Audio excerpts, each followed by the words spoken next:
Sweeping Saride. Space Janitor Series, Book 4. By Julia Huney. Read by Rachel Music. Copyright 2019 by Julia Huney. 1. The windows on Station Krippenhawk open. Maybe that doesn't sound like a big deal, but it freaks me out. I've lived most of my life in a space station, and I expect the windows to be sealed tight against the vacuum of space. But the windows in my suite at the top of the residential stack on Krip is open to the outside air, and I can hear birds chirping. It's almost like being dirtside, except if you look up right now, when the light is fading into night, you can see the chevron mirrors that reflect sunlight into the station. It's kind of unnerving for a station maintenance tech like me. For one thing, the thought of retrieving a malfunctioning bot from one of those mirrors makes me cringe. The open window does allow the scent of newly cut grass and evening barbecuing to waft into my room. Although I prefer the lemon freshness of carefully sanitized station air, something deep in my soul responds to the smells of summer. It brings back memories of visits to the estate on Kaku and goofing off with my old friend Jared. When the door chimes, I wave it open and jump from my seat by the window without checking to see who's there. "It's about time you got here." "I didn't realize I was keeping you waiting, Triana." Roger Chattervity steps into the room and bows to me. I haven't seen Roger since we rescued him from terrorists down on Kaku. That was the night my mother told me Roger was my father. I'm not sure he knows yet. We've never discussed it. And I'm not ready to start now. I'm just going to pretend I know nothing. "Roger, what are you doing here?" I hurry across the room to give him a hug.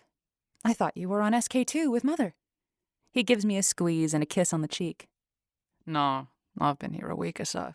I came for the families meeting. When I heard you were on your way, I decided to spend a few extra days exploring the station so we could drop dirtside together. I hate dropping alone. Plus, my nephew is out on a cruise, so I don't have anyone waiting anxiously for my arrival." Offering Roger a seat, I flick my hollow ring and order his favorite beverage. "I didn't know you were involved in the families meeting." We tend to keep a low profile. I'm actually a Kinduja, but I don't use that name publicly.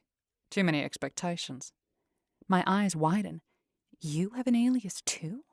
Wow. Does Mother know?" He shrugs. She does now. She didn't until last week, when I told her I needed to come to the meeting.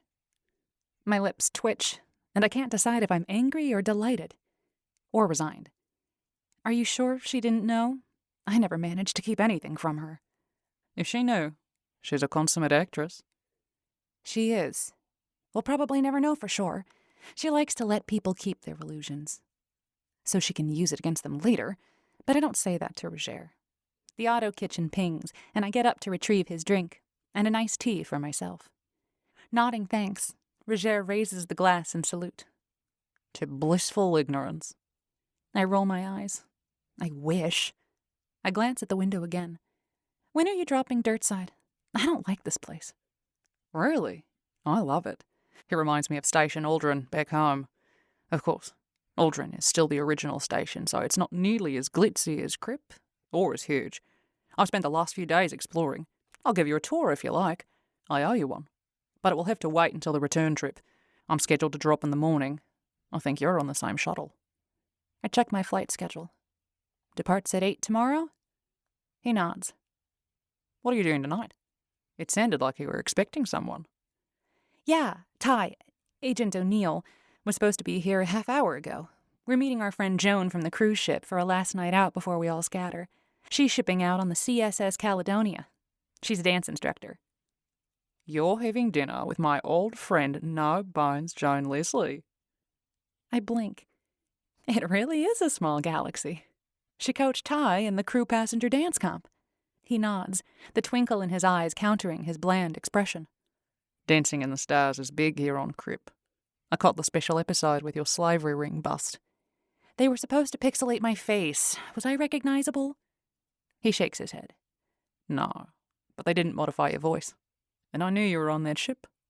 Besides, if anyone is going to take down a ring of slavers on a cruise ship, it's Triana Moore.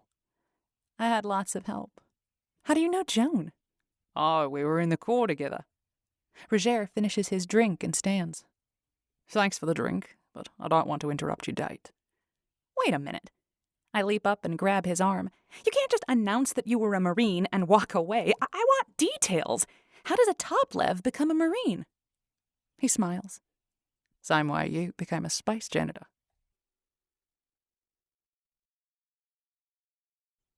2. I stare at Roger.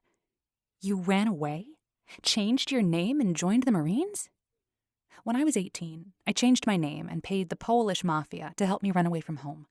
I am the daughter of the chair of the S-Corp Board of Directors, Imogen Morgan. She is unimaginably wealthy and even more powerful. I was sick of the constant drive to not just compete and win, but to crush the competition. So I became Triana Moore and went to the Techno-Ints down on Kaku to learn communications technology. That gave me the education I needed to go anywhere. Every company in the galaxy needs someone who understands computer systems. Instead, I chose to go home to Station Kelly Kornienko and live under the radar on the same station with my mother. Obviously, there is something wrong with me. The crafty old guy just grins. Maybe someday I'll tell you. I narrow my eyes at him. I open my mouth, but the door chime interrupts me. I wave it open without breaking eye contact with Roger. Ty O'Neill, shiniest security agent in the galaxy, strides in, but I remain focused on Roger. Am I interrupting something? He looks from me to Roger and back. Not at all. Roger holds out a fist. I was about to leave. O'Neill bumps knuckles with him. Nice to see you, Don Roger. Ooh, I'm a Don now, am I? Roger grins. You must have gotten a report from back home. O'Neill shakes his head. I conferred with the head of the family's meeting security today, and he informed me Don Roger Kinduja would be in attendance. Obviously, since the Kindujas haven't attended in years, I had to do some research. And it led to you. Did you know Roger was a Marine? And he knows Joan? I rush to get in before Roger can respond. I think he should join us for dinner. You might want to check with Joan before you offer that invitation, Roger says. I turn to stare at him. Why? Is there some reason she wouldn't want to see you? I widen my eyes at him. The plot thickens. No plot. Roger shakes his head. That was a long time ago. I'm sure she'll have forgotten. You think she'll have forgotten? Are you sure you know our Joan? O'Neill asks. I laugh and wave a hand. Come anyway. You're charming enough to change her mind. We take the float tube to the ground floor, labeled ring level, and exit through the hotel lobby. It looks like every fancy hotel on every planet and station everywhere in the galaxy. Plush seating grouped around thick carpets and huge potted plants, hushed conversations between guests, discreet and pleasant staff behind tall, attractive counters checking in high rollers. Outside the hotel, a swath of thick green grass extends to the right and the left, curving upward into the distance. Station Krippenhawk, casually referred to as Kripp, was built in a retro style called a Stanford Braun ring. I'm not sure who Stanford Braun was, but his design is pretty amazing. It's a donut shape that spins, creating artificial gravity inside the donut. The donut is huge, almost 2 kilometers in diameter, and big enough to house 12,000 people and all the attendant agriculture and industry to support them. Science has made a lot of advances since the Earth exodus, and current technology provides artificial gravity in a much more cost-efficient manner that allows us to build more compact stations. But Sally Ride was one of the first 5 planets settled in the Exodus, and their original station was built on the bones of the ship the colonists used to get here. The Magellan included a huge ring-shaped section to provide partial Earth gravity to the crew who stayed awake during the decades-long journey, and that ring became the basis of the original station Krippenhawk. When it was upgraded 40 or so years ago, the big-moneyed historical society families insisted the replacement be built in the Stanford Braun style. The new Kripp is much more technologically advanced, but the donut shape remains. I have to admit it is a beautiful and impressive station. Across the expanse of grass, another terraced residential stack climbs the far wall of the donut. Zip baskets whisk passengers from one side to another via guide wires above the central open space. Partway up the curve to the right, I can just make out the regular patchwork of agricultural fields. To the left, beyond the high-priced shopping district, the industrial section curves up and out of sight. Stars are visible through the spaces between the chevron mirrors. Another deep breath brings in the scent of flowers grilled meat, and something fried. We walk a few hundred meters to the restaurant Joan suggested for our farewell dinner.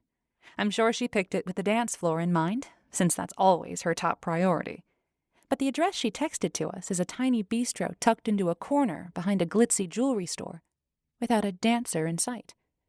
O'Neill opens the door, and we step into a dimly lit dining room. The host hurries up and greets Roger as an old and valued customer. O'Neill and I exchange a puzzled glance. I've eaten here twice this trip. Roger grins at the host. I guess I tipped too well. Hey, Arturo. Arturo grins back. There's no such thing as tipping too well, Sir Roger. We're meeting a group tonight, Roger says. Joan Leslie? Arturo bows. Sarah Leslie is waiting for you in the back. As we follow Arturo between the tiny tables, our noses are enticed by the mouth-watering aromas of the other diners' meals. If the food tastes even half as good as it smells, I'm surprised Roger has only eaten here twice. Halfway through the room, I stop dead, my heart suddenly pounding. I grab O'Neill's arm. Ty, look over there, I whisper. O'Neill looks down at me, then following my head jerk, across the room. That can't be. Is that Bobby? I almost can't get the words through my closing throat. Bobby Putin and I grew up together. We were never close. Even as kids, there was something about him. He was one of the cool kids among the board members' children, while I was the nerdy one. He's super attractive, in that way only top-levs can afford, amazingly athletic, and he was always on the wild side. Then, last year, he started killing people. In a way, I guess I should be grateful to him. Without his murderous spree, O'Neill and I might never have met. But who wants to be grateful to a serial killer? Plus, when he kidnapped and tried to kill both of us, that kind of canceled any debts of gratitude right there. We caught him, eventually, but he escaped and has been at large for months. I knew his family had extensive holdings on Sally Ride, but it never occurred to me I might run into him again.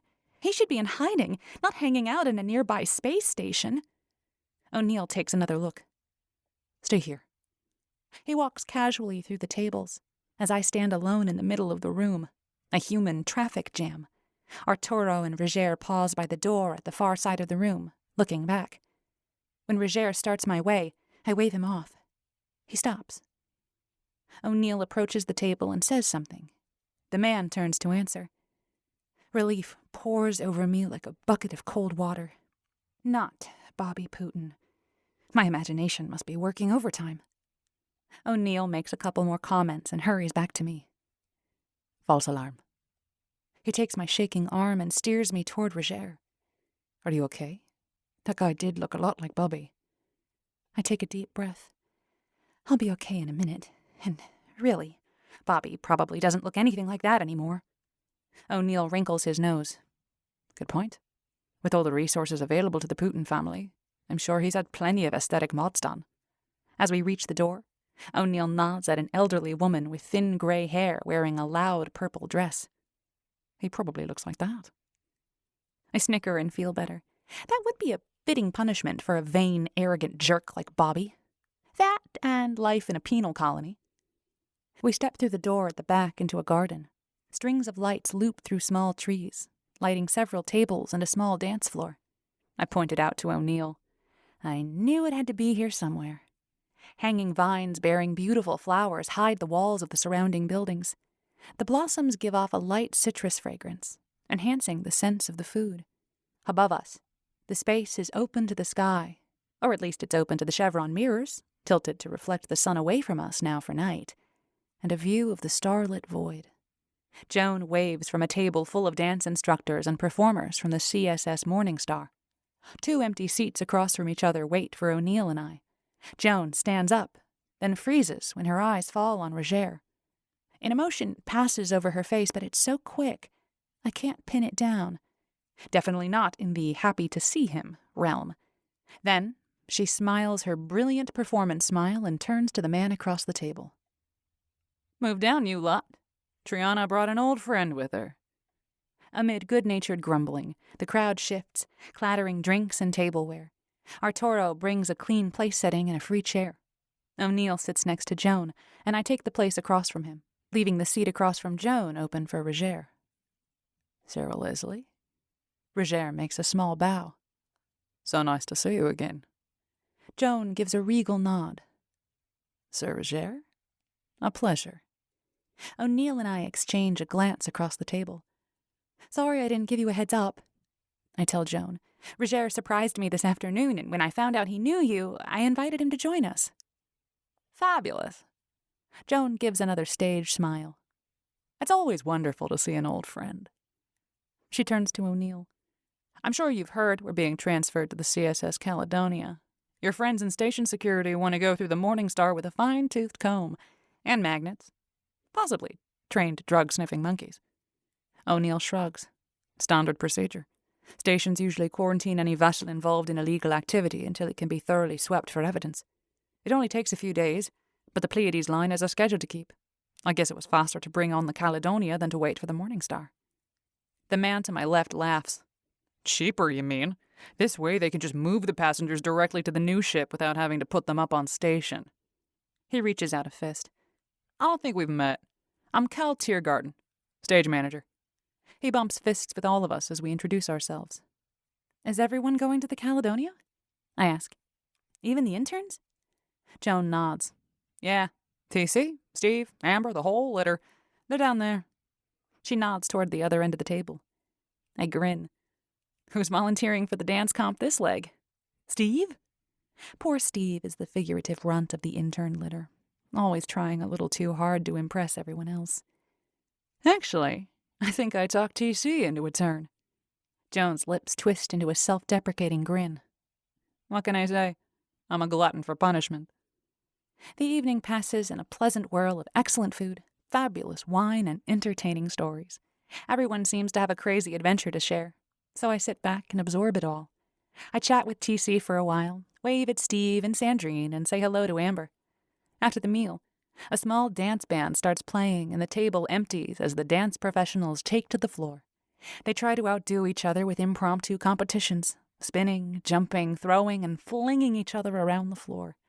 I stay in my seat, well out of range, until O'Neill asks me to dance. We swing out onto the edge of the floor, staying clear of the acrobatics of the others. He pulls me in close, and I relax into his arms. This is nice. We should do this more. He pulls back a little to look down at me. Really? I thought you didn't like to dance. Not like that.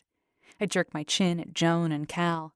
For a large man, Cal is surprisingly light on his feet. He has either learned a lot by watching dancers or started out as one himself. He flips Joan up into the air, spinning her horizontally. She lands in his arms and springs away into a flurry of quick steps. This is nice, though. I snuggle closer into Ty's arms. O'Neill grins and spins me rapidly around the dance floor. That's fun, too. I laugh. Yeah, that's fun, too. But I prefer to keep my feet on the ground. Odd thing for a space station employee to say. He jokes. We dance quietly for a few minutes.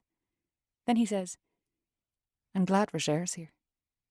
I was surprised to see him, but he's always fun. No, I mean, I'm glad the two of you will have time to talk. I lean back and narrow my eyes at him. Talk about what? He wrinkles his nose. Your relationship? I stop dead still in the middle of the dance floor. What relationship? O'Neill steers me off the floor as dancers swirl around us. You can't just stop in the middle of a dance. He laughs, but it sounds uncertain. I break away from his hold and step back. What about our relationship? O'Neill looks around, then nudges me toward a dark corner of the garden. Hanging vines create a little alcove against the back wall. He squirms and takes a deep breath. Finally, he lets it out. Dad, daughter, relationship. Vanti told me. Vanti told you what? That she thinks Roger is my father? My pulse pounds and cold anger pours over me.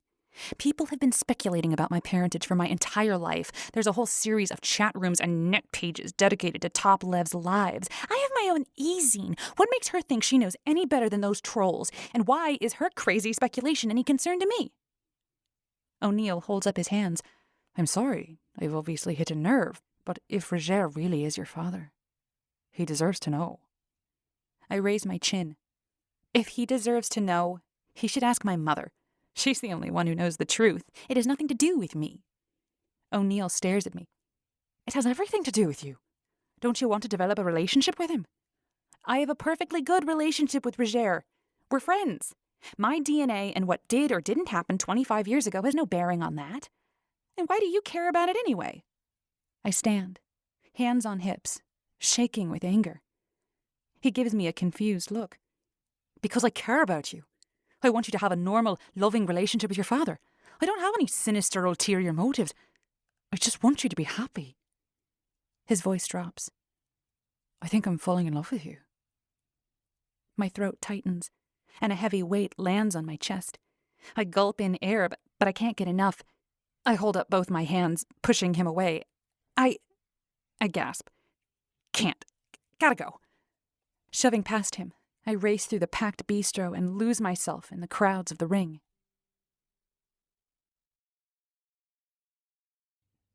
3. After a sleepless night spent wandering the 5.5 kilometers of the ring, I return to my suite to take a quick shower and get dressed. I shove all the emotional turmoil. What the zark does he think he's doing, throwing the L word around?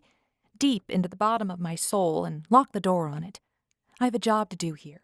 A boring job I swore I'd never take on, but a job nonetheless. Dealing with emotions will have to wait. Shoving my dirty clothes and toiletries into my small bag, I take a quick look around the room and use my hollow ring to check out. I ignore the dozen missed call messages. O'Neill has been trying to contact me all night, but I just can't talk to him right now. I take the float tube up and find Roger waiting for me in the rooftop lobby. Ready for adventure? He asks. I wouldn't call the family's meeting adventure. I grumble. More like torture. Have you ever been to one? Roger swings his bag up onto his shoulder and waves off a baggage bot. No. I stomp toward the door. Have you? Roger shakes his head with a sunny smile. No. I'm looking forward to making it as adventurous as possible. That surprises a laugh out of me. I just bet you will. Those stuffy family reps won't know what hit them. We step out onto the building's roof, where we're greeted by a hotel employee. The zip basket to the shuttleport is this way, she says, gesturing toward the edge. As we cross the immaculate stretch of Plascrete, a filigree basket hanging from a high-tension wire slides to a halt by a locked gate. The woman unlocks the gate with her hollow ring and opens the basket. We settle into the 4-person carrier, sitting opposite each other. With a flick of her hand, the basket locks and slides away from the building. Safe travels. The basket glides away from the hotel roof and angles across the open space of the ring. From up here, we can see the 3-meter-wide track that hangs off the side of the Taurus. Station personnel use it to run, walk, or bike the circumference of the station.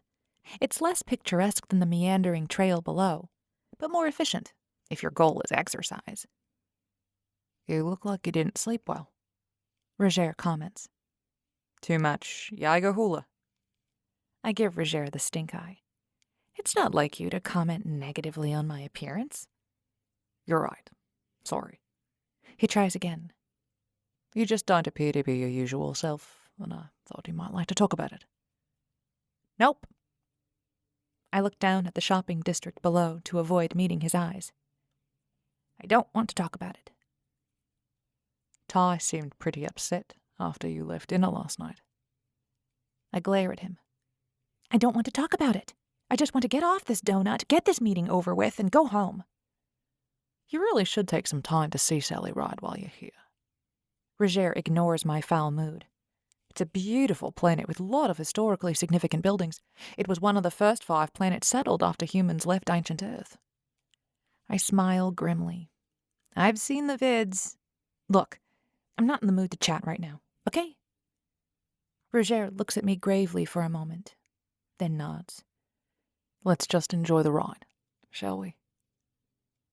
We sweep over the tops of apartment buildings and recreational areas, including a full-size baseball field and track. A little further on, children play outside what must be a school. I lean over the side of the basket as we glide on. My home station, SK2, has very few children. Only the top-levs can really afford to raise kids there. Most station employees opt for a dirt-side assignment when they're ready to start a family. That doesn't seem to be the case here. There must be over 100 little rugrats running around down there.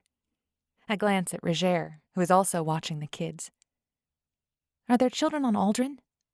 I ask him. I mean, kids who aren't top-levs. Yeah, of course. There's no of course about it, I reply, kind of snippily. Sorry.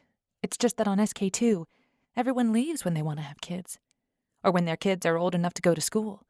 Actually, I have no idea. I just know you sometimes see babies, but never kids old enough to really talk to. Unless you're up on 83. Level 83, at the top of the station, is where the 12 board members live with their families. Were you lonely as a kid? Not really. I watch as the school slides away below us and out of sight around the curve of the station. All the board members' kids were about the same age, so we had each other. Gloria, Nikolai, the Zuckerberg twins, and, of course, Bobby. I shudder a bit when I remember Bobby Putin. He tried to kill me. Then I pushed him out an airlock. More or less. But that story will have to wait for another time. Doesn't it seem odd that all of you would be the same age? I mean, the board members are all over the place age-wise. Look at Huatang. He's ancient. I nod. Yeah, but Gloria is his granddaughter. There's another generation in there. I turn to look at him. I think they take a vote, and they all have kids at once. It doesn't matter. I was just wondering what it would have been like to grow up with a whole school full of friends. Roger grins. It is pros and cons, like any situation. The basket glides to the top of another building, stopping by a gate identical to the one on top our hotel. An attendant unlocks it, holding it open as we climb out of the basket. The shuttle port is through that door. He points toward the station wall.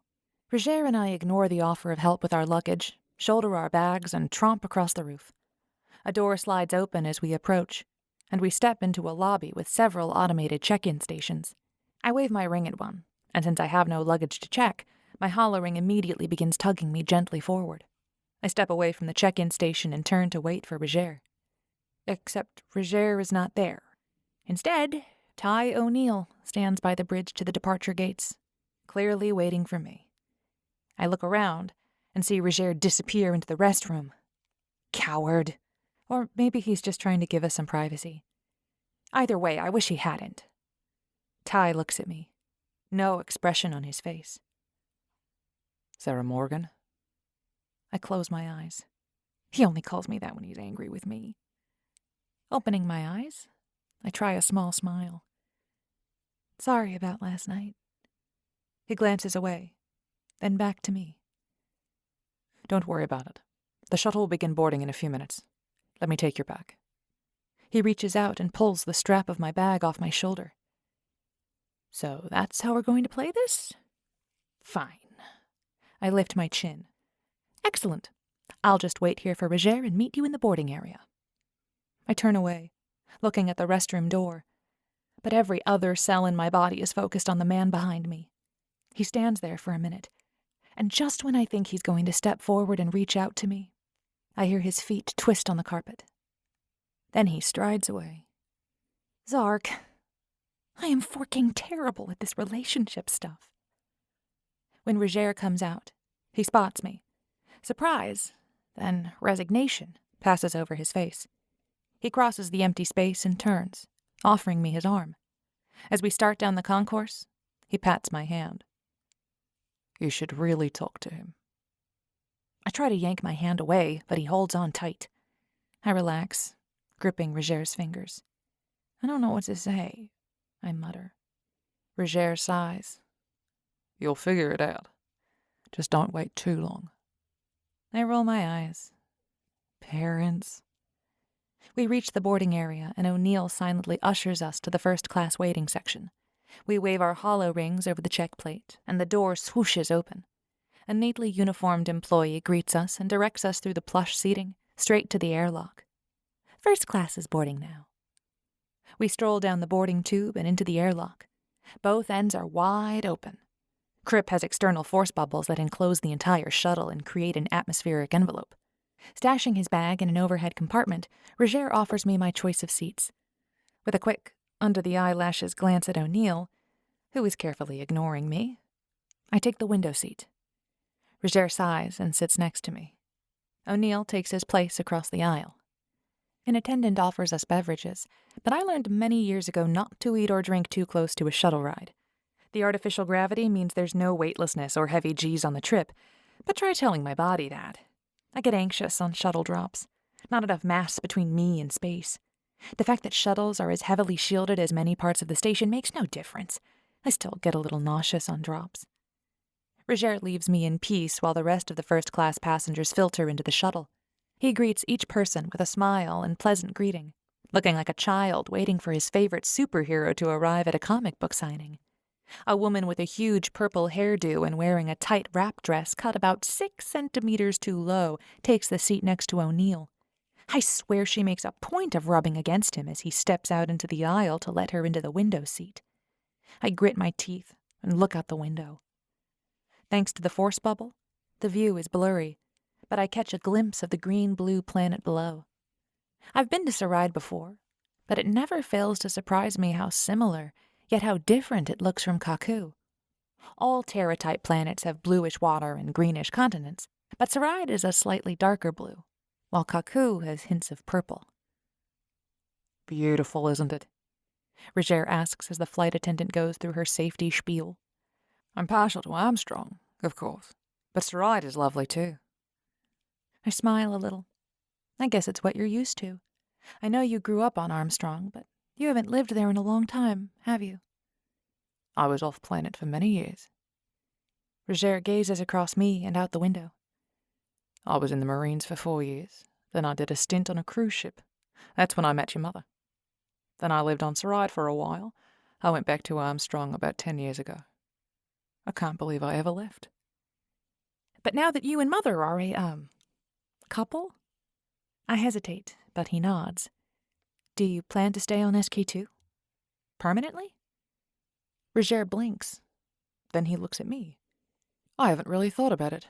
I guess if I want to be with Imogen, I'll need to. Wow. We've just kind of been playing it by ear. I'm not sure I want to dissect our relationship and plan it out. My lips twitch into a grim smile. I know what you mean.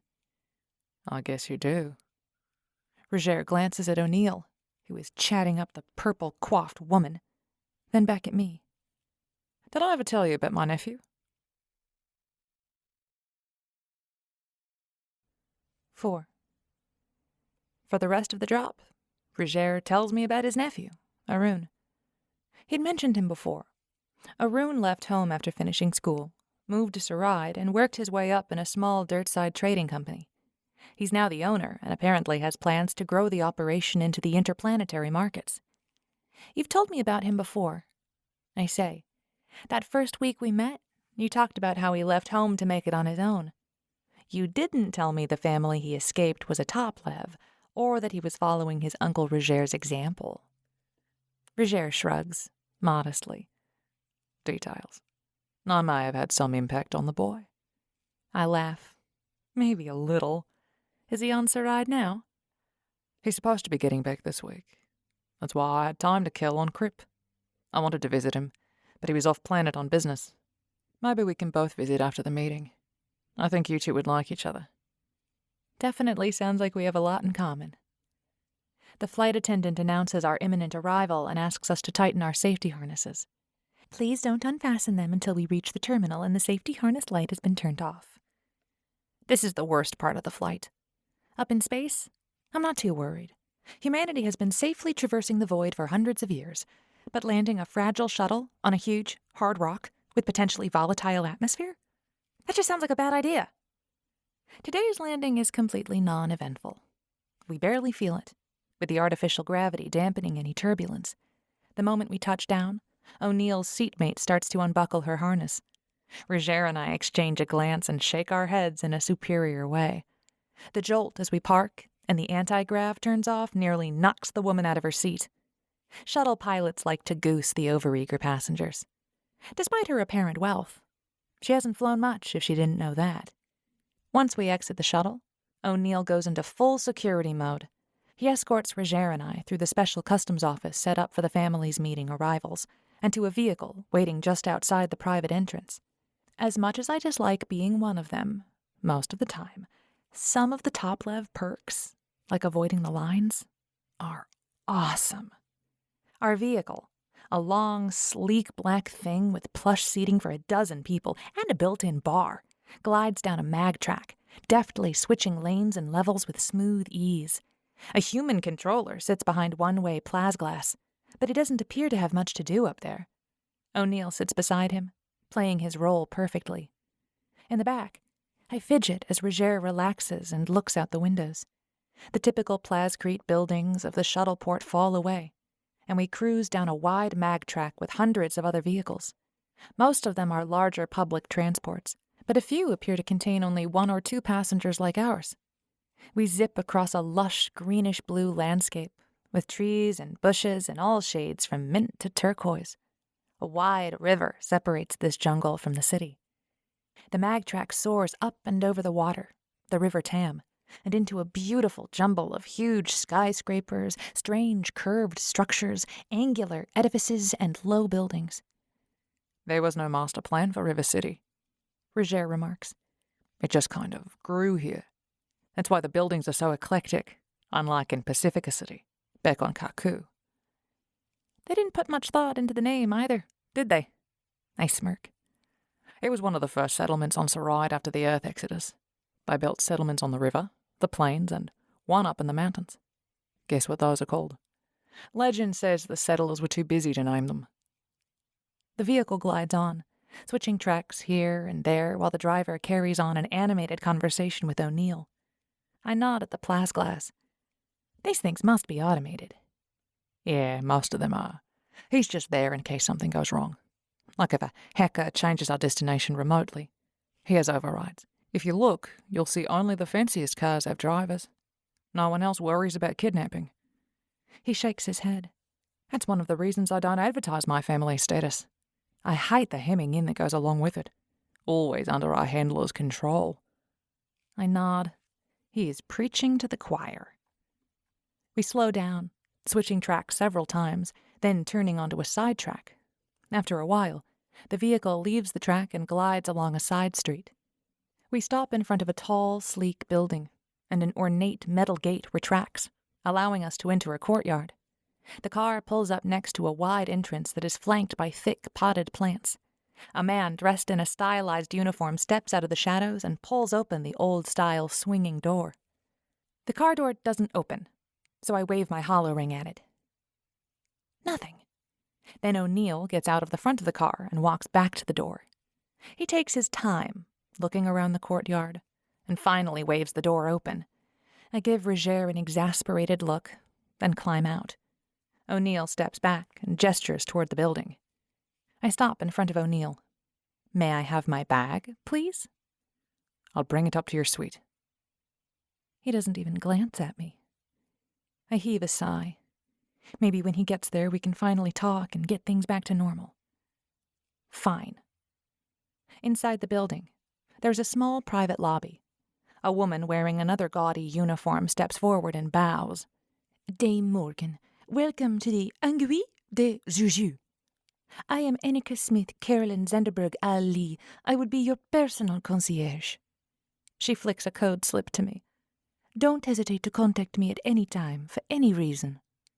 Thanks, Annika. Call me Triana. Dame Morgan is my mother. She blinks a couple times, then smiles and bows. As you wish, Triana. We have a couple formalities to complete. Please place your hand here. She holds out a tablet with the outline of a hand on it. I put my palm on the plate, and a light scans it. A sharp pinch on my pinky finger makes me wince. I hate those DNA samplers. Annika reads the tiny screen and whisks the tablet out of sight behind a tall counter. Everything is in order. Please, allow me to show you to your suite. I glance around, but Roger has been swept up by another uniformed hotel employee. Catching my eye, he smiles and points to his ring. Knowing he'll contact me later, I follow Annika into the nearby float tube. You'll be staying in the Empress Suite. Annika flicks her hollow ring. It has 2 bedrooms, each with a state-of-the-art refresh suite, a salon with top-of-the-line auto kitchen, a private, best-in-class workout room, and 24/7 access to the gourmet kitchens, personal trainers, coaches, and masseuse. Anything else you want, please, let me know, and I can get it for you. I bite back a laugh, wondering if she can cram in any more cliched advertising jargon. We step out into the lobby on the 24th floor. 2 doors face us. One says Empress Suite, and the other says Presidential. Who's next door? Annika waves the Empress Suite open. I don't know. She leads me into the suite. I couldn't tell you if I did, but I really don't. You are my only concern. Her intense focus on me is unnerving. I'm sure it's standard for high-rolling customers, but I've never been the direct object of it before. When I frequented these kinds of places in the past, my mother was always here to receive the brunt of the employees' well-compensated adulation. Annika waves a hand, and the door to the Empress Suite slides open. We walk into a huge room with floor-to-ceiling windows, expensive furniture, plush carpets, and sweetly scented air. Everything in the suite is done in shades of blue. I cross to the windows and look at the astounding view over the narrow old city, to the river and the blue-green jungle beyond. The bedrooms are this way. Annika gestures to the left, where 2 doors open into light-filled bedrooms. Each has a huge bathroom ensuite that rivals the bath Mother has at her estate on Kaku. I can't even begin to read all the functions on the shower module before Annika urges me on. There's a full command menu in the Angry de Jésus app. I've sent it to your hollow ring. You can log in at your convenience. She leads the way out of the bedroom and across the huge living room. On the far wall, a beautiful inlaid cabinet hides a full auto kitchen. It has all the latest food maps. Make sure you check out the Zypherina Cafe for breakfast. Heaven! She rolls her eyes up to the ceiling. There's a reception for the family representatives at 4 this afternoon. If you want to attend, just click the RSVP icon in the Angry de Chouchou app. And avail yourself of any of the other services listed. If you prefer, I'd be happy to set up any arrangements you wish. She leans in close. If you need anything... She pauses for effect. Private. Just give me a call. I can make arrangements that will appear very discreetly on any paperwork. I hold back a shudder. Thanks. I don't think I'll need anything like that. I flick a tip to her hollow ring, and she traipses out the door. I walk into the first bedroom and stare out the window. This room is on the end of the building, so I can see more of the city. The government buildings occupy Paladin Hill across from my hotel. The original settlers built near the river, hence the name. That part of the city is, predictably, the Old City. About 200 years ago, new government buildings went up on the Paladin. That's all I really remember about Saride history. It's been a pretty uneventful 500 years since mankind left Earth. Or so our current crop of historians would have us believe. Last night's lack of sleep is finally catching up to me, so I lie back on the bed and close my eyes. I know I won't be able to sleep. No matter what I do, I keep thinking about last night. A buzz on my hollow ring wakes me. I guess I was wrong about sleeping, but I don't feel very well rested. I flick my ring and check the time. Wow, I've slept 6 hours. The reception started about 20 minutes ago. I know I should attend. Networking with the other family reps is one of the reasons Mother sent me here. I flop back down onto the bed. My ring buzzes again, and I flick it. It's O'Neill. I wave my hand through the answer icon before I even realize what I'm doing. Sarah Morgan? He stares straight ahead. He's probably just looking at the wall so he doesn't have to meet my eyes. Are you attending the reception? It's on your agenda. Do I have to? Where are you, anyway? I had assumed the second bedroom in this suite would be for my security personnel. Maybe we could figure out a way to get back to our comfortable relationship if he was in the next room. I'm in the security office on the 23rd floor. Vanti and I are providing security for you and Roger. He continues to stare straight ahead, like a robot. I like robots, but not when my boyfriend is behaving like one, even if it's my fault. Mostly. Vanti is here? Yes, I told you she was working on security for this event. He glances impatiently at me, and we make eye contact. Finally. Shall I send her up to help you? I give him a look. Help me with what? I think I can get dressed for a reception on my own. Besides, if I need help, I'd rather have you. His lips twitch. I don't think I'd be much help with clothes and hair. I can notify Annika if you'd prefer a professional. I shake my head. Don't bother. I'll be ready in half an hour. Are you coming up to get me, or shall I meet you in the lobby? He holds up a hand. No, I'll come get you. Don't move.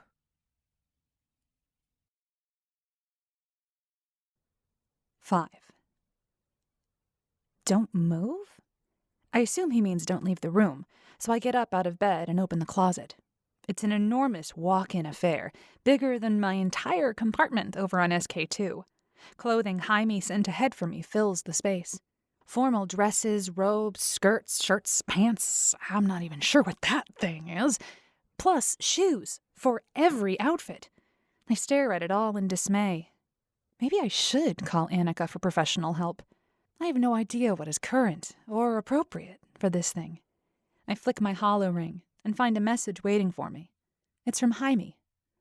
Sarah Annabelle, I've tagged each wardrobe choice with a list of functions. Use this app to cross-reference. Bless the man. I open the app and a list of meetings, sorted by date, appears. Flicking today's reception, a series of images pops up in my hand. As I swipe through them, the hangers in the closet light up, showing me which items make up each combination, including jewelry and hair accessories. Settling on an ensemble with flowing pants in a soft, golden brown fabric, I use the flashing lights to pull out the right pieces. If I had one of these at home, maybe I wouldn't insist on wearing my station coverall so often. When the door chimes, I'm just finishing my hair. The high-end hair and makeup booth in the bathroom did a decent job on my frizzy red curls. I flick the release icon on my ring and the front door slides open as I step into the living room. O'Neill comes in, looking shiny, as always. He's exchanged his casual traveling wear for a more formal suit in shades of gray. The cut emphasizes his narrow waist, broad, well-muscled shoulders and strong legs, but is loose enough to hide the arsenal of weapons he always wears. His perfect brown hair waves back from his face, showing off his beautiful chocolate brown eyes. He smiles when he sees me. Almost involuntary, I'm sure, since he goes blank almost immediately. I smile back, but he doesn't respond. How do I look? I twirl around. Not bad for a fashion-impaired girl, right? You look fine. His eyes roam around the room, looking for intruders or exits or something. I hope you checked who was out there before you opened the door for me. He waves at the hallway. Do I need to check? I'm trying to provoke him. You're controlling who can get to me, right? Vanti and I are monitoring the security of this floor, he says stiffly. But you always need to check. Someone might slip through. Remember what happened at the Skikkeman Palace? We were watching there, too. Speaking of Vanti, that's her. My ring vibrates with the door alert, but O'Neill doesn't wait for my approval to wave it open. Are you sure it's her? Did you check the cam? He ignores my childish tone. Of course I did. Vanti slips into the room, taking a step to the side to put her back against the wall. This is how Vanti always enters a room, except when she's undercover. It seems so ingrained in her way of moving. It must drive her crazy when she can't do it. Hi, Vanti. I wave. Long time no see. Triana? She nods, her eyes ranging around the room just like O'Neill's did a few minutes ago. She nods again, to herself this time, and focuses on me. Cool outfit. Looks great with your hair. Did Jaime send you the Dress Success app? I'm sure it's an innocent question, but I can't help feeling it's a dig at my personal style. Or lack of style. Vanti once told me she did an undercover stint at a fashion house, so I'm sure she's not impressed with my usual appearance. I nod. Yeah, he did some magic in the closet, so it tells me what to wear. She smiles. That app is genius. It takes a long time to set up, though. I wish I had a Jaime to catalog all my clothes. Okay, to business. That pin. She nods to a jeweled flower on my shirt. has a tiny cam. We have a program running that will identify families' reps and report them through your audio implant. It will provide information about the individual and keep a tally of everyone you speak to. That way, you make sure you don't miss anyone and set off an incident. Has that happened? I've always been amazed at Mother's ability to recognize everyone. Does she have this thing running all the time? Not recently. Vanti looks at O'Neill. What's the sit rep for this thing, Grizz? O'Neill sits down on the edge of a plush couch, flicking his hollow ring to life. Standard meet and greet. It's located in the Carpathian room down on the 5th floor. A schematic of the hotel pops up in his palm, and he tosses it toward the low table in the center of the seating area. The smart table picks up the feed and projects a 3-dimensional view of the building. As he talks, O'Neill manipulates the projection, zooming in to the 5th floor. Main entrance at the front, from this lobby. 2 elevators and a stairwell in the lobby. Each item flashes as he mentions it. Then he swipes to the left, and the view slides with his motion. Carpathian has 4 exits, the main one to the lobby, staff entrance to the butler's pantry, 2 emergency stairwells here and here.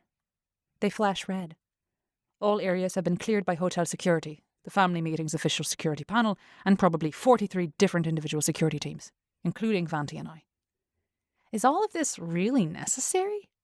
I slouch back into the armchair. It's not like Mother is here. Surely the family meetings guys are good enough. Vanti and O'Neill stare blankly at me for a moment. No, it's not good enough. Vanti finally says. We don't think there's an active threat here, but it's our job to make sure. Who are you working for, anyway? I ask. I mean, you work for the SK2 board, not Mother. I look at O'Neill. Both of you. Are you guarding other SK2 families' reps too? Vanti is here for the entire board, O'Neill says. I've been detailed to you specifically, though Don Saeed wasn't too thrilled about that. He's here too, but Cyrano is watching him. Board security divides up the work, but each board member has their favorite agents. Don Saeed is the one who recommended O'Neill for the board in the first place. But since he and I have started seeing each other, Don Saeed has had to use someone else. I'm sure Jaime had to do some smoothing over. You know, I think we should change that, Grizz, Vanti says in a tone of voice that tells me they've had this conversation before. You're too distracted when she's around. She nods her head toward me, as if I'm a piece of furniture. My performance has not decreased, O'Neill says huffily. I have no trouble staying focused, but maybe you're right. You should take the runner, and I'll move to general security. Wait, what? I demand. You call me the runner? What's that supposed to mean? And no offense, Vanti, but I want O'Neill, not you. Do you? She asks, her voice low and menacing. Yeah? I'm not sure what she's asking. Because if you want him, you should probably tell him that, she says in the same low voice. O'Neill flushes red. Could you just stop talking about me as if I'm not here? Let's focus on the game plan. For tonight, we'll stick with the original plan. I'll watch the runner. You watch the room. We can talk after the reception about changes. Speaking of which, it's time to move. He swipes the schematic off the coffee table and stands in one smooth movement. Now who's talking about someone as if they aren't here? I sound petulant and spoiled, and they ignore me. Vanti, still by the entrance, checks her ring and swipes the door open. Lobby is clear. Go. She steps out and waits until we exit behind her. Then she makes some choppy hand gestures and disappears into the float tube. A few seconds later, O'Neill gestures to the tube, and we step in. We exit the float tube on the 5th floor, where Vanti has taken a position near the doors to the Carpathian room. She gives O'Neill a thumbs up, steps through a virtual screen, and disappears into the room. After a moment, O'Neill nods and we follow her in. The room looks like every other hotel meeting room I've been in. I know I've said this before, but it's the truth. All of the high-end venues follow the same pattern. The decor changes every year to suit the current trends, but overall, they look the same. Slick, plush, bland. This room has a muted floral carpet with walls covered in pale striped fabric and tables with forest green tablecloths.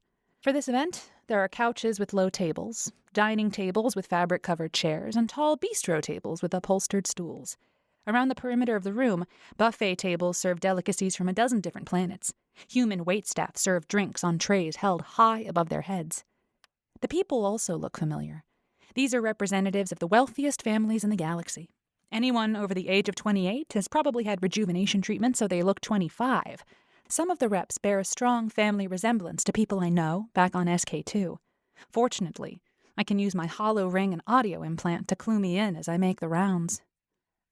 Huateng, Gloria, the voice in my ear says. Age 27. Family affiliation, granddaughter of Don Huateng. With a flick of my fingers, I mute the voice. This one I know. Gloria, I say as we bump fists. I didn't know you were representing the family this year. Gloria smiles coolly, eyes hooded. This is my 3rd year repping, Annabelle, which you'd know if you'd been here before. Give my regards to your mother. She winks at O'Neill as she moves away. Give them to her yourself, you little suck-up, I mutter under my breath. O'Neill's warm hand touches my back, and I smile, grateful for his calming presence. Bezos, Isabel, the implant says.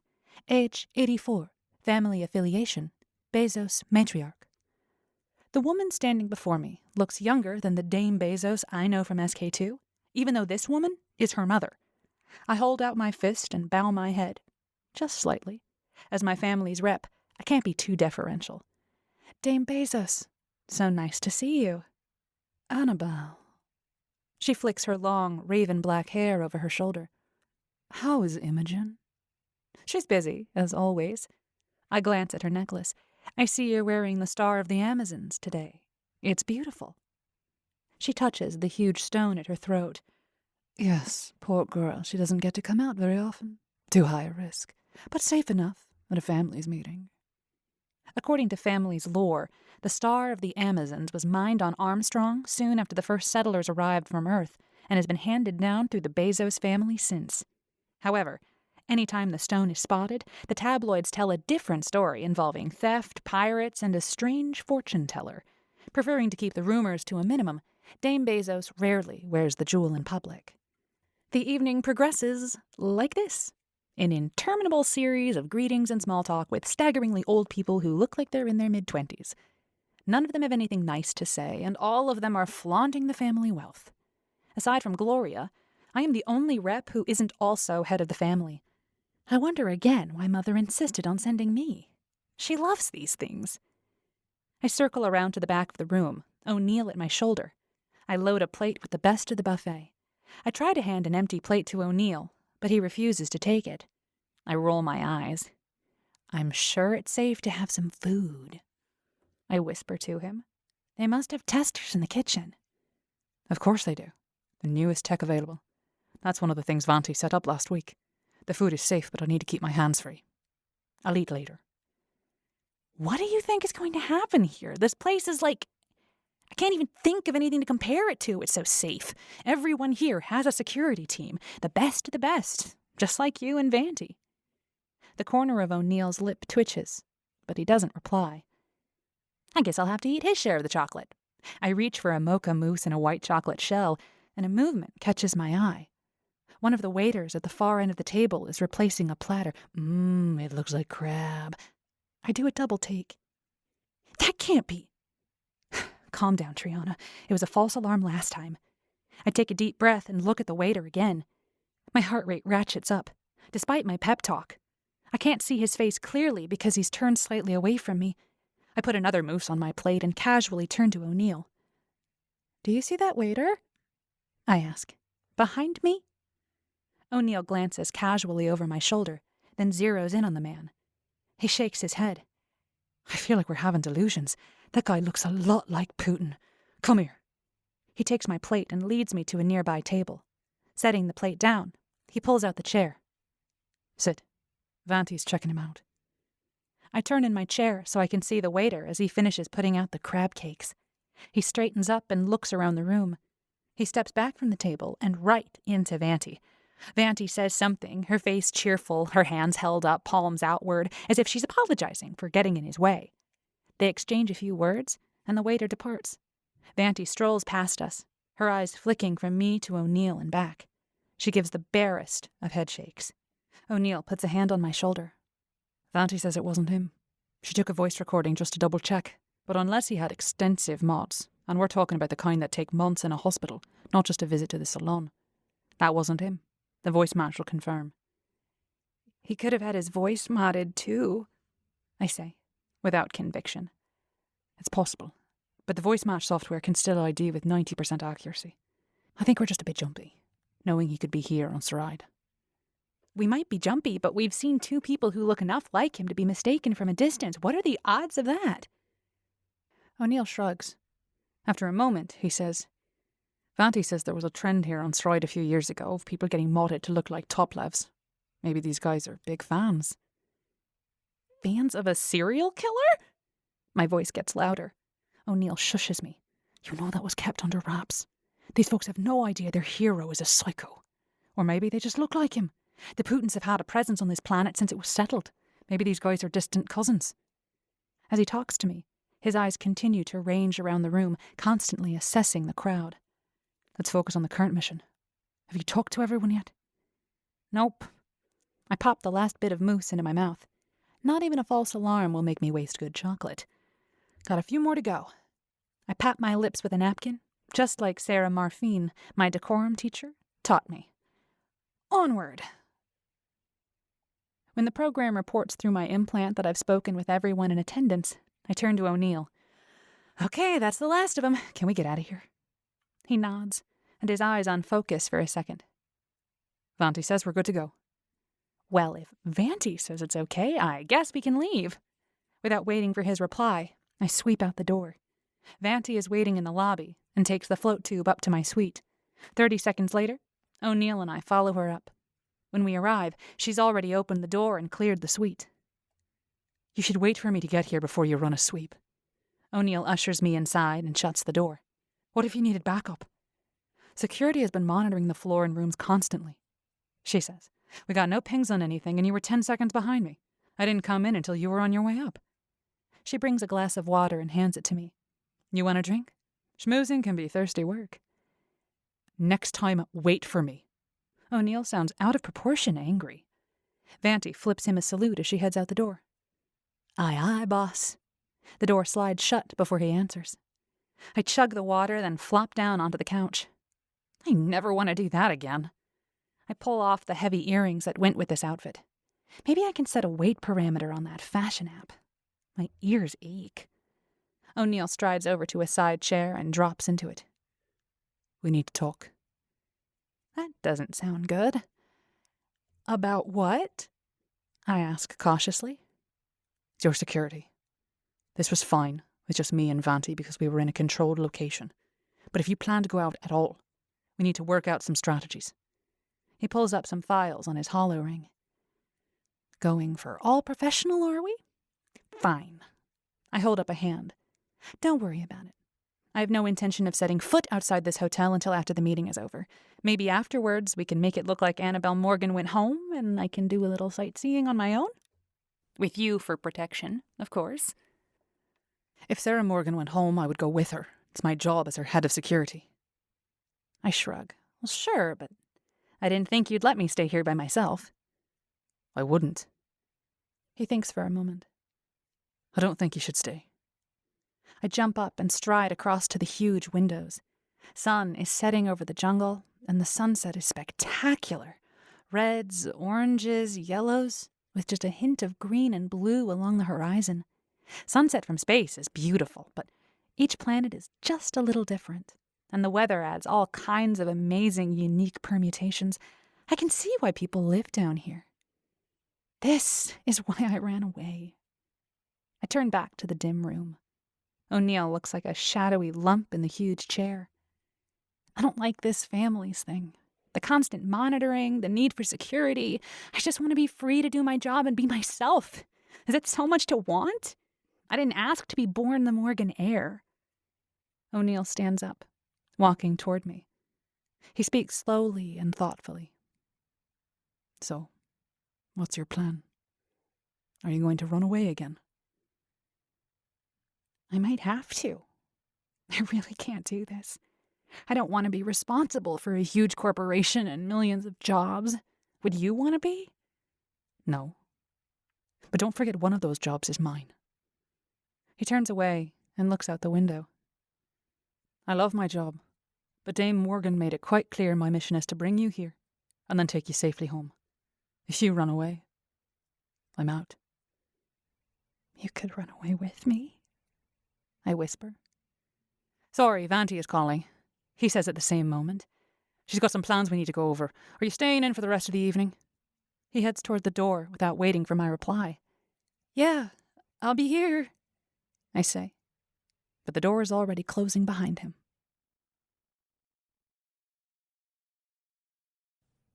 6. Okay, maybe it wasn't the same as saying I love you back to him, but to have him not even hear my offer, my heart sinks into my stomach. I'm not sure I'm brave enough to suggest it again. Or crazy enough. Wouldn't running away together be a huge commitment? And what if it doesn't work out? He'd never get his job back after that. Or any other security job. No, if I'm going to run, I need to do it solo. And leave something behind to exonerate O'Neill.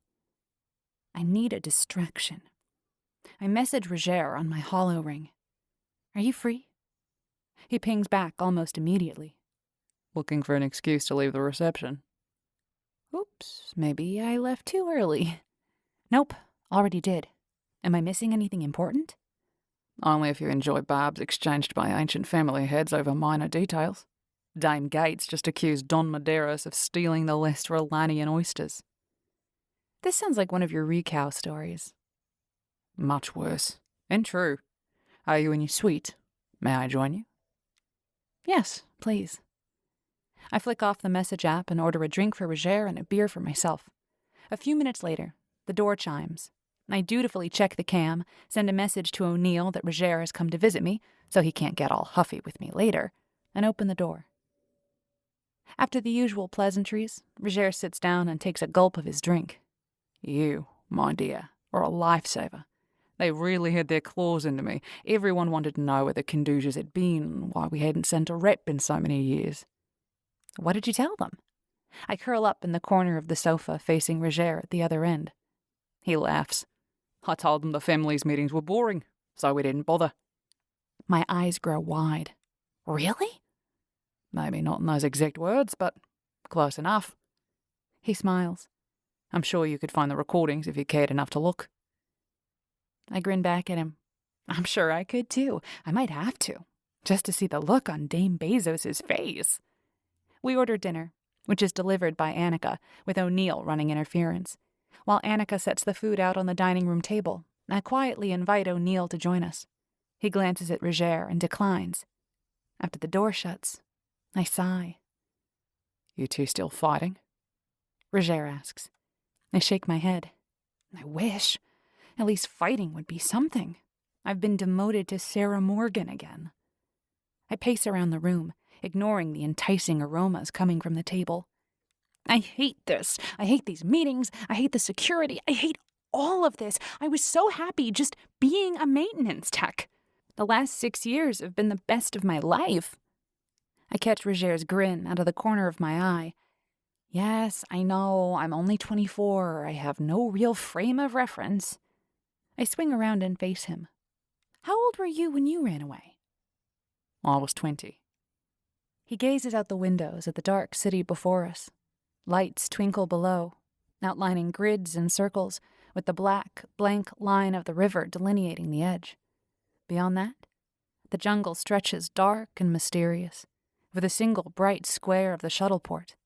As we watch, a shuttle launches, the streaks of the engines leaving after images glowing in my eyes. But my family has a long history of allowing the younger generation time to burn off steam. My father and both my uncles took a decade-long walkabout to do their own thing. All three of them grew successful businesses, which was swallowed up by the family when they returned. Adding to the family coffers is always acceptable, of course. And Grandpa was young enough to run the family until they grew out of their rebellious streak. Now they're staid old men, getting ready to retire and hand the family on to my cousins. But not to you. How'd you get out of the succession? He shrugs. I had the good sense to be the child of a younger sibling, for one thing. My dad is the youngest of 3. The middle brother was designated the heir as soon as he returned from his walkabout. My dad and the other uncle were okay with that. And since Uncle Clem had a couple kids of his own, my position shifted further from the seat of power. If I wanted it, I could have competed, but I wasn't interested. I wish I had a sibling to push this on to, I grumble. I have 2 half-sibs, but they are their father's heirs, so no help there. Maybe I can convince Mother to have another kid. I know she's got eggs frozen. I can't tell if Roger is appalled or intrigued by this idea. We spend the rest of the evening playing card games, while Roger tells me more stories of his nephew Arun. When he isn't flying for a small trading company, he sails on the Silesian Sea out of New Sydney.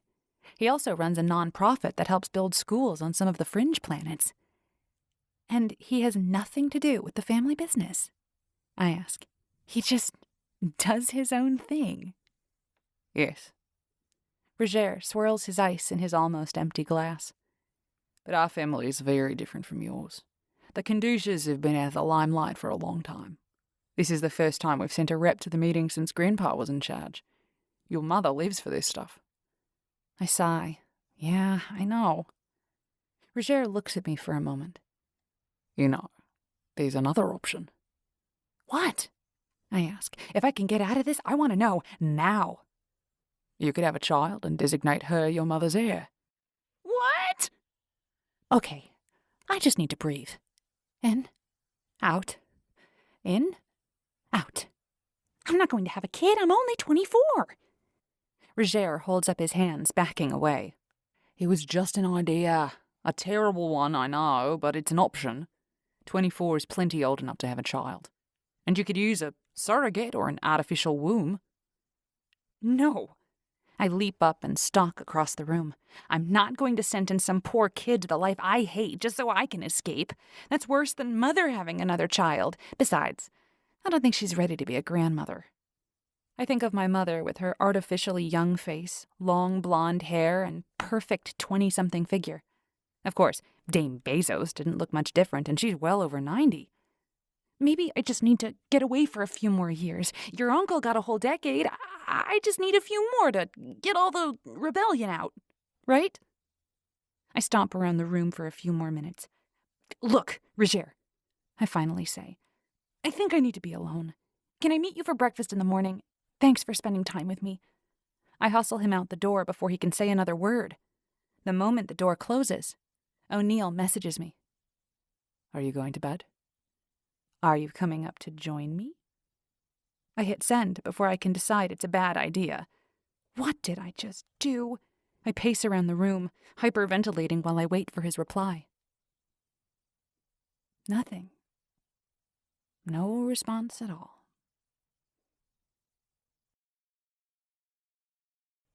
Seven.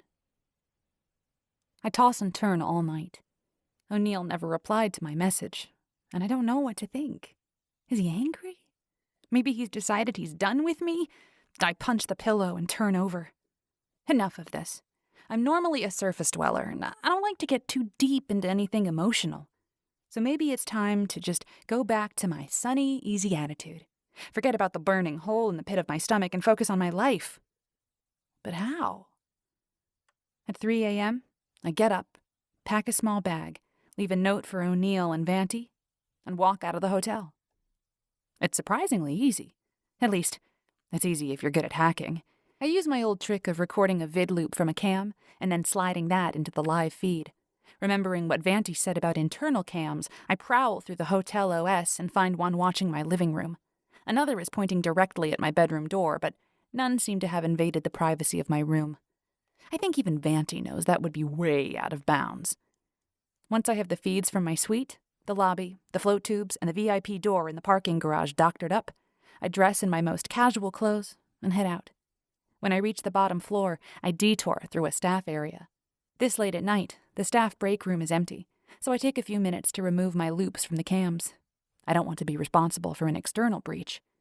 Then I walk out the staff entrance and into the sleeping city. I stop at a cash machine a few blocks from the hotel and pull out as much cash as I can from my Triana Moore account. Luckily, even in this era of mostly electronic purchasing, physical money still exists. Most people think this currency is untraceable and tend to use it on purchases they don't want attributed to them, but the reality is, it's all traceable. However, it usually takes time and a court order to do that, so I'm not too worried about getting caught anytime soon. Maybe I'll even be back before Vanti and O'Neill can start the process. I take an early bus across town to the river. From there, a fast riverboat gets me to the port of New Sydney before noon. This city was built at the mouth of the Tam and provides shipping to other parts of the planet. From what Roger told me, and the research I did after he left, Roger's nephew has his boat moored here. I'm hoping he can help me put my life in perspective. I find the berth easily enough, but there's no boat. I guess I should have called first. Exhausted, hungry, and weepy, I slump down on a bench on the dock and close my eyes. The hot sun bakes into my head and shoulders, making me warm and drowsy. I'll sit here for a few minutes and decide what to do. I really should have thought this through. Roger just made Arun sound like the perfect sounding board. Competent, compassionate, and close enough to my own social standing to understand what I'm going through. But he doesn't know I exist. Maybe he wouldn't want to help me. Maybe he won't be back for weeks. Maybe I should call Roger. Or O'Neill. Hey, you're new here? A cheerful voice calls out, and a second later, someone plops onto the bench beside me. I'm Francie, who are you? I open my eyes to find a plump, brown-haired young woman with warm green eyes sitting next to me. She's holding a tall glass full of an orange liquid, adorned with a tiny paper umbrella and a stick with 3 cherries on it. She takes a slurp of the drink through a bright yellow straw. I'm Triana. I hold out a fist. With a giggle, she bumps my fist. Just like the Spacers. Are you from up there? I give her a puzzled look. Don't people bump fists here? She shakes her head. Nope. We shake here on Sally Ride. We're old school. At least, that's what my mother always told me. Are you from up there? She repeats, her eyes rolling skyward. I laugh. I guess you could say that. I grew up on Station Kelly Kornienko. Ooh, I've heard of that place. Her eyes grow round. Isn't it by Earth? I laugh again. No, not even close. We orbit around Kaku. Have you heard of that? She shakes her head. Want a drink? There's a great bar just over there. She gestures with the drink and sloshes some out onto the bench. Come on, I'll show you. She leaps to her feet, grabs my arm, and pulls. More of her drink spills, but she doesn't seem to notice. After a brief tug of war, I give up and follow her down the dock to the boardwalk. A series of little trailers line the land side of the boardwalk, each of them selling food or beverages or tourist knickknacks. She drags me to a pink and purple striped one and pushes me in front of the window. Get a holiday happiness. They're perfect. Before I can decline, the proprietor hands me a slushy orange beverage identical to Francie's. I pull some coins out of my pocket and hand them over, promising to bring the glass back for the deposit. Then Francie drags me back down the pier. Come on over to my boat, she says, hustling me past Arun's empty slot and my bench. We cross through a noise-dampening field and a blare of music assaults us. It's right here! Isn't it fantastic? She yells. Francie's boat is a huge yacht, and it is, in fact, fantastic. It looks like the fantasy of an 8-year-old girl. Painted 3 shades of pink with gold trim and a lace-edged awning over the back, it is a sight to behold. A dozen young people lounge around the back deck, some of them dozing in the sun, others dancing to the music blaring out of the speakers. All of them hold drinks. A table near the cabin offers a buffet of appetizers. Hey, everybody! This is Tina! Francie yells. A general welcoming shout goes up and a few voices yell, Tina! I open my mouth to correct Francie, but she's turned away, yelling a conversation at someone else. I take a sip of my drink. It turns out to be an excellent combination of sweet and tart fruits, with a couple shots of something harder hidden behind the flavor. One of those stealthy party drinks that catches up to you faster than you expect. Perfect for my current mood. I slurp my way through most of the first drink, leaning against the rail of the good ship Party Unicorn, soaking up the sun. A tall, slender guy with a scruffy beard and long, flowing blonde hair wanders up and parks himself next to me. Hey, Tina. I'm Blaine. I start to correct him, but Shrug. Nice to meet you, Blaine. What's the story with this boat? It's Francie's, he says as if this explains everything. But why is it pink? He nods seriously. Because it's Francie's. Is pink her favorite color? I ask, just to see what he'll say. I don't know, but it's Francie's boat. Yeah, I got that. I shrug off my jacket and roll up the sleeves on my t-shirt to get some sun on my shoulders. What do, Blaine? He smiles vaguely. I party on Francie's boat. Sounds fun. I, gotta go inside and change. Picking up my little duffel bag, I escape into the dim interior of the ship. None of the partiers seem to have moved inside. Tinted windows on both sides of the room allow light to filter in, illuminating the interior. There's a cool, dark living room furnished with white leather couches and a low wood table. A poker table sits in a corner with chairs scattered around it. On the far wall, a door opens into a dining room with a table for 8. I wander through it, touching a china place setting with one finger. I immediately recognize the Waterstone springtime pattern. Beyond the dining room, a stairway leads down, probably to a couple bedrooms. On the other side of the stairs, a door opens to a hallway. I hear clanking of metal, wood, and glass. The kitchen must be next, and it appears to be staffed. I wander along and poke my head inside. 3 people in white coats and checked pants work furiously at different workstations. One yells something over the din of chopping and boiling, and the others answer, "Yes, chef." Not wanting to interrupt a master at work, I duck back out. The hall continues on with stairs to the bridge, currently quiet and empty, and a door to the front deck. I step back out into the sunlight. Here, the music is damped to a bearable level. The front of the boat points out into the bay, and beyond it, the ocean. Birds wheel and screech overhead, and the waves crash softly against the dock pilings. A fishing boat trawls along the horizon, and a huge container ship creeps away from the shore. The whole scene is calming. I drop my duffel bag on a bench next to me, settle back in the warm sunshine, and close my eyes. Tina! You want some dinner? Francie shakes my arm, dragging me out of a restless doze. I blink up at her, the low sun making my eyes water. What time is it? I ask, although why, I'm not sure. I have no meetings to attend, I remind myself. My time is my own. It's 8:30. Time for dinner. Francie pirouettes. She's wearing a pink dress with layers of heavy ruffles and lace. Do you like my dinner gown? It's new. I have one you can wear if you want. Thanks, I mutter, but I can't stay for dinner. I have to find a place to sleep tonight. Oh, just stay here with me, Francie says. There's lots of room, and most of my friends have gone home for the night. Come on, it will be fun. She grabs my duffel bag and runs inside the boat. I chase after her. She runs down the hall and jumps down the half-dozen stairs at the end. Come on, Tina, my bedroom is down here. She disappears around the corner of the landing. A thump indicates she vaulted down the second set of steps, too. I scramble after her. At the bottom of the steps, another hall stretches the length of the ship. Portholes on one side allow in some light, and I can see the running lights of the yacht next to us. It looks like it's making ready to put out tonight.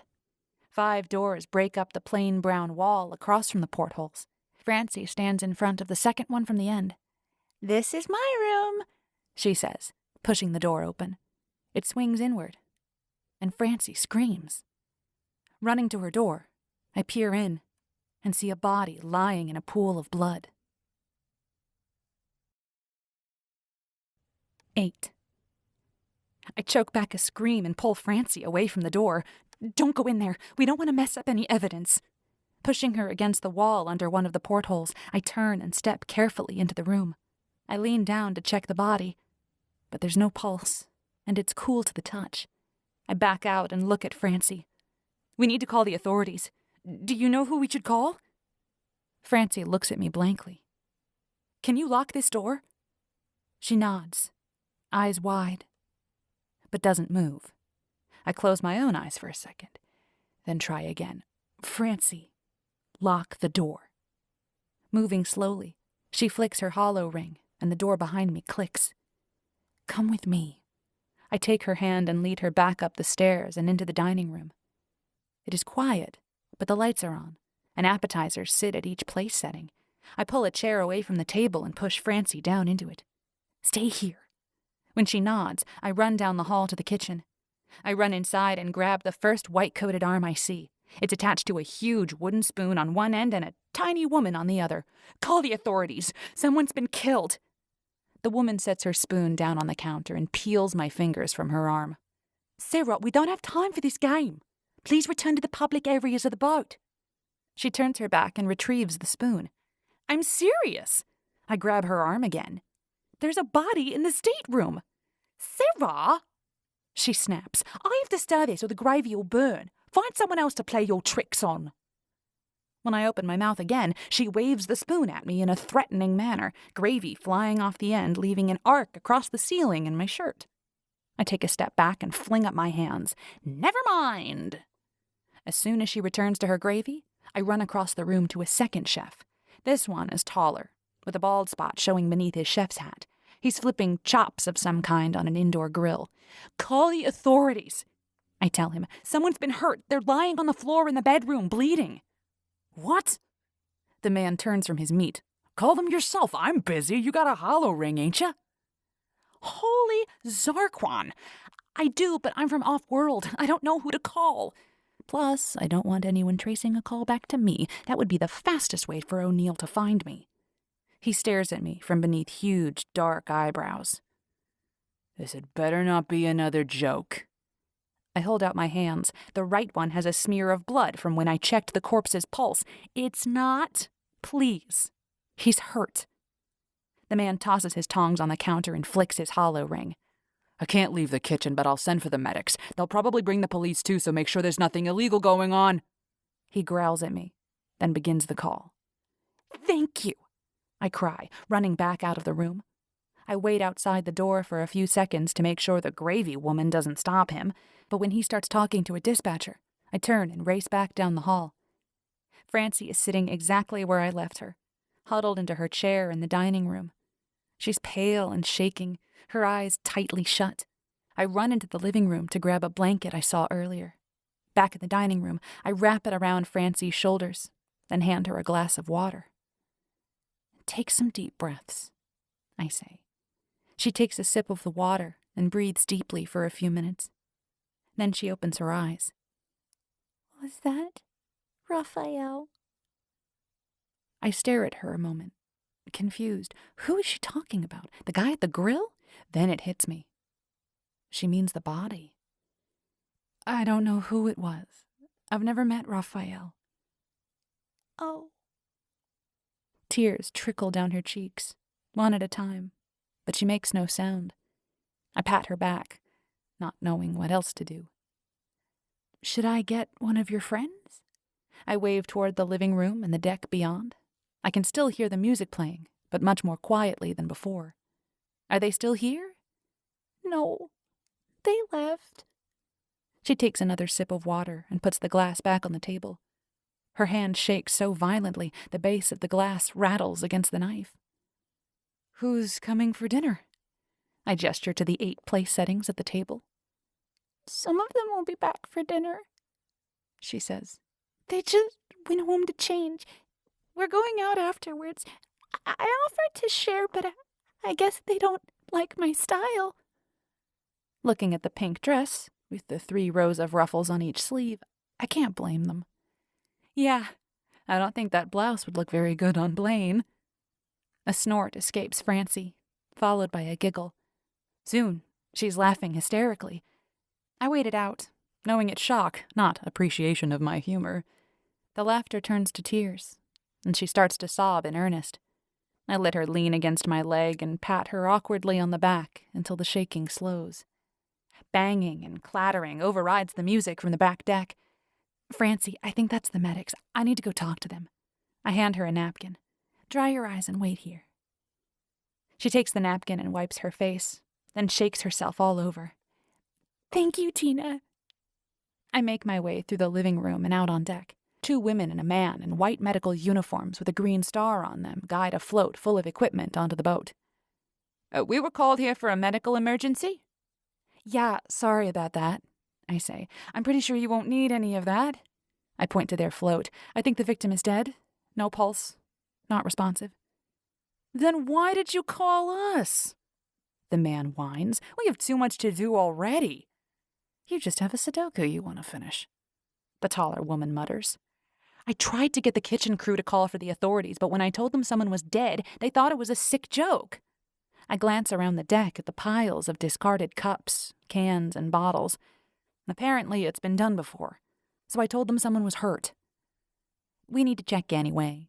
Can't depend on drunk college students to know if someone's still alive, the tall woman says. The shorter one glares at her. Would you take us to the victim, please, Sarah? And we'll need your name and contact information. I gesture to the door, and the shorter woman leads the way through the living room. Through the dining room, down the stairs and to the right. I let the medics go ahead of me, pausing in the doorway to weigh my options. I could disappear right now, but that would look suspicious. They'd definitely track me down and maybe even file charges against me. Better to stay with Francie and let the justice system do its thing. I don't know anything about the justice system on Saride, but surely it's fair. I say a silent prayer, hoping for the best. When I get to the bottom of the stairs, the taller woman and the man are standing in the hall, peering in through the stateroom door.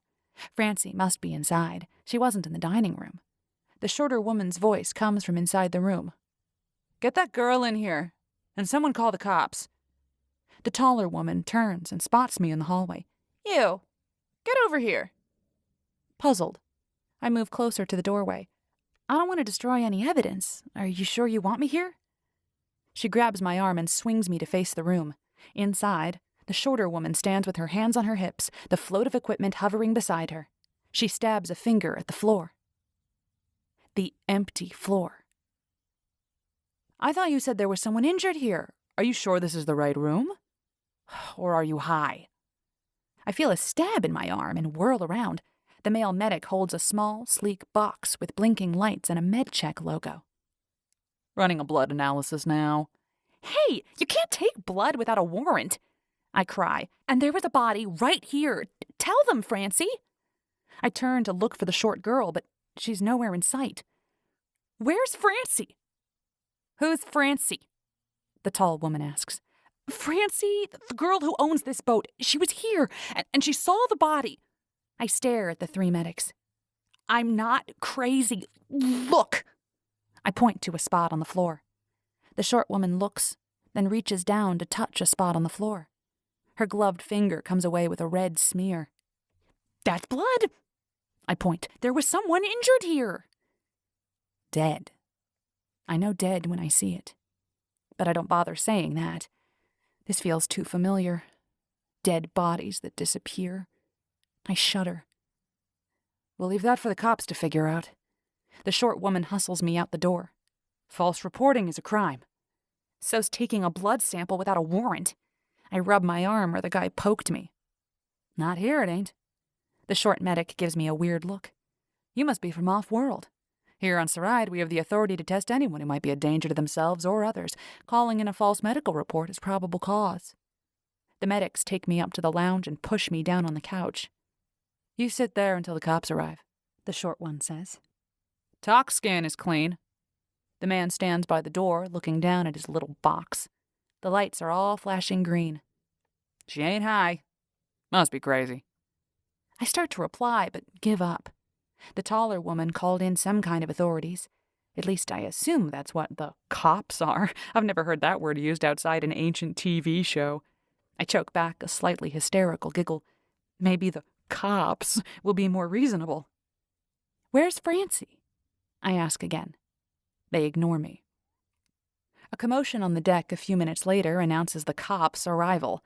The shorter medic steps out into the night and returns with a gaunt, older man with salt and pepper hair and a scar on his cheek. Simple aesthetic mods could repair that kind of damage, so he must think the scar looks good. Great. A wannabe pirate. I'm police investigator Mercius. He looks around the room, his eyes lingering on me. We'll be taking over this investigation. Thank you for your help, medics.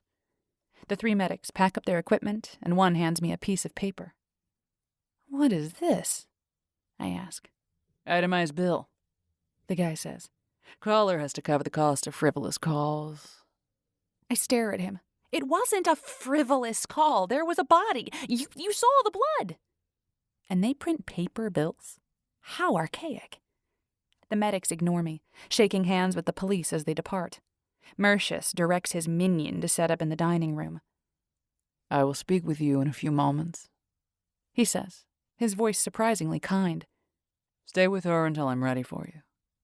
"Check the stateroom for blood," I call out, but he ignores me. As I wait, I debate which identity to give him. If I use Triana Moore, I could get charged with lying to the authorities and maybe obstruction of justice. But if I tell them I'm Annabelle Morgan, I'll trigger a scandal and bring O'Neill running to the rescue.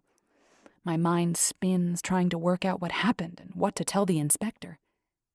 Could Bobby Putin be here? On Saride? Back on his killing spree?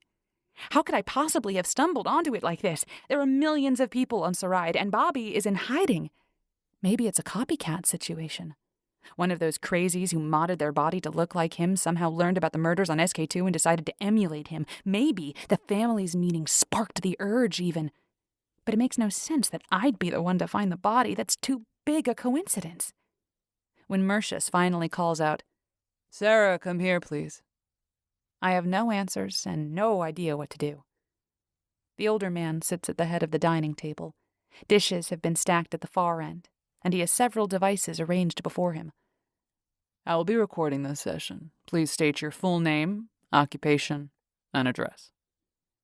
I open my mouth, then close it again. He glares at me. Name, occupation, and address. That's not so hard, is it? I bite my lip. I can't tell you my real name. I am currently using the pseudonym Triana Moore. If you run that through your database, I'm sure you'll see why it's necessary. He narrows his eyes at me. I don't know what game you're up to, but I am investigating a false homicide report. I want your name, occupation, and address. Triana Moore, maintenance technician for Station Kelly Kornienko, recently detailed to the CSS Morningstar. I hope he's connected closely enough to planetary authorities to understand why that's significant. Morningstar, you say? His eyes widen. Were you connected to that bust? I guess he's heard. I was involved in that operation, yes. Agents Vanti and O'Neill can vouch for me. Are you working another undercover op? He looks confused. Why did you call this in? No, I'm not working, I say. I was just in the wrong place at the wrong time, I guess. Seems like a weird coincidence. Yes. Very odd. He stares at me for a few minutes. Fine. Tell me your story. I run through the events of the evening, starting with meeting Francie on the dock, all the way through the medic's arrival. He asks a few questions along the way, clarifying pieces of the story, even making notes on paper. What is it with this planet and paper? Oh, where is this Francie now? He asks. I shrug. She was here when the medics arrived, then she disappeared. She's the owner of this boat. I'm sure someone from that party can confirm, if you can find them. Or the chefs. Did you ask the chefs? What chefs? You and the medics were the only people on the boat when we arrived. He makes a few more notes. I don't know what to make of your story. Obviously, I'll have to find the owner of the boat, and we'll see if we can corroborate your party story. But there's no body, no indication of any injury or death. What about the blood in the stateroom? I grab his arm. There was fresh blood on the floor. That medic saw it. They didn't mention any blood. He sighs. Right now, all I have is a woman with a crazy story who claims to be an undercover agent, although not currently on a case. Please, just check the stateroom. I rub my eyes. They were fast. There's no way they could have eliminated all the evidence. He gives me a hard look and nods. I'll check the stateroom. But first, I need to confirm your ID. He flicks a piece of equipment that has me place my hand on a scanner. It pings softly, and he nods. Then he flicks his recording gear, and the indicators go dark. Wait in the living room with Trelevin. I nod. So much for running away. I may as well go back to the Anguille Juju as soon as they let me. I tromp back into the living room, drop into a seat, and close my eyes. It's only a matter of time. Hopefully. 9. A hand lands on my shoulder. Sarah Moore, will you come with me, please? I open my eyes and look blearily up at Ty O'Neill. I figured you'd come. My tongue feels thick and dry in my mouth. Oh, great. I was probably snoring. He reaches out a hand to pull me to my feet. It's warm and strong, sending a wash of comfort and safety through me. I move closer to him, but he steps away. Ugh. Where's Francie? I ask. The room is empty except for me and O'Neill. And Trelevin. Trelevin is in the other room, O'Neill says. I don't know who Francie is. This is her boat, but no one seems to know that. I peek into the dining room, but only see Trelevin and Mercius. Come on, it's late, O'Neill says, impatience clear in his voice. Let's get back to the hotel. He calls out to the investigators. Thanks for the call. We'll be at the Anguille de Juju in River City. Let us know if you need anything else. Mercius gives him a distracted thumbs up and turns back to his conversation with Trelevin. O'Neill heads for the deck. What did you tell them? I ask. Why are they letting me go so easily? I told them you'd be under house arrest at the Anguille de Juju and available for questioning if they need you. He steps down onto the dock and holds a hand up to me. I stop, looking down at him. You told them I'd be under house arrest? I repeat in disbelief. He shrugs. No, but it's more or less the truth. I'm not letting you out of my sight for the rest of this trip. He grabs my hand and gives a gentle tug. I jump down onto the dock next to him. I guess I should be grateful it's only house arrest. Did you tell him who I am? O'Neill shushes me. I let him understand you're an undercover agent, and we're on a covert operation. I told him we'd cooperate to the extent allowed under the operation's rules of engagement. He's to scan the room and forward any evidence to us. But he still thinks I'm crazy? I scrub my fingers through my hair. I need a shower. You believe me, though, right? How did you explain me calling in a fake homicide? I didn't try to explain. Covert op covers a lot of territory. He doesn't say anything about believing me. He guides me off the dock and up to the boardwalk. The moon is high in the sky, half full, and a sprinkle of stars are visible over the sea. Dim lights hang on most of the food carts, and a few of them are still open for business. Down the boardwalk, we can hear the sounds of a party, and I wonder if Francie is hiding there, pretending I don't exist and that she never saw that body. I hope that dock has good surveillance, O'Neill says. Most of the newer ones have ID checks, but this looks older. He stops by the open gate where the dock meets the boardwalk, looking at the gate posts and the crosspiece over our heads. I don't see any cams, do you? I open an app on my Hollow Ring and run a quick scan. Nope. He looks over my shoulder. I haven't seen that app before. Is that the Enviroscan? I thought that was only available to law enforcement personnel. I bite my lip. It's a little toy I've been playing with. He shakes his head. Like the scanner you used on the crates in the Morningstar hold? In that it's one I wrote? Yeah, but they're completely different tech. I turn in a slow circle. There's not much in the way of surveillance at all. A cam over there, but that's it. I point to the building across the street. Let's get back to the Anguille de Juju, and maybe you can explain what the heck is going on. He takes my elbow and guides me toward a vehicle parked behind the food carts. In you go. I climb into the back seat and he joins me. I expected him to be furious that I'd run and that I'd gotten involved in a crime, even though that wasn't my fault. He's acting very calm and almost pleasant, but he must be upset. Maybe once we're alone, he'll drop his mask. O'Neill shuts the door and flicks a command to the vehicle. This one is fully autonomous. He gives the destination and the vehicle pulls away from the curb. As we wind through the light, late-night traffic, he stares out the window, ignoring me. I stare out my own side, trying to wait him out. But I can't. I swing around to face him. I'm sorry I ran away. Again. O'Neill looks at me. Then his gaze flicks to the front of the vehicle and back to me. We can talk about it later. His voice is flat. He points at a small plaque on the dashboard and turns back to the window. I squint through the dark and pick out the tiny letters. All interactions are recorded. The ride back to the hotel takes forever. Dawn is breaking over the hills as we pull into the garage beneath the Agridijuju. The little car halts outside the VIP entrance where another uniformed attendant waits to open the door. O'Neill and I exit the vehicle and walk to the float tube in silence. We waft up to the 24th floor and into the Empress suite. As soon as the door shuts behind him, I spin around to confront O'Neill. Offense is the best form of defense. Except I have no offense. Or defense. I sag against the back of the couch, taking in his rumpled clothing, messy hair, and pale face. Dark circles stand out under his eyes, which are tired and worn. "I'm sorry," I whisper. He runs a hand through his hair, staring out the window as dawn breaks over the city.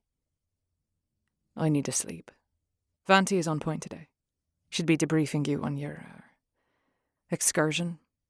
You have a families meeting at 10. Jaime sent a briefing. You might want to take a look at it. You shouldn't need to contribute at all. Dame Morgan will be on the call, so you're merely the physical rep, in case they need a handprint. After I've gotten a few hours of shut-eye, we'll talk about what exactly went down tonight. Good day, Sarah. He turns and walks out of the room without making eye contact. "Wait!" I cry, but he ignores me. I lunge forward, but the door slides shut in my face. When I get out of the shower, Vanti is waiting for me.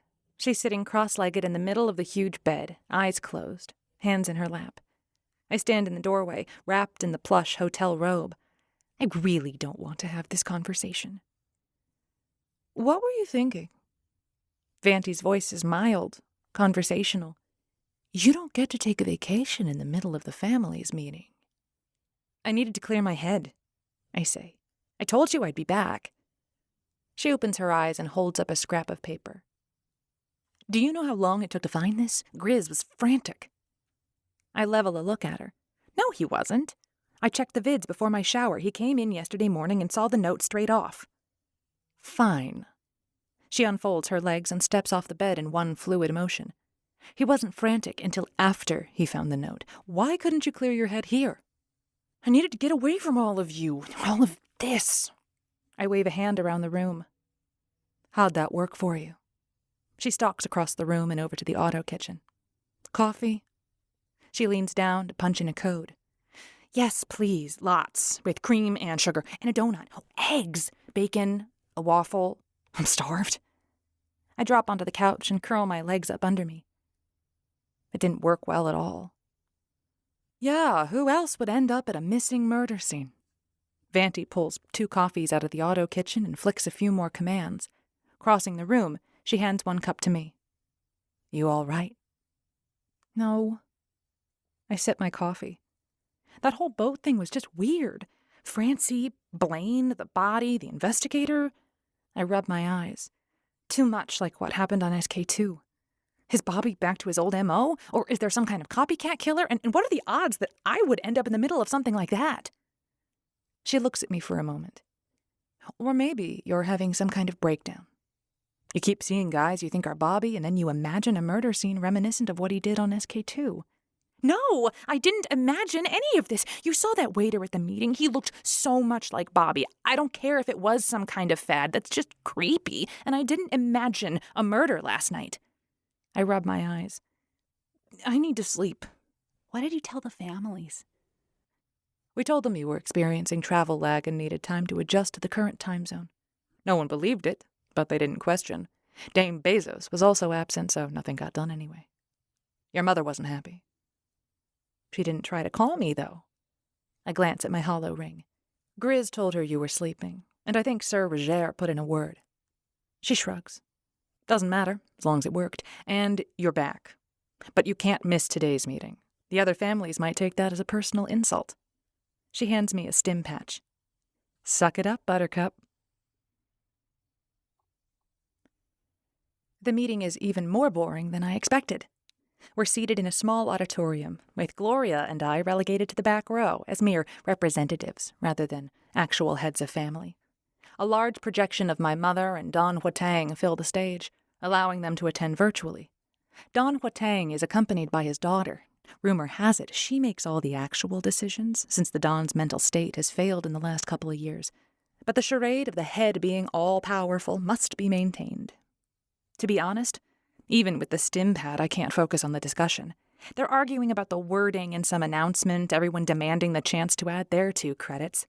Most of them say the same thing as the person before them, but they all have to talk. I close my eyes, but the stim patch makes my brain buzz too much to sleep.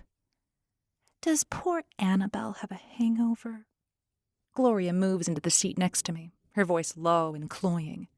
You should save the partying for after the meeting. I wasn't partying. I snap my eyes open.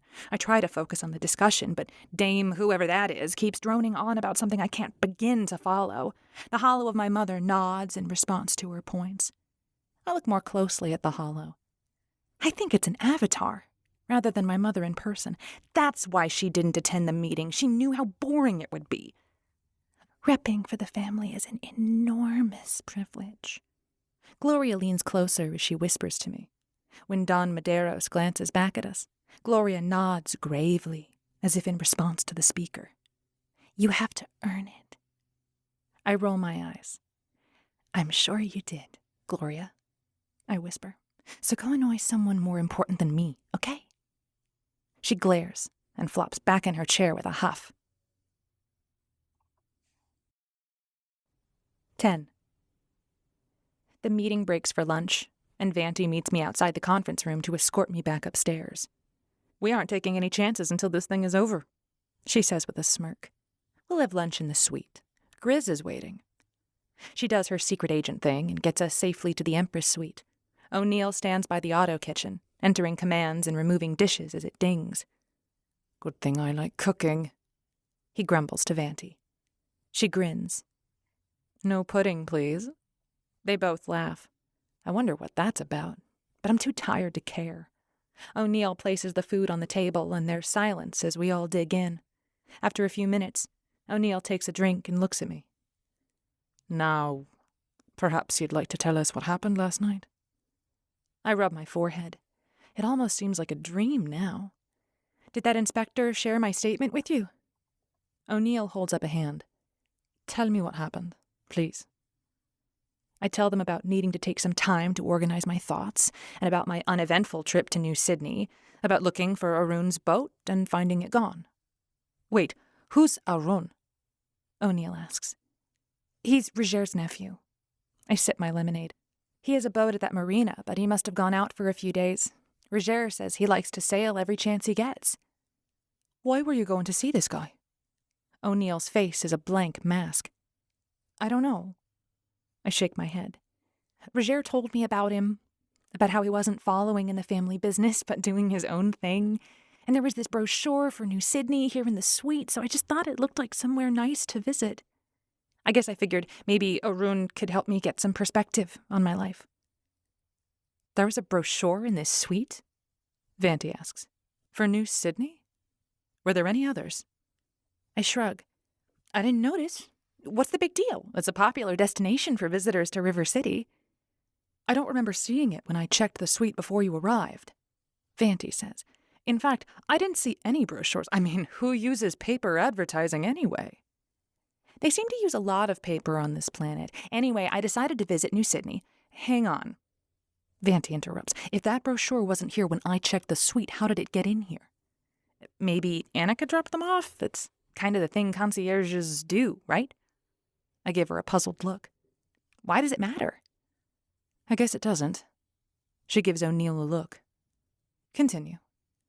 I explain about meeting Francie and the party on her boat.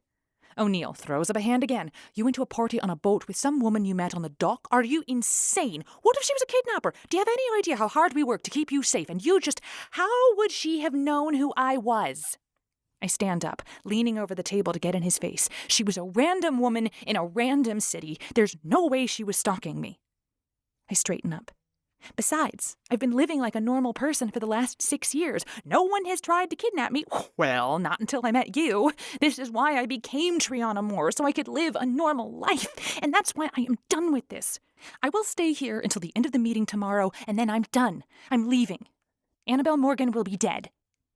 I spin and stalk across the room, slamming the bedroom door behind me. I stomp over to the bed and throw myself down. Vanti and O'Neill are crazy if they think Francie was a setup. There's no way anyone could have known I'd end up on that dock. Except maybe Roger. No. I can't believe he would be a party to anything. Of course, he's been encouraging me to strike out on my own almost since we met. What do I really know about him anyway? Mother says he's my father, but she hadn't seen him in 25 years. Then he just showed up on SK2. Maybe he isn't really Roger. I flip over onto my back and stare up at the ceiling. He has to be Roger. The family's meeting is serious business. We had to submit to DNA testing when we arrived. He has to be the official representative of the Kanduja family, or they wouldn't have let him in. But no one's heard from the Kandujas in decades, a little voice says in my head. The DNA sample they matched to him could be faked. How hard would it be to hack into the family's database? Turns out it's pretty hard. I set up a hack, then went back into the main room to grab something to eat before returning to the meeting. Vanti escorted me down. O'Neill was nowhere to be seen. We're now 3 hours into the meeting. Thankfully, Gloria found someone else to torture. She's sitting a couple rows in front of me next to Dame Ming. I look around to make sure no one is paying any attention to me and flick open my holo on a small-scale setting. Hiding my hand behind the seat in front of me, I swipe through the logins and firewall until I get to my program. It has gotten exactly nowhere. Even with family's access, I can't break into the database. According to Occam's razor, the most likely answer is probably the answer. Or something like that. I heard that on an ancient TV vid about aliens. Aliens! So, unless there's a seriously huge conspiracy going on, it looks like Roger is actually the Kanduja family rep, which means he's not likely to be involved in anything targeting me. Besides, O'Neill checked him out thoroughly both on SK2 and when he found out Roger was a Kanduja. If I assume Roger didn't tell anyone except me about Arun, then no one could have known I was going to New Sydney. Which means Francie was a random event, so the body I saw couldn't have had anything to do with Bobby. The galaxy is just way too big for that kind of coincidence. I drop my head into my hands. Maybe I am having a breakdown. As far as I can tell, nothing of significance is decided during the meeting. The reps talk and talk and talk, but there are no votes or memorandums or ultimatums. At the end of the meeting, Mother sends me a text. Good work. Seriously? She's congratulating me on sitting in the back of the room and staying silent? Wow. When the conference room doors open, the waiting security agents greet their principals and whisk them away to various corners of the building. I wait until the crowd is dispersed a bit before trudging out into the lobby. Vanti stands by the float tube. Is Ty still mad at me? The words slip out before I can censor them. Vanti gives me a flat look. I don't think this is something that will just go away on its own. You gave him the slip when you know his job, his responsibility, is to protect you. Even if there was nothing else between you, that would cut him. He takes his work very seriously. The fact that the two of you have some kind of weird relationship just makes it worse. We float up to my suite while I think about that. Vanti makes me wait by the door while she clears the suite. O'Neill isn't the only one who takes his job seriously. How would anyone get in here? I ask. How did that brochure get in here? Vanti counters. Are you still on about that? I told you, I'm sure Annika left it. In fact, I'll prove it. I flop down onto the couch and pull up the hotel operating system. Unlike the family's database, this is a piece of cake to break into. Speaking of which, cake sounds good. Vanti, can you get me a chocolate cupcake? Vanti rolls her eyes, but goes to the auto kitchen and types in a command. Look, here's a vid from the day we arrived. I stretch the view to about 1 meter high and flick it to the coffee table. It shows the main room of the suite, but it's empty. I'll have to fast forward to the action. After a few seconds of nothing, the front door opens and Annika strides in. She puts some flowers on a side table, checks the auto kitchen, sets a basket of cookies on the counter, and drops a few pieces of paper into the coffee table. Then she leaves. See? It was Annika! I turned to smile triumphantly at Vanti. I don't remember those cookies, though. Hang on, she says, her hand halfway into the auto kitchen. Who's that? A man in hotel uniform walks in, glances around, and adds another leaflet to the table. I freeze the vid and zoom in to see his face. Vanti walks right up to the table, cake forgotten. That's Liam, she says. Roger's concierge.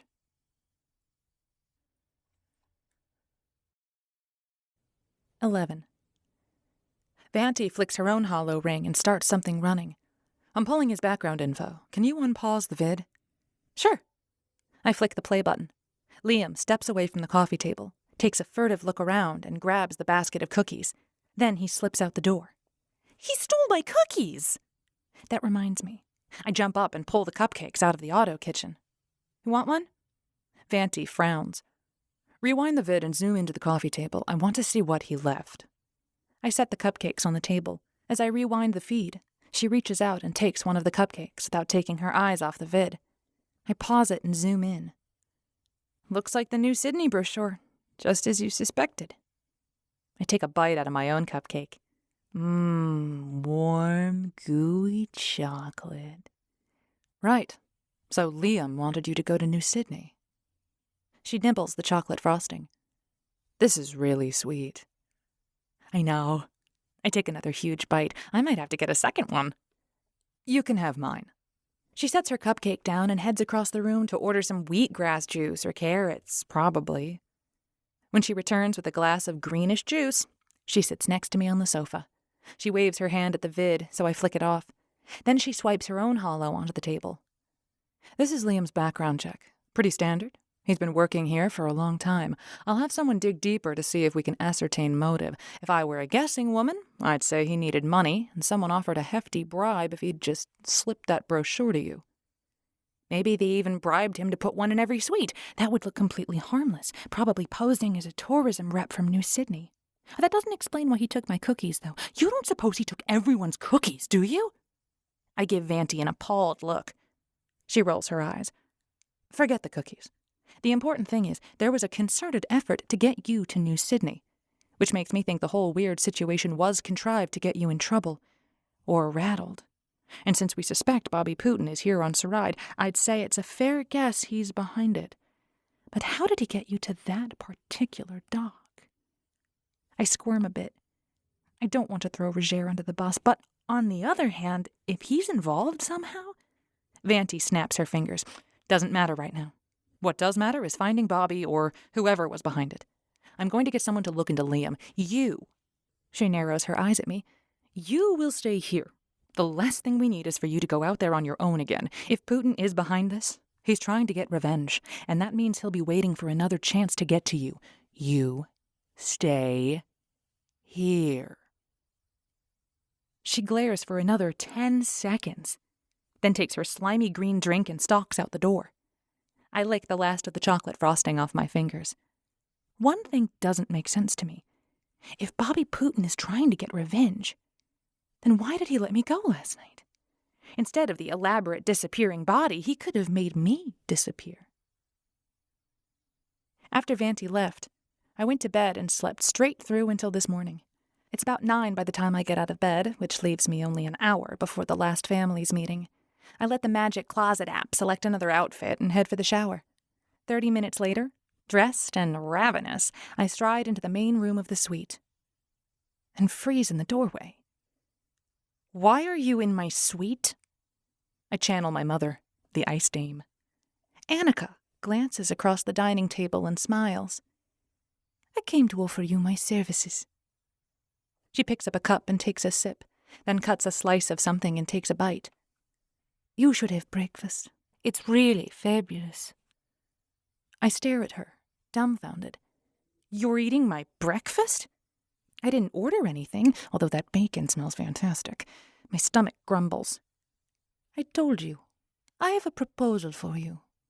She waves at a chair across from her. Please, Have something to eat. I'm really confused now.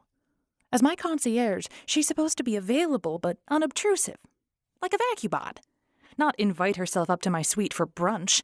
I sit down and pour myself a cup of coffee. I don't need your services right now. I try to look regal, but my stomach growls again, loudly. With a shrug, I grab a plate and fill it with bacon and eggs. You might think you don't need them, but you do. She smiles and pats her lips with a napkin. My employers have an offer for you. Your employer is the hotel. The bacon tastes as good as it smells. I pick up the tongs and scoot a couple more strips onto my plate. She smiles more broadly and takes a device out of her pocket, holding it below the edge of the table where I can see it, but presumably the cams will not. She presses a button, and a red icon flashes on top of the slim box.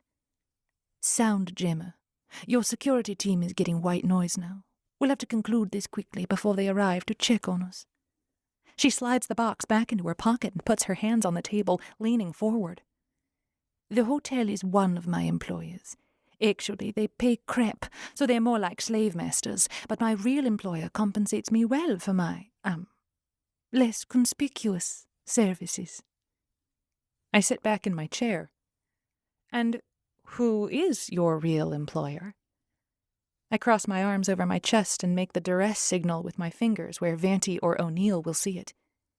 They prefer to remain anonymous, but they can help you disappear. She looks me over. We know you aren't happy here. You tried to disappear before, but my employers can help you disappear for good. Really? I uncross my arms. I'm not sure if it's because I know O'Neill and Vanti will have seen the signal, or if it's because I'm hoping they didn't see the signal. Maybe Annika can help me. What's in it for them? She laughs.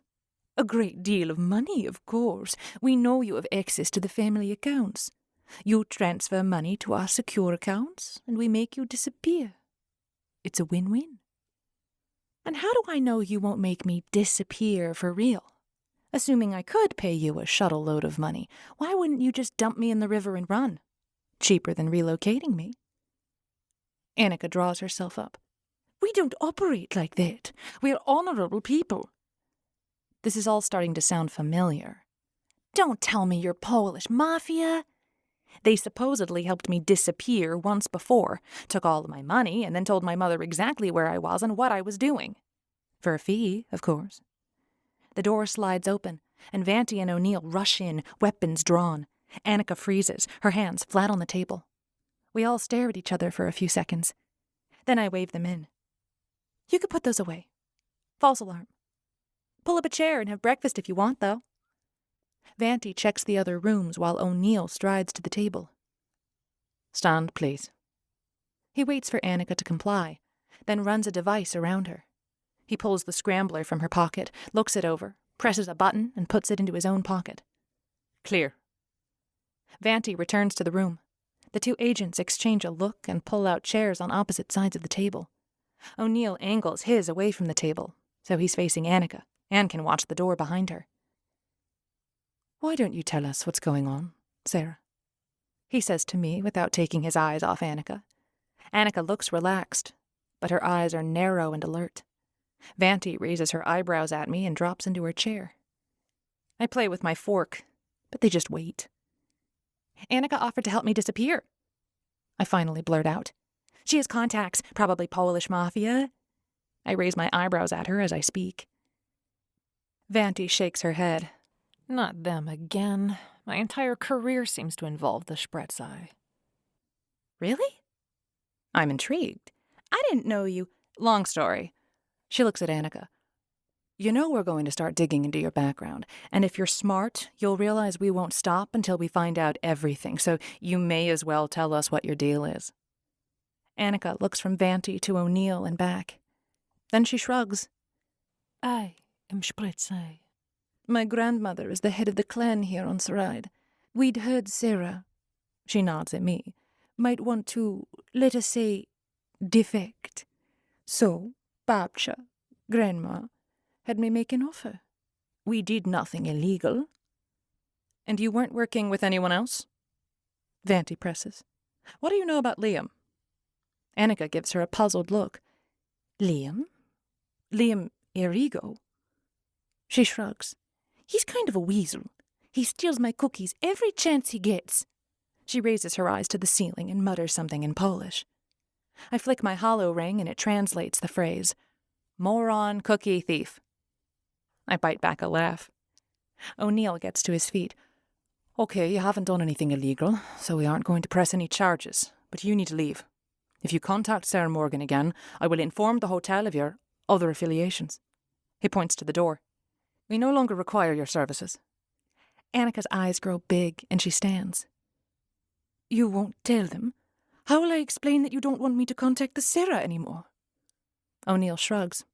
Your problem, not mine. Get out. Annika gives me a pained look and hurries to the door. She didn't mean any harm, I say as she leaves. O'Neill cuts me off. You don't know that. Maybe she's trying to lure you out of the hotel for someone else. I'm not stupid enough to go with her without checking her story, I say. But you did think about going with her. It's a statement, not a question. He glares down at me. And how should I know what you're stupid enough to do? You went to that party with a random woman you met on a dock. Vanti leaps up from her chair. Grizz, this isn't helping anything. Why don't you go cool off? You can check on the research I was working on. I'll take care of Triana. Yes, Grizz, I say nastily. Go do some research. I no longer require your services. I slam my chair back from the table, tipping it over onto its back. Throwing my napkin down, I stalk out of the room and slam the door. 12. This tantrum thing is getting tiresome, even for me. Although I do like the door slamming part. The doors on SK2 all slide, so I'm getting a chance to do some quality door slamming that I missed out on in my teen years. I take a deep breath and open the door. Look, I'm sorry. I start. But I'm alone in the room. Alone, but not alone. I turn to where I know the camera hides and try again. I'm sorry to be such a pain. I'll behave myself from now on. I won't try to sneak away again. Can we talk? I wait, but there's no answer. Fine. I finish my breakfast and wait for Vanti to take me down to the meeting. When the meeting finally ends at noon, I'm so done. I've been ignored this entire time. Even Gloria hasn't bothered speaking to me. Mother doesn't send me a text this time. I guess my passivity is now considered standard, and therefore no longer worthy of praise. Roger gives me a brief nod, but he's deep in conversation with Don Said. Vanti takes me up to the suite, and I head straight to the auto kitchen. I'm having a margarita. Do you want anything? Can't. On duty. She slouches into the big armchair. On second thought, give me a soda. Something with lots of caffeine. I'm going to be up all night. I bring the drink to her and drop onto the couch with my frozen concoction. Really? What's going on? I thought with the meeting done, you'd just be packing me up and heading home. I don't pack up. She smirks. I'm going to have Annika do that after we leave. I've got a lead on the whole missing body thing, and I'm going to check it out. She eyes me. Want to come along? What's O'Neill going to say about that? I take a slurp of my margarita. Ooh, Lork, that's strong. I feel warmth spread through my stomach and into my chest. My cheeks flush.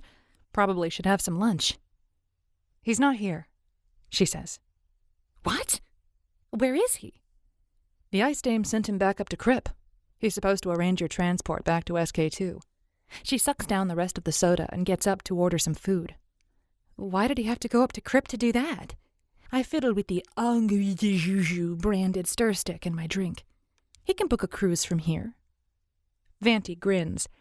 I might have relayed that message incorrectly. I stare at her, my tequila-addled wits sloshing around in my skull. She rolls her eyes. I told him the ice dame wanted him to go up to Crip to personally check the accommodations up there. I can't believe he bought it. He probably couldn't wait to get away from me. I mutter into my glass. Snap out of it, would you? This lovesick pre-adolescent moping is making me want to puke. I sent him away so you and I could go track down Bobby Putin. Don't you want to come? She pulls the food from the auto kitchen and sets it out on the table. Why would you do that? I ask.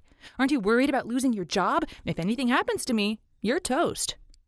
Nothing is going to happen to you. You forget who you're dealing with. I've babysat you before, remember? But why do you want me to come with you? She shakes her head. Because I'm an idiot? I don't know. I like you. And I like Grizz more. This, whatever it is between you, is killing him. I think you need to snap out of this funk and get back to being the girl he's in love with. The best way I know to do that is work. Do you think he's in love with me? I take a huge gulp of my drink. My head squeezes. Ah! Brain freeze! Of course he's in love with you, and you're in love with him. She sits down at the table. If you want to come with me, you'd better eat something and sober up. That must be one hell of a margarita. We finish lunch, and I pack a small bag with essentials and my usual comfortable clothing. I send a message to Annika requesting she pack the wardrobe and ship it to Crip. I include a big tip, hoping it will smooth over any bad feelings and ensure the wardrobe arrives intact. After checking out of the hotel, Vanti takes me to the basement. We stride through the parking garage, past small, sleek Sportsters and huge family haulers. She heads straight to the rear, crossing an empty section. Near the far wall sits a bright red two-seater with convertible top and turbocharged engine. I grin a little. I've always had a thing for Estrigos. Vanti strides right past the sporty little gem and slaps a hand against the huge, boxy thing behind it. What do you think? I gape. We're not taking that. It looks like an enormous shipping crate on a float panel, except it's pink and covered in huge, cartoonish cupcakes. Cupcake Cafe stretches across the 10-meter-long body. A roll-up window takes up the middle third of the thing, and is that an awning? Our cover. Vanti caresses the pink monstrosity. I've always wanted to run a cupcake truck. I close my eyes, shaking my head. You don't mean that. Can you even bake? She rolls her eyes. What's the big deal? You just download a few molecular maps for cupcakes and we load them into the auto kitchen. You've got all the maps, right? I should be able to find something, I reply doubtfully. But the really good bakers don't let anyone have their maps. She shrugs. We don't need to be good. It's just a cover. She pulls open the front door and climbs in. I open the rear and step into the body of the vehicle. Dust coats everything. A counter stretches along one side, with cupboards above and below, except for the space where the roll-up window allows access to the outside. The other side is a series of metal doors with windows in them and a sink. Vanti? I call as she maneuvers the huge vehicle out of the parking lot. What? Did you check out the back of this thing? There's no auto kitchen back here. Do you know how to bake?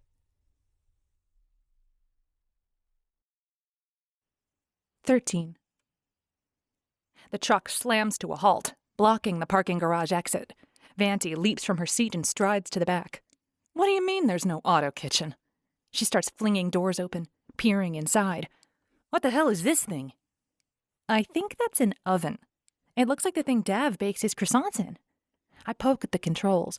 As we watch through the glass door, the inside of the cabinet starts to glow. See? It's heating up. I open the door and warmth flows out. Vanti slaps the controls, turning the oven off. Up front, an insistent ping sounds in time with a flashing message on the dashboard. You are impeding traffic. Please move your vehicle. I peek out the rear window. We'll have to deal with that later. There's someone behind us. Vanti runs to the front and jumps into the seat. She hits the screen and picks a point, seemingly at random. The truck lurches forward, and the flashing message disappears. Do you have access to any funds? I give her a puzzled look. Of course. I have credit in my account. Don't you have a budget for this operation? She smiles slyly. It's not exactly on the books. Plus, I spent most of it on this dump. As we talk, the auto drive merges us into traffic and onto a southbound road. This truck can't access the maglev rails we took from the shuttle port, but River City has plenty of regular roads as well. Unless you know how to bake cupcakes, we might need to purchase some inventory, Vanti says. I should have known this truck was too good a deal. So we'll just buy a couple dozen cupcakes before we leave the city, I say. We aren't really going to sell very many, are we? She shrugs. Depends on how long the mission takes. Let me see if I can find a bakery along the route. 8 dozen cupcakes later, we pull out onto a highway heading for New Sydney. We stop along the way to rent a cleaning bot, which is scrubbing the back while we travel. The cash I pulled from my bank account before my first illicit visit is nearly depleted, but Vanti doesn't want me to transfer any money in from the Morgan holdings, in case someone is watching those accounts. If Bobby Putin is really behind all this, I tell Vanti, it won't matter. He knows about my alternate identity. I know, but since we used cash, it won't be tipped off to our new cover. She looks lovingly at the shining interior emerging in the back of the Cupcake Cafe. I think we should take the money we have left and buy some ingredients and try making our own cupcakes. Are you nuts? Have you ever baked anything in your life? It's not as easy as using an auto kitchen. I spent enough time in Mother's kitchens as a child and learned a few things from Dav, her pastry chef. I might be able to manage some muffins if we had a recipe, but I don't think they'll look very good next to those. I point at the pink bakery boxes stacked carefully in the rack by the door. How hard can it be? Vanti flicks her hollow ring and starts searching for cupcake recipes. Shouldn't we talk about how we're going to find Bobby? All right. She flicks her ring and the search window closes. She pulls up a map. This is New Sydney. The marina where you met Francie is here. I'm operating under the assumption Bobby has been tracking you and was behind that whole incident. I don't know what his motivation was. If he'd stayed quiet, we wouldn't be looking for him now. I wrinkle my nose. Bobby isn't good at staying quiet. He's always been flashy. I imagine hiding here has been torture for him. Maybe the opportunity to take revenge on me was too much to ignore. But why did he let you go? Vanti asks. He could have had his minions kidnap you while they were staging that murder. I don't know. I think we can assume he isn't completely rational, right? I rub my eyes. I don't know anything about serial killers. Do you? I know a little, but it isn't my area of expertise. My background has been more in terrorism than murder. Maybe we should skip the whole Bobby thing and just become cupcake vendors. I joke. Vanti sighs. Wouldn't that be sweet? A little after 5 that afternoon, the van parks itself in a lot a few blocks from the marina. The cleaning bot has finished the job, and the interior is sparkling. Unfortunately, removing the grime has made the worn spots more obvious, but only the two of us will be inside to notice. Vanti rolls up the side window and puts out the awning. Stick that sign outside, will you? Oh, we're going to start selling right away? I grab a sandwich board stashed behind the driver's seat. Climbing out of the van, I set it in the empty parking space between our truck and the sidewalk, and climb back in. Do you think anyone will really want cupcakes? What flavors do you have? A voice asks from outside. I guess that answers that question. Vanti leans across the counter and smiles down at a woman and her 2 kids. We've got a big selection. What are you looking for? I pull a couple chocolate-topped cakes from one of the boxes and set them on the counter. How about these? Strawberry cake with chocolate frosting. A little boy kicks a tire. I want chocolate! Only chocolate! Banana! The girl cries. Not chocolate! The woman glares at us. You heard them. Chocolate and vanilla, one of each. Wow, lovely little humans you're raising there. I mutter under my breath as I dig through the pink boxes. Vanti takes some credits from the woman and hands over the cakes. The little boy drops his on the ground and begins to scream. Vanti hands the woman another one. No charge, she says with a smile. I should think not. Imagine charging a child for dropping a cupcake. The woman picks up the cake on the ground, wipes the dirty icing off with a napkin, and hands the cake to Vanti. Put some more frosting on that and I'll eat it. Vanti and I look at each other. We iced these back at the bakery, I say. We don't have any frosting with us. Sorry. The woman grabs the cake out of Vanti's hand, grumbling under her breath about cheap bakeries as she stomps away. I look at Vanti. You still want to run a cupcake truck? A man walks up and asks if we have any saffron vanilla cupcakes with basil mint frosting. Yeah, right. A line forms quickly, and we do a brisk business all evening. As the sun sets over the marina, the surge of customers turns into a trickle and eventually stops. Vanti and I look over our kingdom. The truck is trashed. Stained boxes are scattered everywhere. Frosting smudges cover the counter, our hands, and the payment terminal. I grab the cleaning bot and set it to run a quick cycle. Vanti opens the last intact box. We still have 7 cupcakes in here. Well, 6. She takes a bite of a zartberry cake. We're good bakers. You know we didn't make these, right? I take a chocolate cake. But they are fantastic. Too bad that bakery is too far away to get more. Yeah, that might be a problem. She licks the frosting off her fingers. We need more. How much money do we have? I count up the cash and look at the payment report. Looks like we have enough to buy 7 more boxes, if we can find a bakery nearby. But we sold 8 boxes. We should have a profit. Vanti looks at the numbers I scribbled inside a broken-down box lid. I guess we need to up our prices then. Didn't you look at the cost before you priced them? I do some more math. She shrugs. There was a price on the sandwich board, so I figured that was good. I shake my head. That price was probably 5 years old. Plus, the people who used to run this truck probably made their own cupcakes rather than buying them at a bakery. Lots cheaper to do it yourself. How was I supposed to know? Her voice is getting cranky. I'm an agent, not a business mogul. Clearly. I also think you need some protein. How many cupcakes have you eaten anyway? Vanti doesn't usually eat sugar, so the influx is probably throwing her whole body out of whack. No idea. 2? 7? She washes her hands in the sink. I think you're right. Let's get some real food. We close up the van and walk to a little food trailer across the parking lot. They've been doing as much business as we have, so they must be good. We purchase the last of their tacos and find a seat at a picnic table nearby while they close up shop. Good day today, girls? A tall man in a white apron asks as he wipes down his food truck counter. Yeah, I reply. How about you?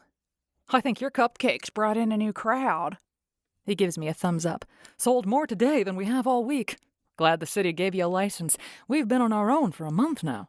Having another truck always improves business, unless they're doing the same food. He pulls their window cover down. License? I whisper to Vanti. Do we have a license? Are we going to get raided and impounded? Chill out, Vanti says. They don't swoop in with a tactical assault team. If they show up and ask, we'll deal with it then. Most likely, we won't see them at all. I stand and gather our trash. I hope not. I dump the refuse into the recycler pod on the sidewalk, and we head back to our truck. Check this out, Vanti says once we're back in the truck. She reaches up and opens a panel in the ceiling. This is why I chose this truck. She flips a switch, and a small hum emanates from the van. Part of the ceiling starts to rise. It ratchets up about a meter, revealing cloth sides, complete with plastic windows. Step on this. She points to a reinforced shelf near the rear of the truck. I climb up as instructed and poke my head into the space above the ceiling.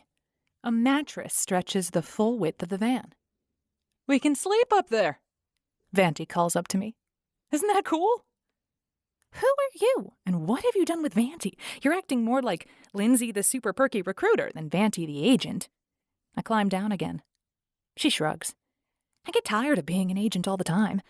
That's one of the reasons I brought you along. I feel like I can be myself. With the other agents, I have to be tough and amazing all the time. I look at Vanti.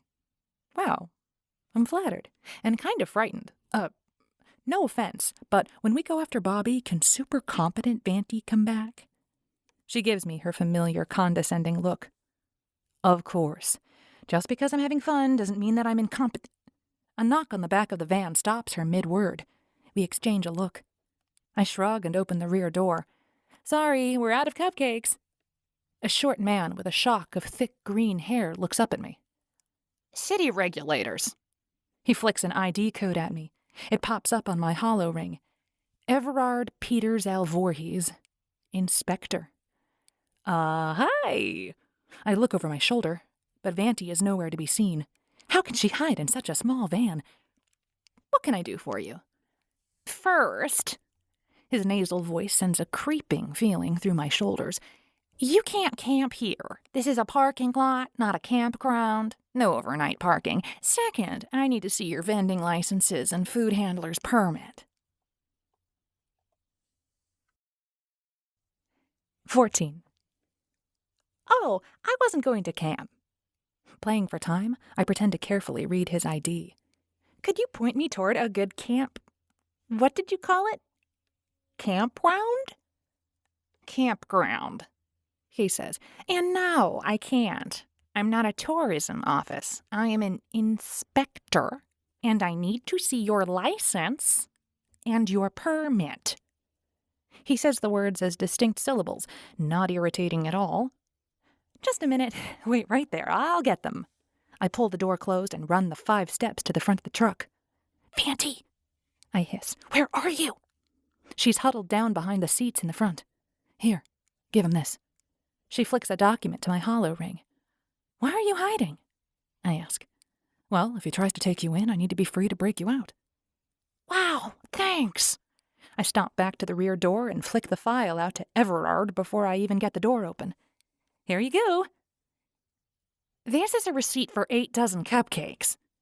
He looks at the hollow and then up at me. Where's your vending license? Even if you're just reselling, you need a license. You don't make your own cupcakes? Another voice asks incredulously. I look over Everard's shoulder and see the tall man from the taco truck. He glares at me. Did he turn us in? Don't be ridiculous. What kind of crazy person would use a food truck to resell cupcakes? I turn to Everard. I must have given you the wrong document. Let me look again. Licenses are paper documents, Everard says, which you'd know if you had one. I smile woodenly. My partner arranged all the paperwork. Let me look in the file. I pull the door shut again and race up front. But Vanti has disappeared. I blow out a deep breath. If he would accept electronic documents, I could probably create a fake in a few seconds. But of course, this crazy paper-happy planet uses hard copy. I have no way to print anything. I open and slam closed the cupboards, hoping they'll believe I'm looking and maybe get tired of waiting and just leave. Or get abducted by aliens. It's probably as likely. I suppose I could just start up the vehicle and drive away, but I'm not sure it will even run with the top extended. Finally, I give up. Vanti will have to deal with the repercussions. I walk to the rear of the van and open the door. Sorry to keep you waiting. There's no one in sight. I lean out into the night. Hello? Sir Everard? Taco Man? Vanti steps out from behind the recycle pod, dusting her hands. That's done then. What did you do? Cold fear creeps up my spine and runs down into my stomach. Where are the inspector and the taco guy? Vanti smiles and climbs into the van. Don't worry about them.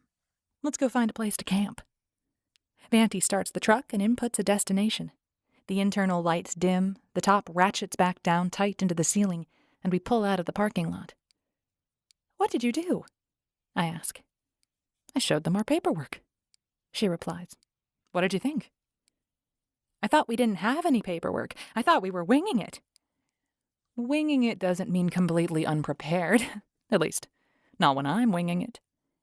Then why were you hiding in the footwell? She laughs. I wasn't hiding. I keep our hard copy files under that seat. Did you really think I'd be that unprepared? Do you know me at all? She has a good point. Vanti is a super agent. Everything is accounted for and planned, down to the tiniest detail. Then, when things go wrong, which they always do, she improvises effortlessly. Nice one. I nod. You couldn't clue me in? Had to let me sweat? What are friends for? She flicks open a navigation app. We're headed for a bakery just out of town. See if you can find a campground nearby. The next morning, we pick up 10 boxes of cupcakes and grab some breakfast at the bakery. I doze over my coffee. Sleeping on top of a cupcake truck in a strange city squeezed next to a frenemy is not the most restful of nights. Vanti yawns and hands me a muffin. She has yogurt with fruit. No more sugar. I have such a hangover. Good thing these cupcakes don't look as good. Won't that make the customers suspicious? I rip a chunk off my muffin. She shrugs. We'll park in a different location. What are the chances we'll have the same customers? It's a big city. I guess you're right. But is this really the plan? To just sell cupcakes and hope we stumble on Bobby? No. She sips her coffee. The plan is to get you seen by as many people as possible so Bobby will stumble on us. I've already started. She flicks an app on her hollow ring, and Friend World pops open. She taps a post and stretches it. It's a picture of me, smiling in front of our truck as I hand a cupcake to a young girl. The title of the post says, "Best cupcakes in town for only a week." That's not a very viral post, I say. Too bad I didn't get a vid of that guy trying to impress you by eating the whole cupcake in one bite. You're missing the point. She shakes her head. I mean, viral would be helpful, but the point is to get you noticed. I'm sure Bobby has some kind of facial recognition spider crawling the net, so this should work. If he didn't, how did he find you so easily a couple days ago?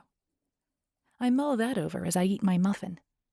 I'm still not convinced my adventure on Francie's boat was manufactured by Bobby, although the further I get from it, the more likely it seems. So, I'm bait again? Vanti smiles. Actually, it's more of a smirk. Sorry. She's so not sorry. We drive to another popular tourist location, the Eiffel Tower. It's a replica of an ancient Earth structure, built about 100 years after the colonists landed on Saride. By then, the colony was thriving, and they were looking for ways to get settlers from the other 4 planets over to visit. Tourism was attractive, even back then. The huge structure towers 300 meters over a gravel and plascrete park. Formal gardens define the edges of the space, and we park just outside. It's early morning still, but the parking spaces are filling with other vendors. Food, souvenirs, clothing. There is even what I think might be a portable brothel. I've heard things are loose on Saride, but I didn't realize sanctioned prostitution was part of the deal. We've got a few hours before we need to open. Vanti consults a document on her hollow ring. What are you looking at? I lean over her shoulder, but she snaps the dock shut. It's an agency ops plan. Need to know only. Did you think I was picking these locations at random? I wasn't sure what to think. I thought you said this wasn't a fully sanctioned mission. I can't believe the agency directors would approve using me as bait. She holds out her hand and rocks it back and forth. It's a gray area. The plan was developed over the last few weeks, once we tracked the funding for the TLO back to Saride. I'm just adding some improvised improvements. She jumps out of the seat. We'll open at lunchtime. For now, let's go scout the area. We leave the truck and find a path from the street, through the ornamental planting, and into the park. The wide space is already teeming with tourists, many of them grouped around guides. The tour guides have large projected symbols floating above their heads, giving their flocks a focal point. Individuals and smaller groups also wander the plaza, listening to audio or snapping pics in vid. Normally I'd put on some privacy makeup to fuzz the surveillance cams, but we want Putin to see us. Vanti wanders the plaza, accidentally photobombing as many people as possible. We're going to have a lynch mob coming after us if you don't stop that. I mutter, after a couple gives her a dirty look. They're just going to delete those pics anyway. Whatever. Vanti angles across the plaza to the kiosk at the bottom of the tower. Want to go up? Are you sure that's a great idea? I look up at the huge structure, almost falling over as I tip my head back. We want to be visible and accessible, but I don't want to get thrown off the top by an angry serial killer. She shakes her head. He wants to toy with you. Throwing you off the top would be too quick a death. Besides, the tower has grav fields to prevent that kind of thing. She waves a hand through the purchase icon, inputs the number 2, and feeds cash into the machine. Do I have to pay you back this time? I think of our mission to Skikkiman Palace, when she made me pay for the tickets. No, I'll put it on the expense report. She completes the transaction and flips a virtual ticket to me. Besides, you never did pay me back. That's because you disappeared. I follow her across to the other corner of the tower, where a line of visitors snakes through the entrance. You didn't leave a forwarding address. We play tourist while we wait in line, taking selfies and posting vids to Friend World. Vanti insists we add a hashtag cupcake truck to each post to ensure Putin will know exactly where to find us. He's pretty smart, I say.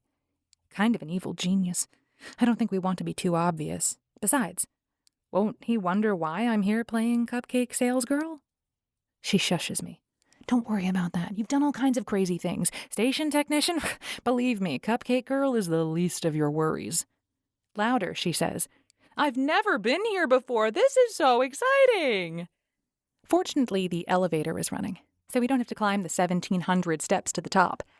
Elevators are ancient earth float tubes. They came in many different styles, but this one is a metal cage. Anti-grav lifters push the cage up through the latticework of struts that make up one of the tower's 4 legs. As we rise, we can see the city laid out below us. The Eiffel Tower Park is situated on an island in the middle of a river flowing into the Bay of Tivu. The marina fills the left side of the bay with a network of docks and boat slips. The right side provides ports for larger ships. Closer to us, the city streets lie in a neat grid. I turn and look at the city behind us. It continues in the neat pattern for a few kilometers, then dissolves into a patchwork of suburbs and agriculture. The maglev lines and the highway stretch away, parallel to the coast, north toward River City. We have to switch elevators about halfway up the tower. A normal float tube wouldn't require this, but the builders wanted to stay true to the original. Or so a recorded voice tells us as we crawl up the tower. At the top, we step onto a fenced-in platform. The wind whips my hair around my face and stings my eyes. Vanti grins at me from behind a pair of designer sunshades, her copper hair sleeked back into a smooth ponytail. I push my frizzy red curls out of my face and give her the stink eye. She grins wider and hands me a hair tie. Let's just take in the sights, like normal tourists. She grips the railing. Take a couple vids, then we'll head back down. This is pretty spectacular, I say. Haven't you been here before? I shake my head, and my hair pulls loose from my hand. With a sigh, I try again to bundle it into the tie. A few strands escape to plague me, but it will have to do. I've been to River City when I was little, but Mother never had time to visit New Sydney. Jaime had family up in the Carpathian, so he usually visited them. He took me along a couple times. It's beautiful up there. Completely different from this, of course. We wander around the platform for a few minutes, enjoying the view. Suddenly, Vanti grabs my arm and points over the railing. What's that? 15. I follow the line of her arm. She's pointing at our truck. That's the cupcake van. Yes, I know. She sounds irritated. I mean behind the truck. Someone was nosing around it. Maybe a customer wanting to know when we open? We put the sign out front, she says. We need to do a careful recon when we get back down. Don't you have any surveillance on the truck? Vanti is usually pretty tech-savvy. Of course, but most of it is focused inside or on the serving counter. She heads back to the elevator. I can't believe I didn't think of external surveillance. A flood of excited tourists piles off the elevator, and a few get on with us for the ride down. I surreptitiously open a link to the CityNet. No one pays any attention. They're all busy uploading vids to Friend World or chatting about their next destination. I hear the words Opera House mentioned a couple times. I make a mental note to check the tourism sites when the mission is over. By the time we reach the plaza, I found a couple city cams that point toward our parking space.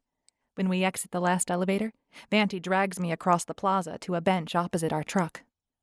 What did you find? She leans back against the bench, face turned up toward the sun. I got a feed from the building on the far side, I say, trying to look casual. I flick open my Friend World feed and stretch it bigger to distract anyone watching us. Then I flick the cam feed and slide it under the current story, so it looks like the next post on the page. I manipulate the vid and freeze it. There's your terrorist. Vanti dips her chin to look at the pic, then turns to me, lowering her sunshades to give me a glare. Very funny. The pic is of a man with a young boy. They're standing in the shade of our truck, and the man is waving his arms as if having an animated conversation. Even terrorists have to call their mothers, I say. Maybe the little one is in training. I don't have to see Vanti roll her eyes to feel it. I grin. Better to be safe, she says. Can you install a couple cams so we don't have to rely on nearby buildings? If you have some, sure, I can put them up, but I don't carry them around with me. I flick my ring and shut down both feeds. Or we could probably buy some at that store. I nod toward a tech store behind us. I noticed it before we sat down because of the purple drone ad in the front window. Or I could get one of those drones and hover it over the truck whenever we're gone. Or inside. We don't want to attract that much attention. Vanti stands and heads across the plaza without waiting to see if I follow her. The afternoon goes much like yesterday. We sell out of cupcakes in about 4 hours and shut down the van. How much did we make today? I ask.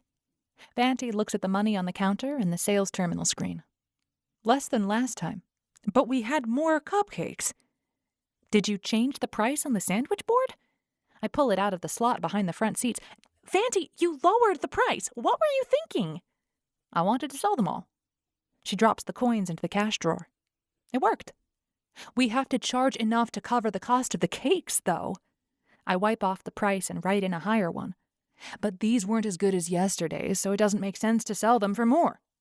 She leans against the counter, her arms crossed over her chest. Okay, first, how did you know they weren't as good? I demand. You said you weren't eating any sugar today, and second, how many did you eat? She rolls her eyes.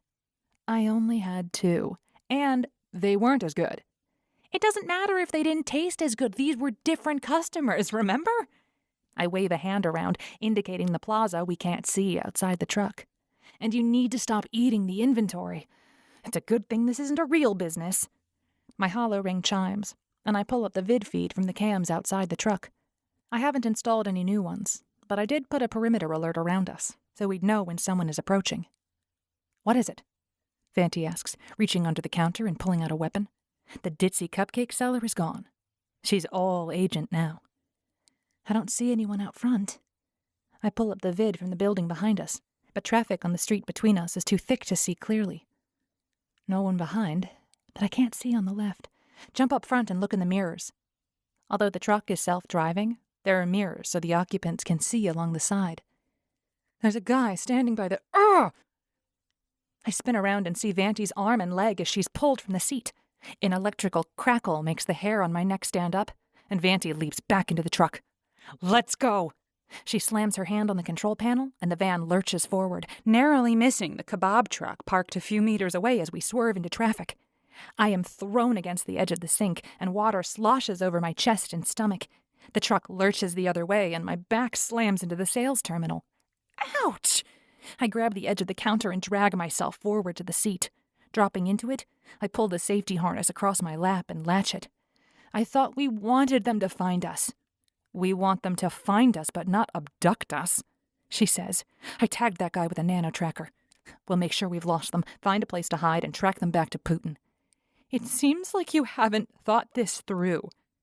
Doubt makes my gut squirm. How are we going to hide a huge pink truck with cupcakes plastered all over it?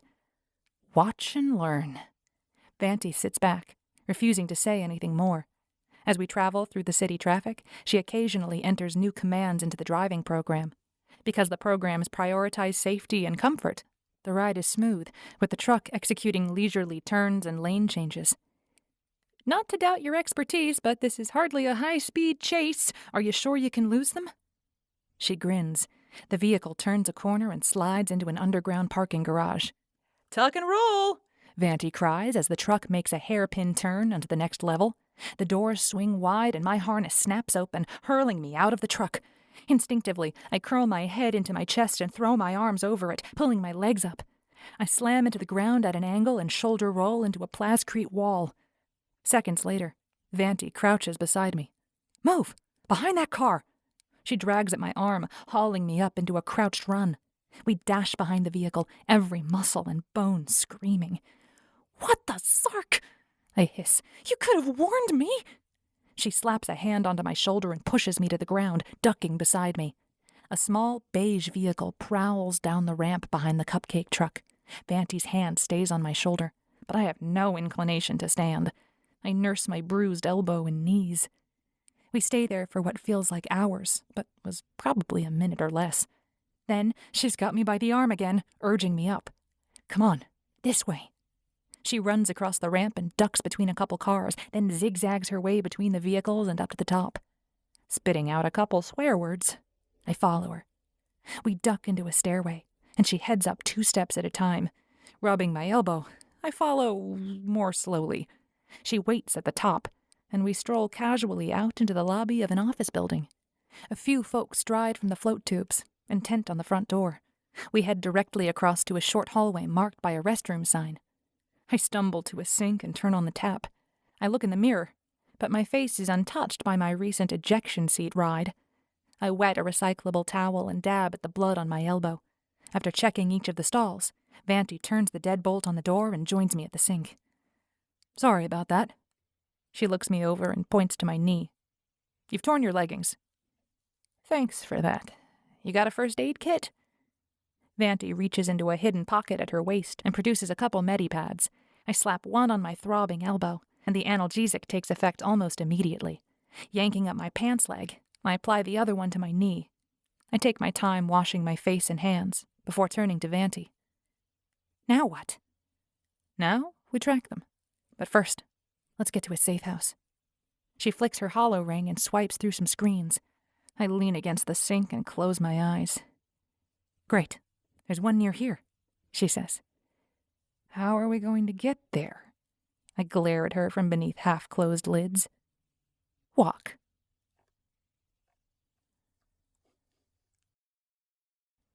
16. Vanti snaps the deadbolt open, and we head out into the now deserted lobby. After a quick look up and down the sidewalk, she leads the way out of the building. We cross the street and walk 3 more blocks before turning left. Then we enter another steel and glass skyscraper. We cross the empty lobby. Vanti places her hand on the access panel by the internal doors, and it turns green. We step into a smaller float tube lobby. She steps up to the closest up tube and tells me, 6th floor, before whooshing out of sight. With a sigh, I follow her. The 6th floor lobby is small and bare. Beige carpet covers the floor, and plain brown doors line the hallway. A small plate by each door indicates only a number. Vanti stands about 20 meters down the hall, her hand on the plate. I hurry over, just as the door to number 624 slides open. We step inside, and the door slides shut.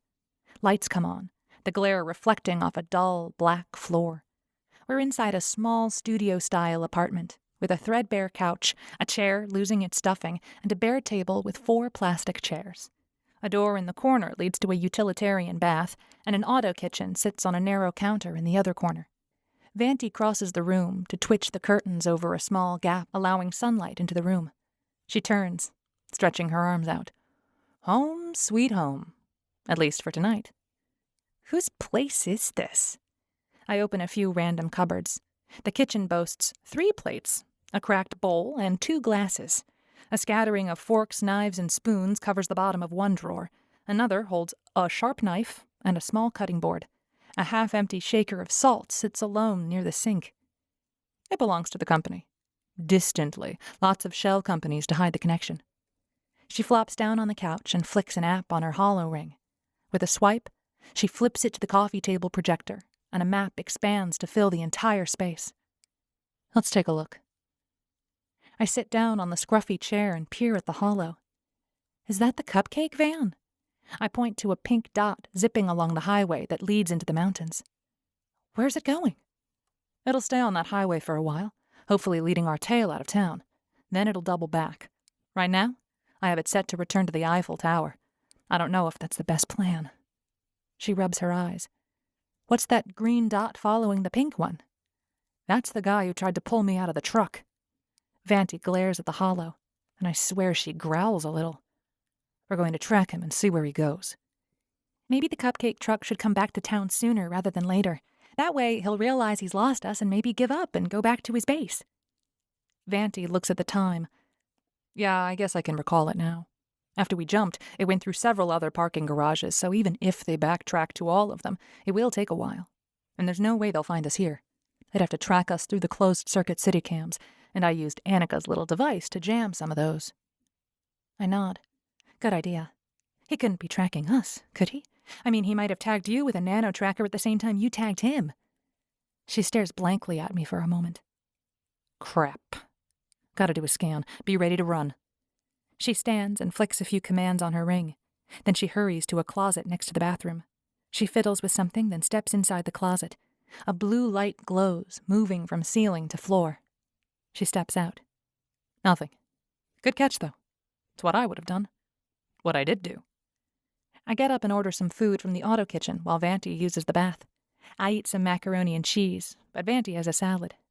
We both avoid dessert. Even I can only take so much frosting.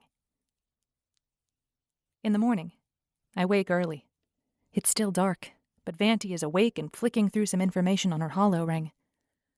Looks like he spent the night near the marina. She throws the hollow map onto the coffee table again. What time is it? 3. She jumps off the couch and picks up a coffee mug. Time to move. 3 in the morning? I roll back over and pull the pillow over my head. We gotta move now while they're still asleep. Here's some coffee. She yanks the pillow off my head and thrusts the mug at me. I sit up and take the cup. Before I can sip, she's pushing me off the bed. I stumble to my feet. Come on, move.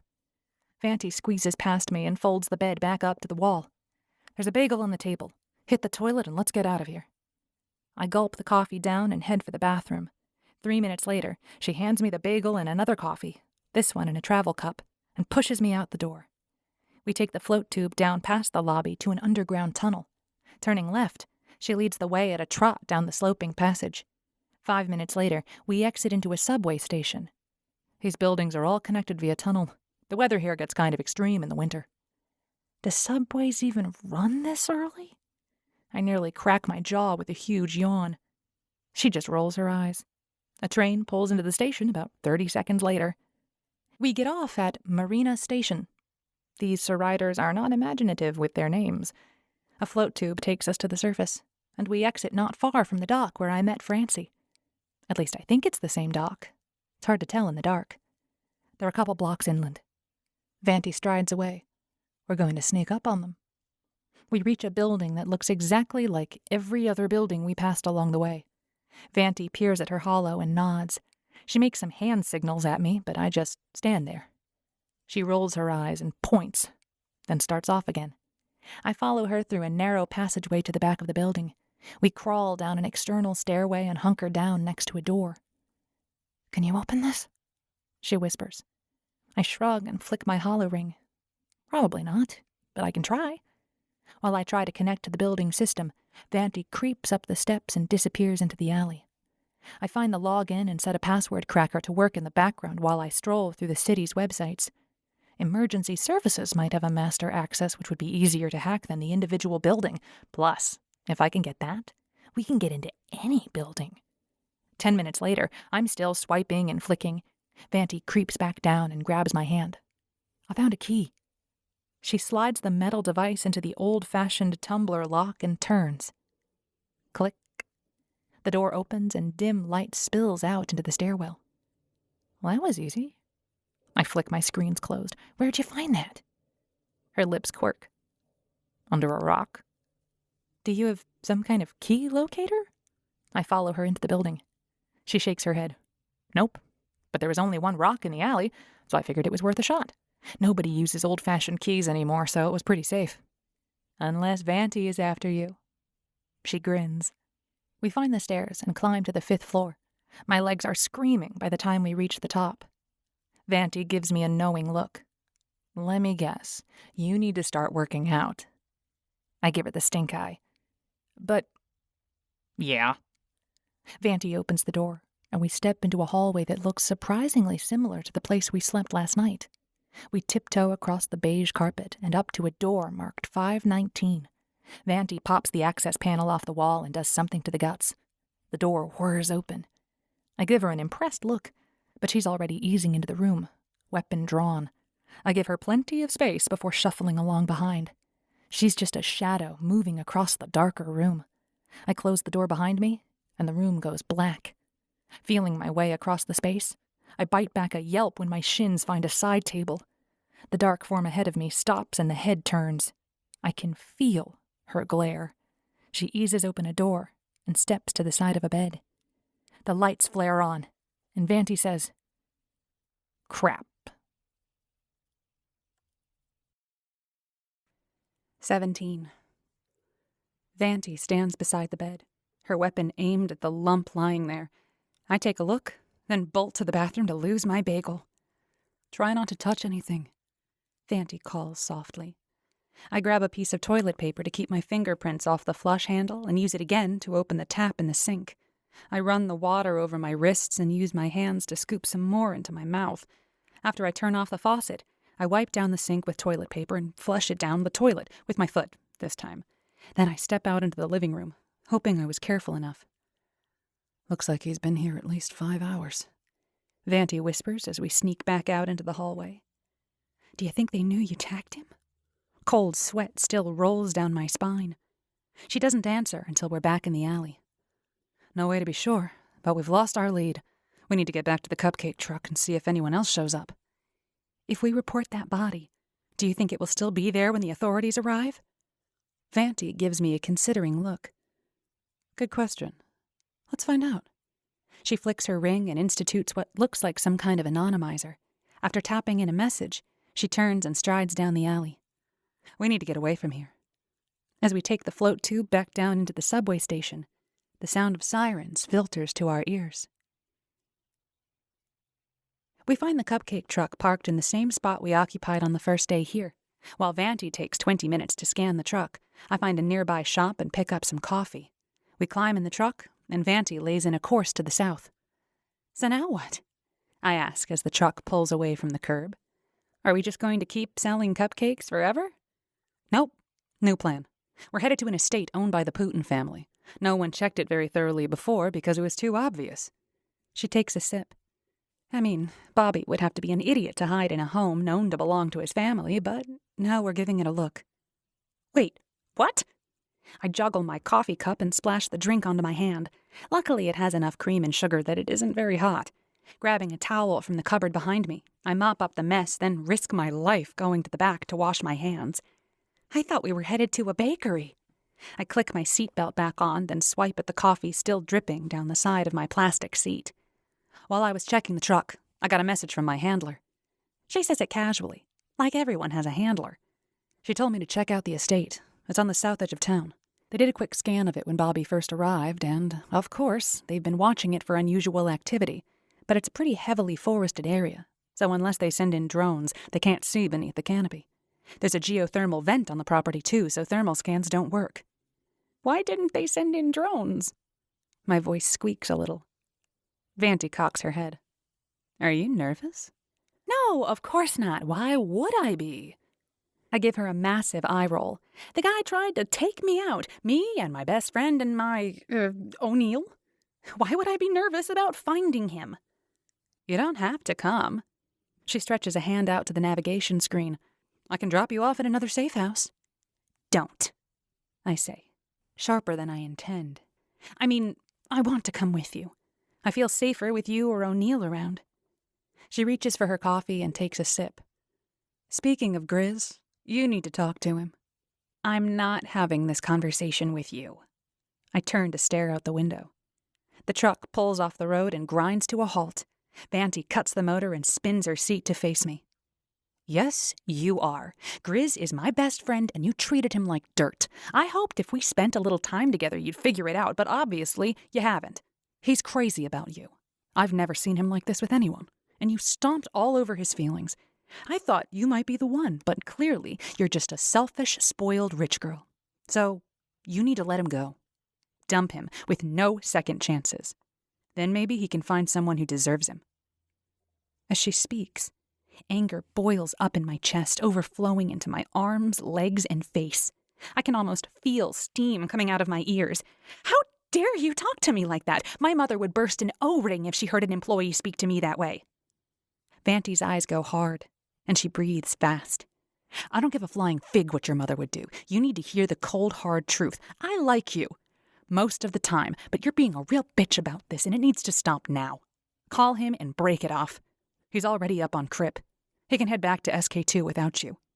And you can go home when you're ready. Or just hide here on Saride if that's what you're planning. But you need to give Grizz some closure before you disappear. I... My mouth opens and closes several times. I look away as hot tears start to pool in my eyes. I don't want to hurt him, I whisper. But I don't want to be a top-lev. If I could have just stayed in the MCC... The tears spill over, and I swipe at my face with the sticky towel. I don't know what I want, but I don't think I want to do it without him. Vanti heaves a heavy sigh. Maybe you can tell him that. Maybe the two of you can figure it out together, but he's miserable without you. Look. She flicks her hollow ring and shows me a pic of O'Neill. His hair is flat, his eyes are dull, and his skin looks dry. What? Where's this pic? I stutter. We talked this morning, while you were getting coffee. He's still on Crip, but he's coming back tomorrow. I think he might be coming down to say goodbye. He said something about going back to Grissom. No. My heart sinks into my stomach. Maybe he's just going to visit his parents? I told him he should stop on the way home. I don't think so. Vanti blinks quickly. Is she crying too? Usually we just say see ya when we finish a mission together. This sounded really final. But he loves his job, and I don't want to lose him. Maybe if you break things off, he can stay on SK2 and we can still work together. Work together? I look her up and down. Is that really it? Or are you hoping he'll go for you if I'm out of the picture? Vanti stares at me, then starts laughing. She laughs for a good 3 minutes before she finally stops and catches her breath. Me and Grizz? No. That's funny. She chuckles a bit more. I always thought Vanti had a thing for him, but maybe not. Why not? We're too much alike. She's still chuckling a bit. We had to live together on our first undercover assignment. Let's just say we both decided it was not to be. She smiles and mutters something under her breath that sounds like the pudding, and then she starts laughing again. I wait while she gets it under control. Much as I hate to admit it, she's probably right. I need to decide what I feel for O'Neill and either cut him loose or really try to make a go of it. Maybe we can do a short, non-procreational contract and try things out. Or maybe I should just run. Promise me you'll talk to him when this is done. Vanti pins me with her stare. I'll talk to him. She stares a while longer, then nods. Great. Now let's go kick some Putin butt.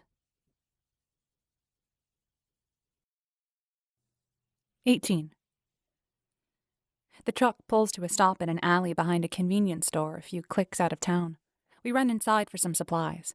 I load up on granola bars and jerky, then grab a case of water. Vanti meets me at the checkout with 3 rolls of duct tape, wire clippers, and a can of beer. Really? Who are you? McDiver? I pull the cash from the last of yesterday's cupcakes out of my pocket and pay for the haul. Who's McDiver? Vanti throws the loose items into a shopping bag she found in the back of the van. Wait, don't tell me. She's one of your ancient TV characters. I lift the water with a grunt and follow her out to the truck. If you knew, why'd you ask? And she's a he. Oh. Well, they were a little backward in the ancient days. She stows our purchases in her backpack. Help me with the truck. Okay. Help you how?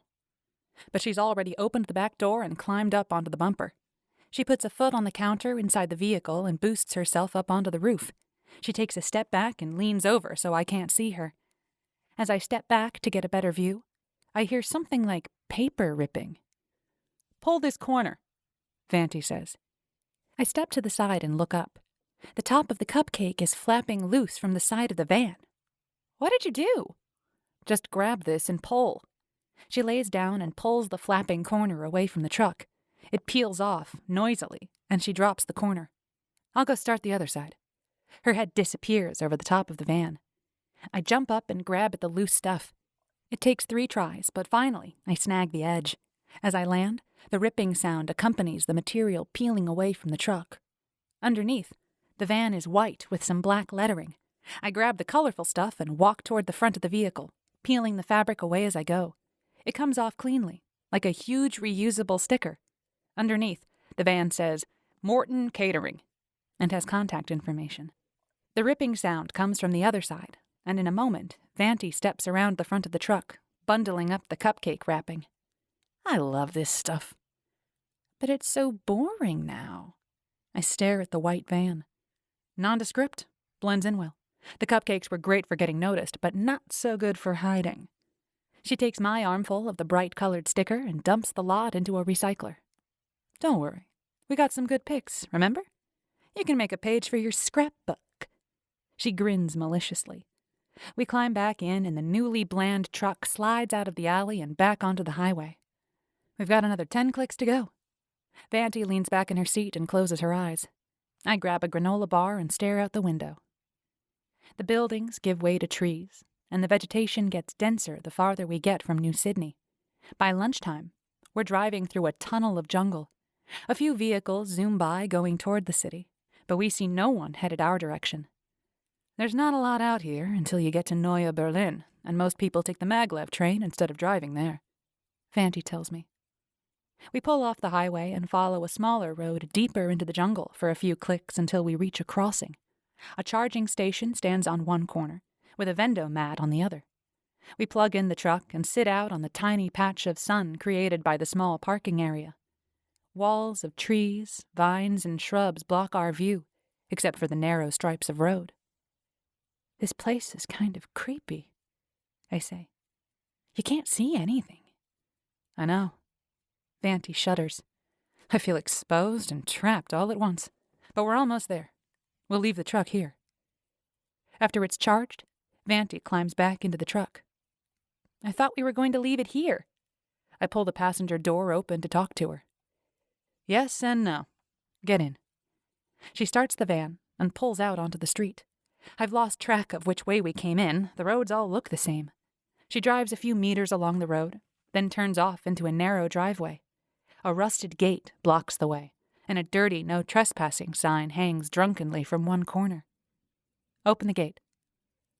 I jump out to examine the gate. Behind a rusty-looking covering, I find a well-lubricated latch. I push the lever, and the gate slides silently open. I shove it against the thick wall of vines and brush, and Vanti guides the van through the narrow space. Once she's clear, I close the gate and jog up to hop back inside. Let me guess. I refasten my seatbelt. Another safe house? No. Listening post. The van winds into the jungle, and we lose sight of the road. After a few turns, we find a clearing with a nearly collapsed barn-like structure at the end. Vanti flicks something on her hollow ring, and the front of the barn rolls up inside, revealing a large, empty space. She drives the van inside, and the door shuts behind us. Listening post, I repeat. Is someone here? Listening? We climb out of the car. Light filters in through the realistic-looking gaps in the barn's siding. Vanti leads the way to a dilapidated door. She opens it and steps into a small, lean-to type shed. There's no other door. She grabs my arm and pulls me in after her and shuts the door. Nice, I say sarcastically. Is this your summer home? Vanti grins and places her hand on the door jamb, just below waist height. It's an awkward place, and she has to bend down to reach it. The floor lurches. What was that?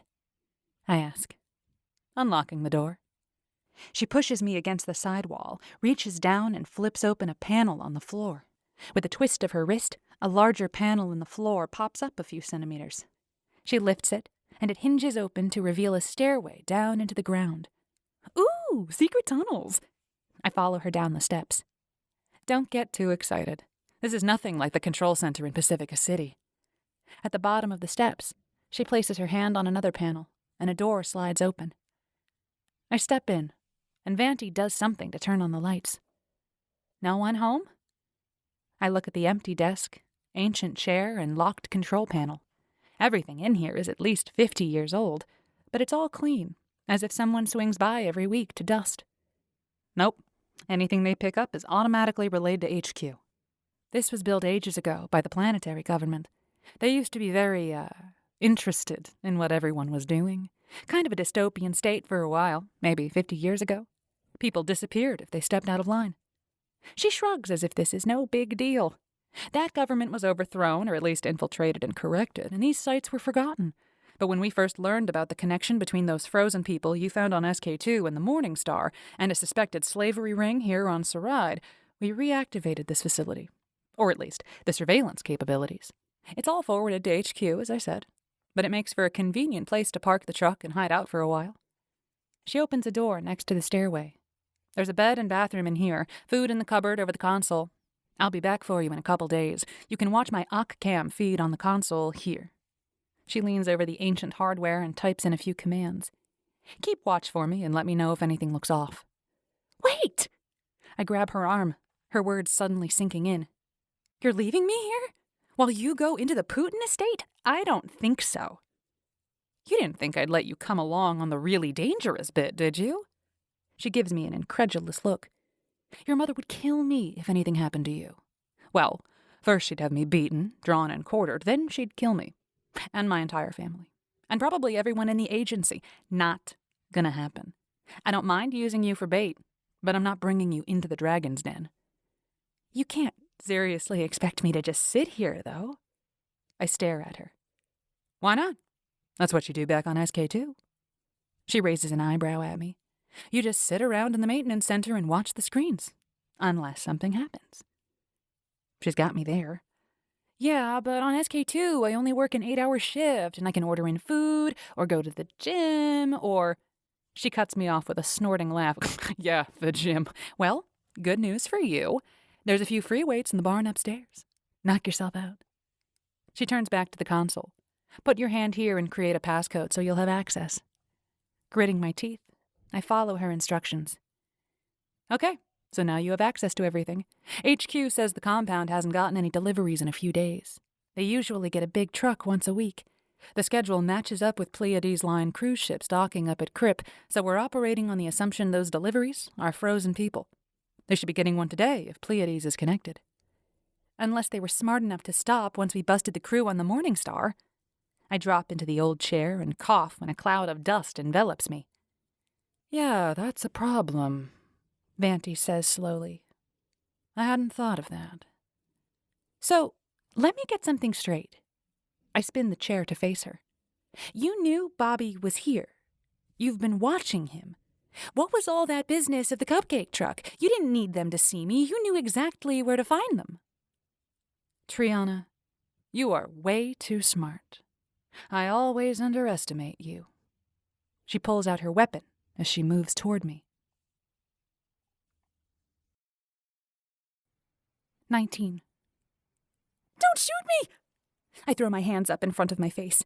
My heart thunders in my chest, and my whole body feels frozen. Vanti gives me a weird look as she walks past me to the cupboard on the far wall.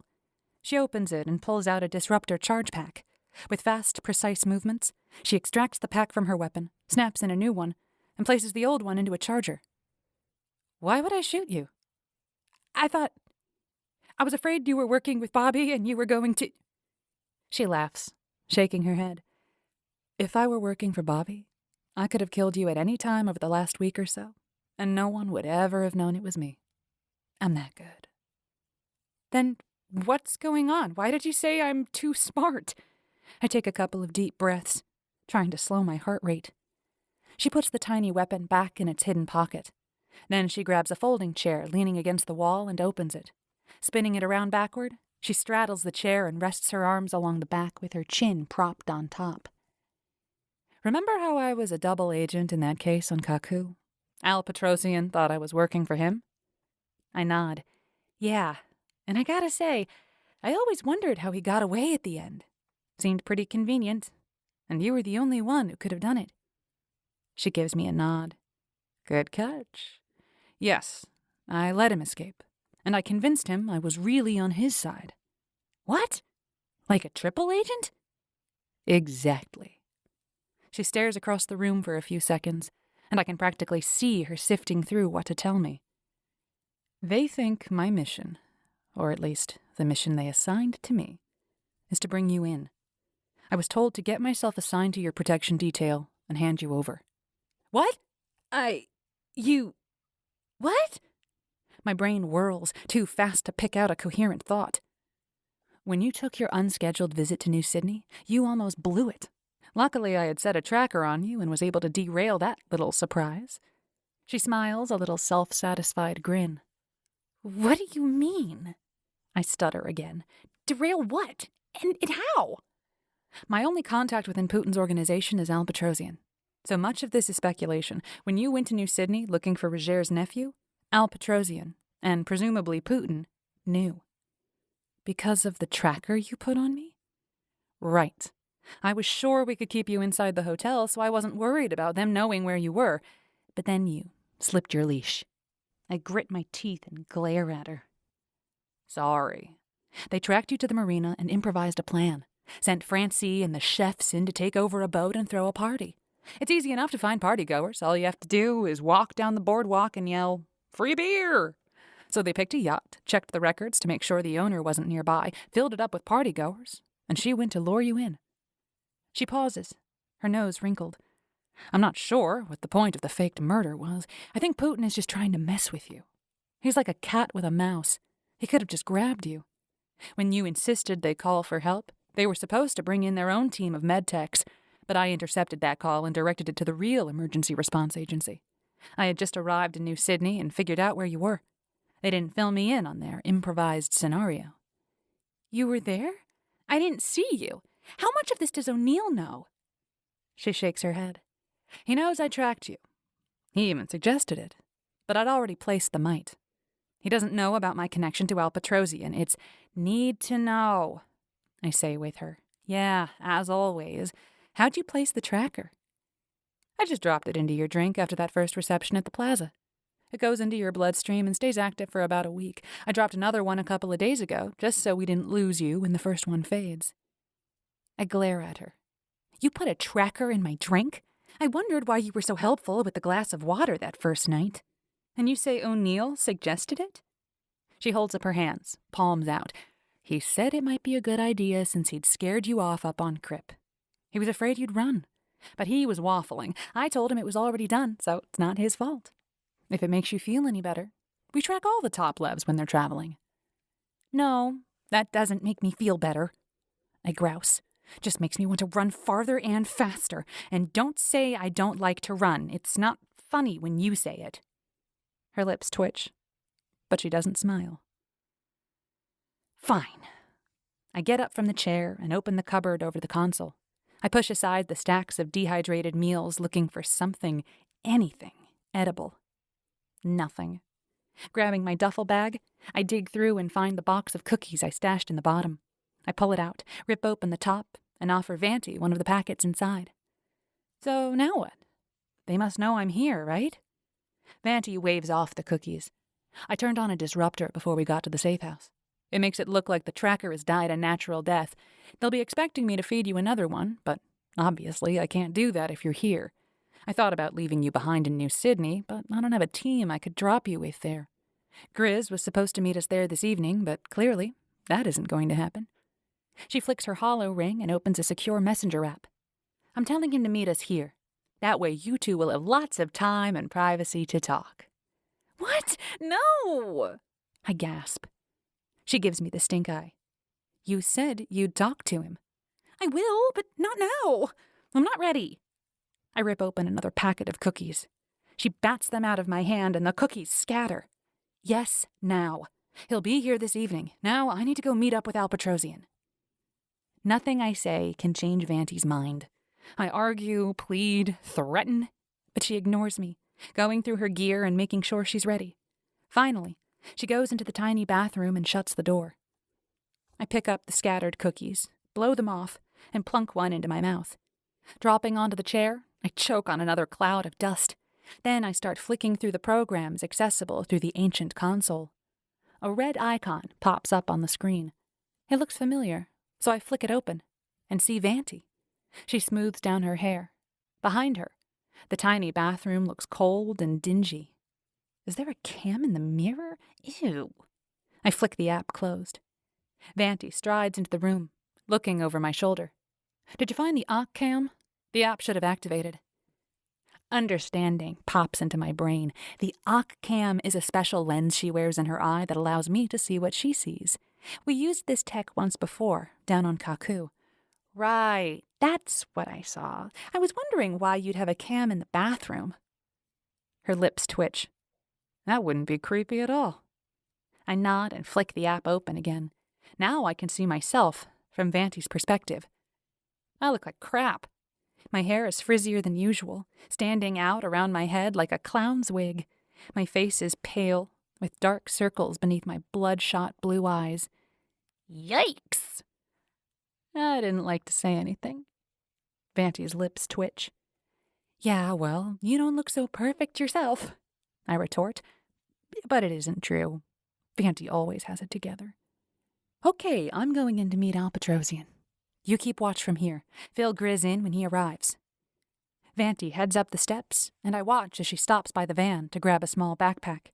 She flings it over her shoulder, eases the door shut, and crosses the building. She opens the door on a half-collapsed cupboard and pulls out a hoverboard. Flicking the controls on her hollow ring as she goes, she leaves the barn, shutting the door behind her. Then she steps up onto the hoverboard, pulls a pair of goggles down over her eyes, and zips away down the dirt driveway. When she reaches the gate, she scoots around the end post, then turns right onto the road. Since there's no one in sight, I call her. Vanti is really good at sub-vocal calls, so even if someone saw her, they wouldn't know she was talking to anyone. Are you going to leave this call open so I can hear what's going on? I will, but I don't think you want to hear what I hear right now. The view swings wildly to the right and left as she slaloms down the road. She laughs. Ugh, you're making me seasick. I close my eyes. Why don't I want to hear the audio? Well, right now it's just wind. She opens the channel to white noise for a second, then cuts it off again. Not interesting at all. Okay, but don't forget. She does a thumbs up where I can see it. When is O'Neill supposed to get here? I ask, just to pass the time. Sometime this evening. Depends on shuttle schedules, vehicle availability. Hard to say exactly, but he'll be here tonight. I got another call coming in, so I'm going to mute you. I guess she's afraid I don't need to know, whatever it is. I futz around the room, finding another cookie by my bag. This one is kind of fuzzy, so I toss it. I'm not that desperate for sugar. Besides, I know how to get more. Settling down in front of the console again, I slide the Occam view up out of the way and look through the other apps. There's a cam feed from the front of the barn upstairs, and another looking at the gate across the drive down by the road. I set an alert on that one, so I'll know when O'Neill arrives. Then I look at the next folder. There are a couple more vid feeds there. One shows the front of a huge white house tucked under thick foliage. A narrow but neat drive runs up to the front of the house and around the side. The cam is labeled Putin 7 Front. The other feeds are also labeled Putin 7. Side, rear, outbuilding, pool. I flick through them, seeing what appears to be other cams on the same property.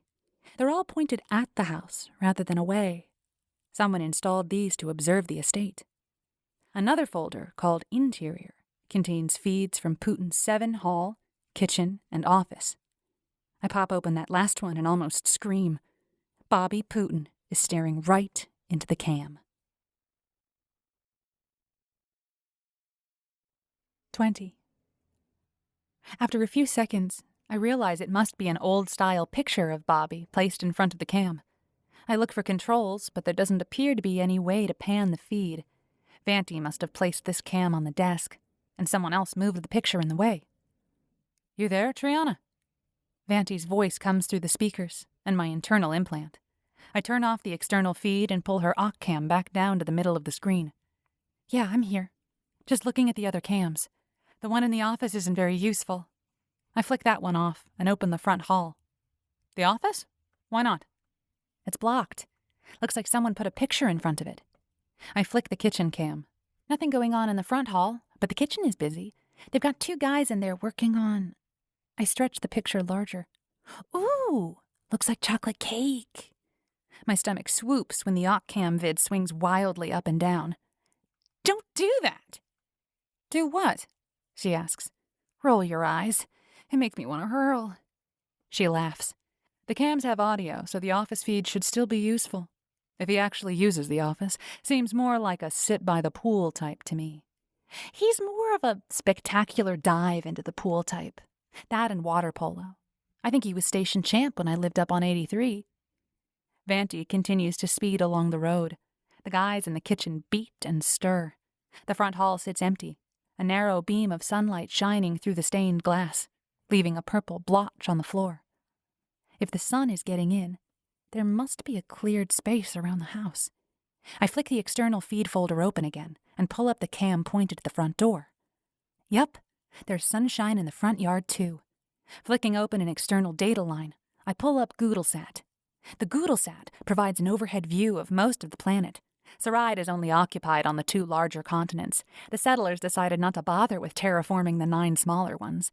They're home to some spectacular views and spectacularly dangerous flora and fauna. Extreme tourists travel there, but I've never had any interest in exploring those places. Besides, with Googlesat, I can see enough. Looking up our coordinates on my holo ring, I set the feed to zoom in on my location. The pic shows a dense screen of foliage. I can't pick out the roof of the barn or even the road that leads past the driveway. A drawing superimposed over the pic shows where the road should be, but it's not visible through the trees. I check the Occam and flick the settings.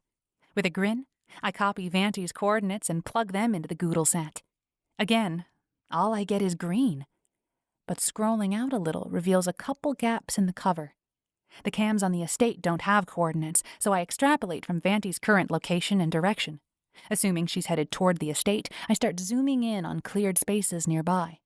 I find small lakes, camping spots, even a stream with a wide spot. Finally, after about 20 tries, I locate a huge house. The roof has been painted to blend into the trees, but that tiny clear space in front gives them away.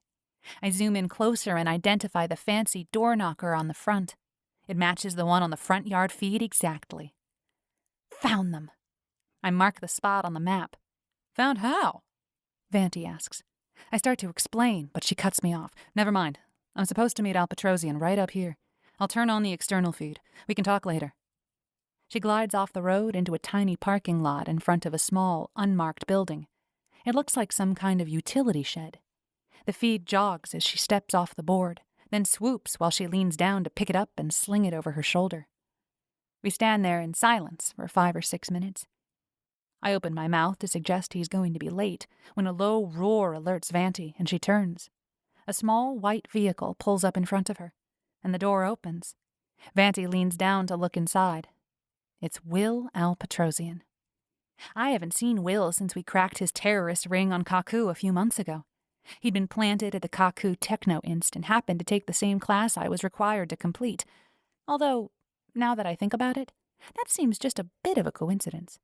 What are the odds that he'd be in my class while also using my mother's dirt side home as headquarters? The fact that he was funded by Bobby Putin just puts the icing on the coincidence cake. I wish we had some cupcakes left. Chocolate with raspberry frosting would be excellent right now. Focus, Triana. On screen, Vanti hops into the car. How are you, Will? Fine, Lindsay. How are you? He guides the vehicle back onto the road. Vanti turns in her seat so I can see Will. He looks pretty much like I remember, although perhaps a little more worn around the edges. The red and black checkered sweater brings back memories of the burger hole. I can't believe he's wearing that thing. I thought it was part of his cover as a nerdy comm student. Where's the package? It's safe, Vanti says. I'm not sure I'm willing to sell it to you, though. I want to know who your buyer is. Will sneers. The expression looks odd on his round, olive-toned face. Why? So you can cut me out? The big man won't talk to you. He doesn't trust you. And neither do I.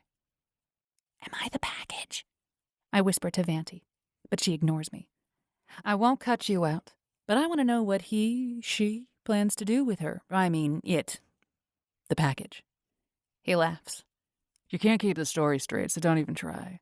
The boss just wants her. He didn't say why, and I don't care. She deserves whatever she gets, if you ask me. Why do you care? The feed bounces as she shrugs. I've worked for the family for a long time. Just want to make sure I've covered my tracks, you know? They've got a long reach.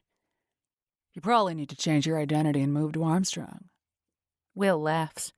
Or I suppose you can stay with the company and brazen it out. Hope no one figures out your part. Too bad the boat thing didn't work out. That would have been a perfect snatch. And you had an alibi. He shakes his head.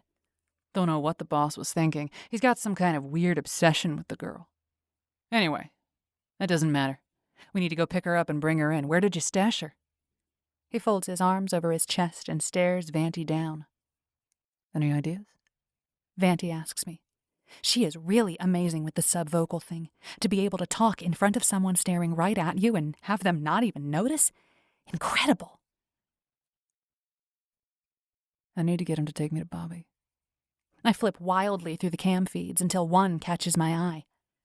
Ask him about the party, I say. What about the party? Vanti says aloud. I hope you know what you're doing. comes through the subvocal line. What party? Will asks. I do, I say at the same time. They're celebrating a birthday at the house. Tell them you heard about it. I heard about the birthday party, Vanti says. Will freezes. How did you hear about that? Vanti shrugs. I have my sources. Will looks around the interior of the car, as if Vanti's source will be listed there somehow.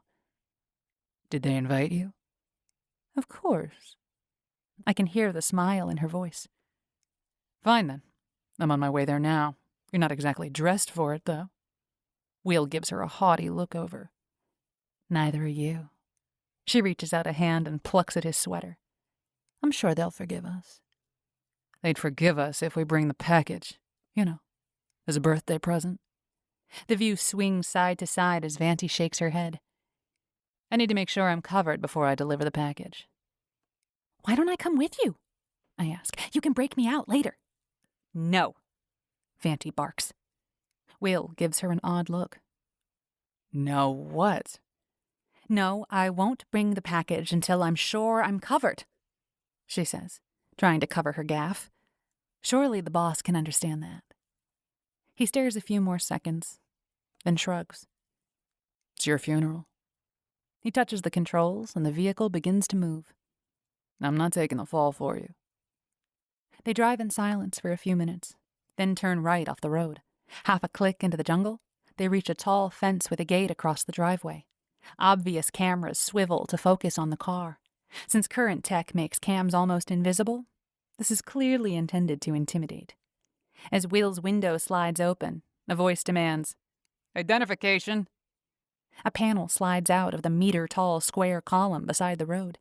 Will places his palm on the panel. It glows, and his name scrolls across the screen. Identify your companion, the voice says. Lindsay Fioravanti, Vanti says. Does it need a handprint?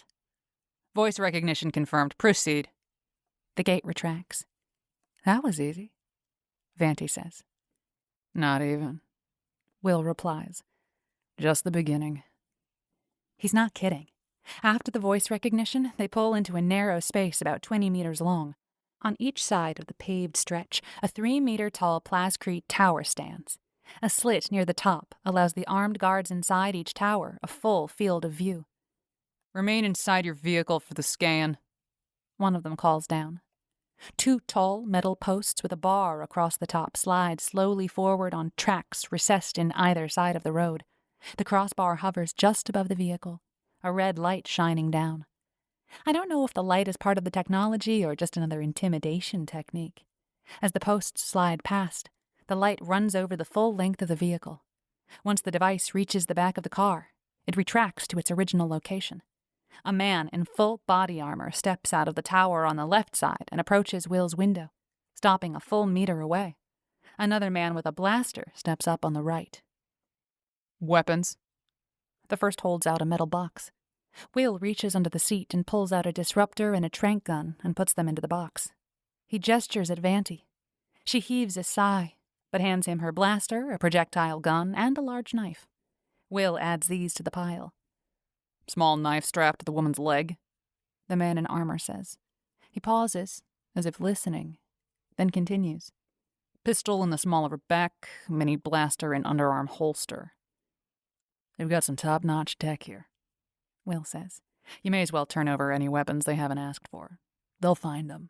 And they get kind of cranky if they have to look too hard. Vanti hands over the weapons the man identified, as well as another knife and a tranq gun. Oh, hang on. She reaches up. I can't see what she does, but she holds out a stiletto knife. Must have been in her hair. Okay, that's it. I can't see the 2 soldiers' expressions, but Will looks impressed and wary. As he should be. Vanti is lethal without any weapons, and I'm pretty sure she's still got a couple hidden. She'd never give them all up. The soldier closes the box and a panel on the top lights up. Will places his hand on top. The panel turns green, and something inside the box clicks. Then the 2 men retreat into their towers, and the second gate grinds open. They drive up a long driveway overshadowed by the thick trees and bushes. Here and there, shafts of sunlight pierce the gloomy green tunnel. The car slides into an open space, and I recognize the front of the large house. Half a dozen heavily armed people stand on either side of the driveway. Vanti opens her door and climbs out of the car, while the others hold their weapons ready. 2 men step forward and pat her down. She's clean, one says as they step back. She joins Will in front of the vehicle, and they walk across the small lawn and up the front steps of the house. A slender, dark-haired woman opens the front door and invites them inside. I expand the internal cam views and follow their progress along the entryway and into a large reception room. "Wait here," the woman says, and disappears deeper into the house. Although there are no guards in sight, I'm sure they're still under surveillance. I suddenly wonder if I can use the internal cams to hack into the house's operating system. Then I would know exactly who is watching what. While Vanti and Will wait silently, I start poking through the cam signals. They wait for at least 10 minutes, but I'm still messing with the vid feeds when a voice comes over in Vanti's feed. A voice that sends a chill up my spine. Even though I was expecting him, I can't control the tremor that runs through my body. Bobby Putin.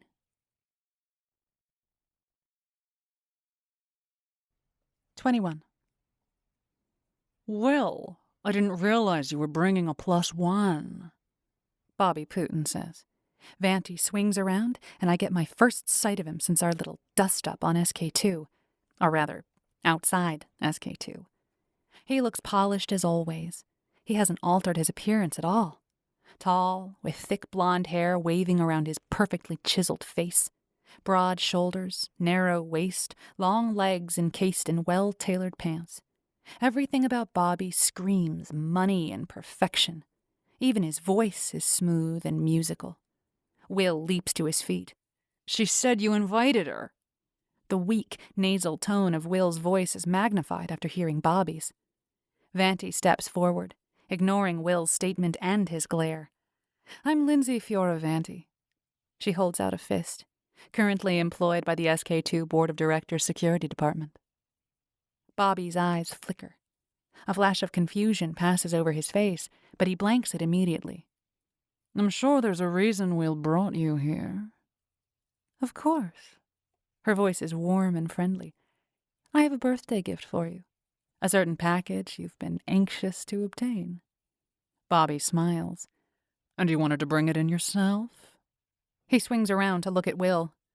Afraid you might not get credit if you entrusted it to our mutual friend. You're a wise woman. Will opens his mouth, but closes it without replying. He looks like a school bully who's been reprimanded by the teacher. It's not that I don't trust him. The view swings around as Vanti turns to look at Will, then back to Bobby. But I have a personal interest in ensuring this package doesn't get returned to sender, if you know what I mean. That could be a problem for my career.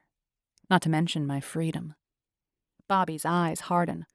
Don't talk to me about freedom. He looks around the room, as if he wishes he could melt the walls with his eyes. Gilded cage. Vanti takes a step back, as if the force of Bobby's anger moved her. Sorry. Don't mention it. Bobby waves a hand and smiles, but his eyes are still flinty. Let's go to the party. They follow Bobby out of the room and down a wide hallway. At the end, they step through another door and into a greenhouse. The heavy trees surrounding the house cast green-tinged light onto the glass. I flipped through the video feeds, but whoever placed them didn't get to this part of the house. A couple of rows of plants line the shelves set next to the windows, but most of the greenhouse is empty. Bobby strides across it to a door on the far side. Will trots along in his wake, but Vanti hangs back, strolling along, looking at everything. When Bobby opens the door, a wave of pounding music washes over them. Outside the greenhouse, they step onto a narrow plascrete patio. 3 steps run the full length of the patio and take them down into the jungle. The underbrush has been cleared and replaced with packed gravel. Lights hung from the towering trees light up the space under the canopy. The area is filled with young people eating, drinking, and dancing. Enjoy the party. Bobby leans close to Vanti and looks into her eyes. Fear pours over me, as if he can somehow see me through her. I'll get my gift later. He walks away, Will chasing along behind like a dog. Hey, that's Francie! I point at the screen. The plump gal with the neon green dress. Vanti looks her direction for a minute, then slowly scans the rest of the group. Is that... The guy in the red shirt looks familiar, but I can't place him, she says. I recognize a couple of faces from Francie's boat, including one of the chefs. The field of view slides over a loaded buffet table, complete with beverage fountains and a decorated cake. This actually is a birthday party. I thought that was some kind of euphemism. Now that we know Bobby is there, can we call in a special forces team or airstrike or something? This whole situation is giving me the creeps. Don't worry. I'll take him down before I leave here, Vanti says. But I want to see if he's got any freezer space hidden in the house. Can't that wait? Your team can grab Bobby and then search the house. I pace back and forth in the tiny underground room. I keep hearing noises. This bunker is getting to me. Just be patient, Vanti says, but I barely hear it over a scraping sound. I spin around. The door is opening. Zark! I don't have a weapon. I dive across the room, hoping Vanti left something in the tiny bedroom that I can use to defend myself. Before I reach the door, an arm swings around my waist and pulls me back. I scream. 22. Found you, O'Neill says. My legs give out, and I sag against him. You scared the grape out of me. Triana? Vanti asks. Are you okay? He lets me go, and I stumble into the door jamb. Turning, I lean against the wall and look at him. He doesn't look as bad as the picture Vanti showed me. Was it just this morning? But the dark circles still show, making him look older. How did you find me? Us, I ask. What's happening? Vanti demands. Why did you scream? O'Neill startled me. Is that Vanti? O'Neill asks. Can you patch me in? I told you he was coming, she says, talking over him. I hold up my hands. I can't listen to both of you at once. Hang on. I stride over to the console and flick a few icons. I'm making this call a three-way. O'Neill's lips twitch, but he doesn't say anything. Grizz, Vanti says. Where are you? O'Neill asks. I stretch the OCCam view so he can see it, and his eyes widen. Is that the Putin compound? It is. Vanti moves deeper into the party, walking from group to group, saying hello and carefully focusing on each person in turn. She seems to be taking inventory of the guests. Maybe so they can be rounded up later. No one exchanges names. Is Bobby there? O'Neill's voice is low and dangerous. Over by the fountain. She looks that direction. Al Petrosian is here too. I'm going to call in a strike team, O'Neill says. No, I need to do some more recon first. Why? We've got the prime target right there. O'Neill's fists are balled up, and he looks ready to lunge at the console. I have another mission, Vanti says. Eyes narrowed. O'Neill stares at the vid. What other mission? I wasn't briefed on any other mission. But the audio has gone silent. Behind us, the door scrapes open. O'Neill and I spin to face 20 guys in full riot gear. Are they with you? I whisper. O'Neill raises his hand slowly. No. Without a word, the invaders push us out the door and up the stairs. I stumble, and O'Neill catches me by the elbow. The goon behind him smacks him in the back with the butt of his weapon. Hey, leave him alone! I ram my shoulder into the guy. He stumbles down 2 steps, knocking into the guy behind him. I almost grin, imagining the domino effect down into the bunker. The guy I pushed picks me up by the back of my shirt and shoves me up the stairs. My shins crack into a step, but I bite back my yelp and scramble up. At the top, the goons push us to the back door of the catering truck. One of them pulls out secure ties and yanks my arms behind me. I try to kick him, but he dodges out of the way and gets my hands pinned behind my back. Then he throws me down into the truck and ties my hands to a drawer pull. They shove O'Neill in across from me, secure him to another drawer, and slam the door shut. With a pound on the side, they signal the driver, and the truck pulls out of the barn. How did they find us? I whisper. He shrugs and glances at the front. Obviously, he doesn't want to talk in front of the goons. My audio implant fritzes, then Vanti's voice comes through. What happened? O'Neill's eyes widen. and his voice comes through the implant. Unlike Vanti, his jaw vibrates, just a bit. The call is still open? Excellent. A bunch of goons grabbed us, I whisper. Hey, shut up back there! One of the goons yells from the front. No talking! Let me do the talking, O'Neill says. We've got 8 bogies and full riot gear and helmets. Only 8? It looked like 20 to me. No identifying symbols. Can't tell where they're taking us, but we turned right onto the road. They're probably coming here, Vanti says. What's your status? We're bound, but feet are free.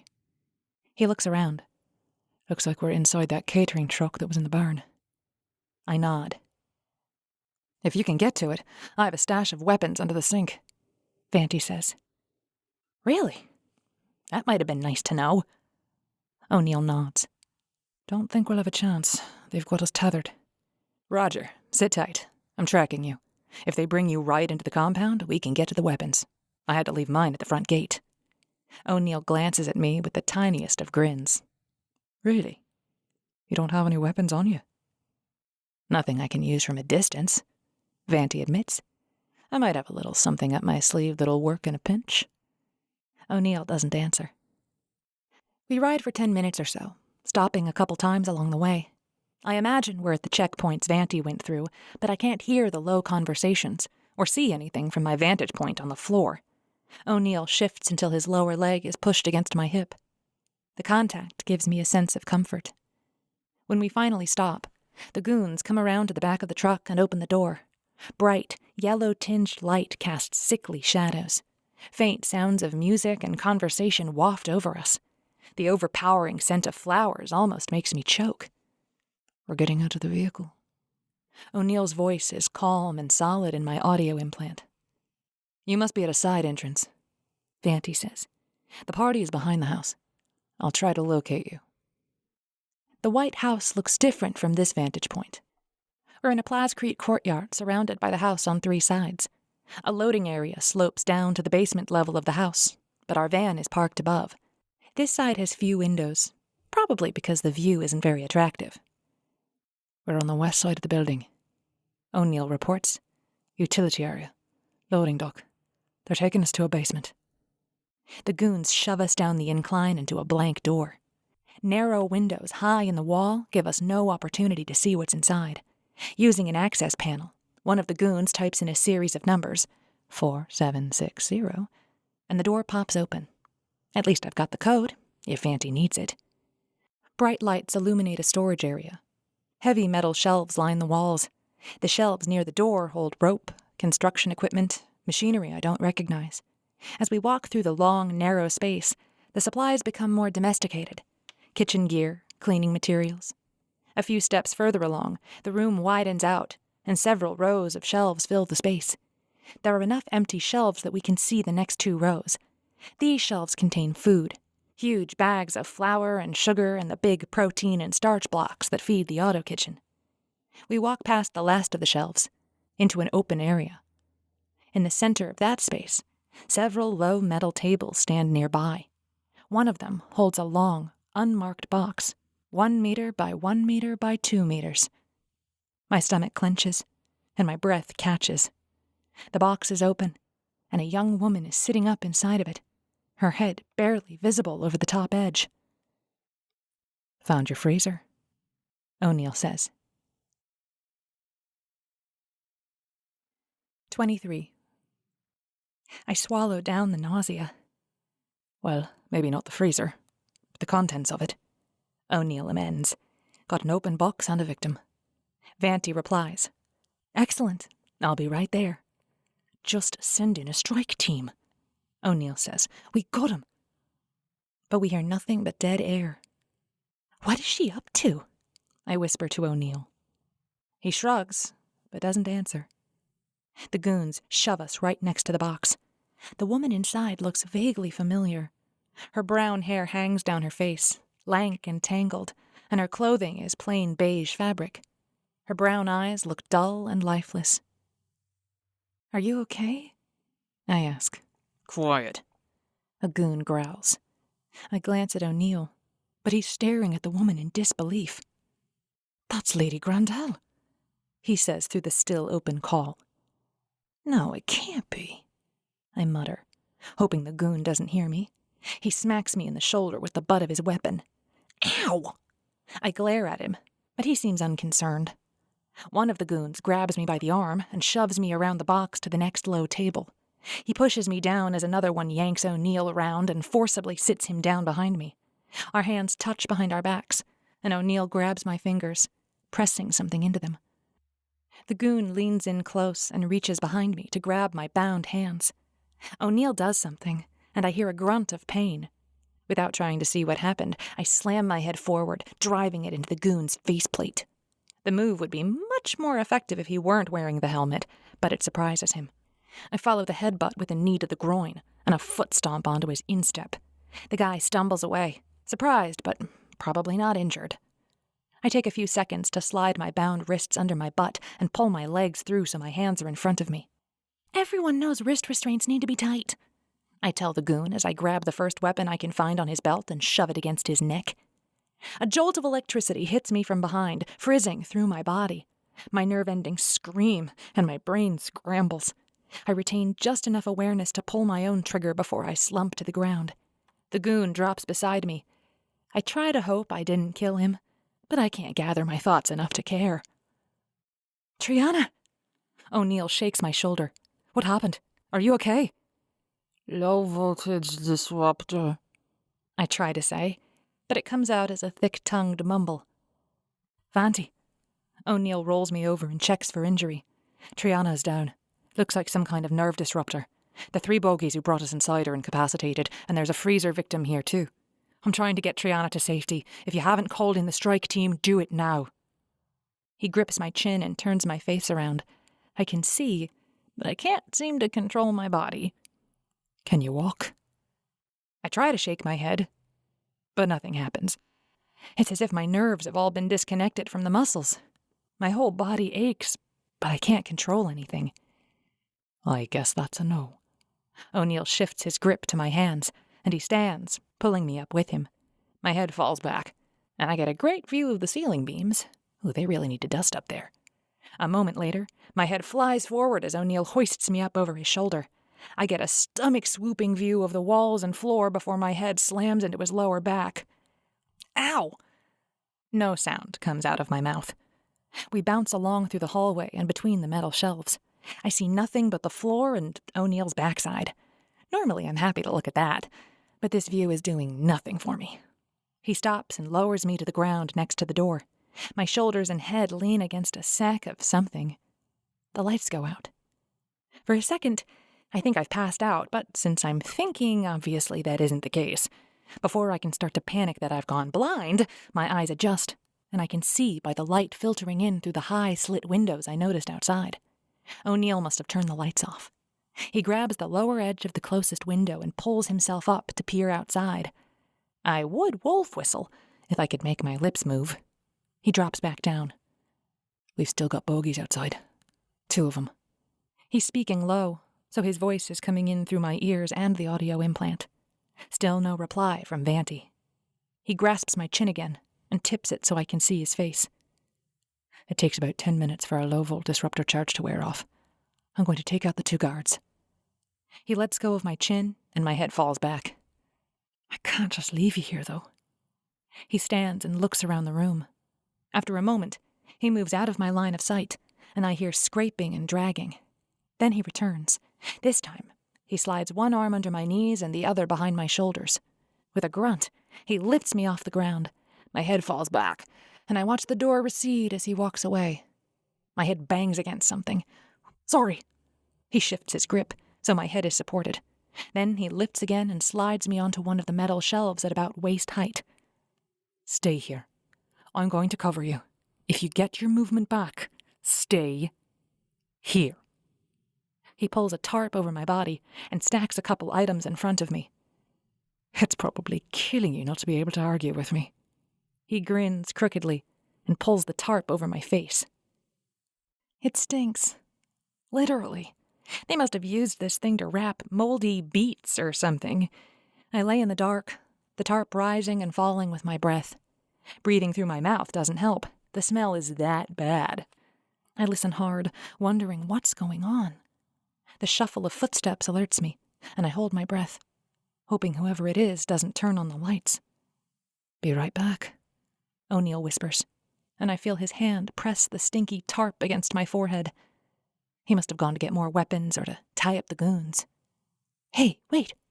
I felt his hand! I must be getting my feeling back. I lay there, trying to move my head or fingers. I stop every few seconds to listen, but I hear nothing. After what feels like hours, I get a tingling sensation in my toes. Yes! Finally! The tingling gets stronger, almost painful. Then it moves up my legs, and my fingers start to tingle. I try to move my jaw, but nothing. Fingers it is, then. I twitch them, attempting the old keyboard exercises my music master could never get me to practice. The rest of the feeling comes back with a whomp. My head feels like it's going to split open. My shoulders ache, and my chest and arms still tingle. But I'm able to move everything. I push the filthy tarp away from my face and whisper, "Vanti? O'Neill?" Nothing. The disruptor field probably disrupted the call, too. I sit up, groaning softly, and push the tarp down off my legs. Crawling around the fuel can and the bag of fertilizer lying at the front of the shelf feels impossible, but I don't think I can lift them from this angle. I could probably shove them off the shelf, but that might cause a lot of noise. Not to mention a fire. I pull my knees up and scooch my butt back against the end of the shelf. The metal bars dig into my back. I twist around, maneuvering my feet past the fuel can and slide them forward off the edge of the shelf. I sit there, leaning against the cold metal, breathing as if I'd just run 10 clicks. When my pulse slows a bit, I lift my left hand. The fingers are cramped in a fist, and I can't seem to open it. I fling my right hand at the back of my left hand, hoping to activate my hollow ring. The menu pops open. The ring seems to be operating. I wasn't sure what effect the zapping would have on it. I wave through the call icon and select Vanti's name. But Vanti doesn't answer. She's probably already talking to O'Neill. I try him next, but get no answer. Fine. I'll just have to wait until they call me. In the meantime, I want to get out of this creepy basement, no matter what O'Neill said about staying here. I grab the edge of the shelf and lever myself out and down. My knees give out as my feet hit the floor, and I wind up in a puddle on the cold plascrete. I put out my right hand and carefully wrap my fingers around the vertical bar of the shelves. They grip weakly, but they do grip. Pulling on the pole, I drag myself upright and lock my knees underneath my body. Okay, I'm upright. Now what? I look around the dimly lit basement.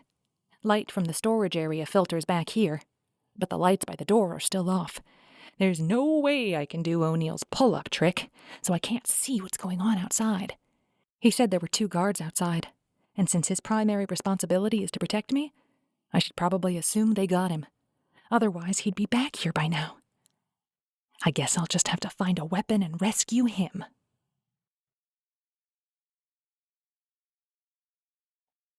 "24.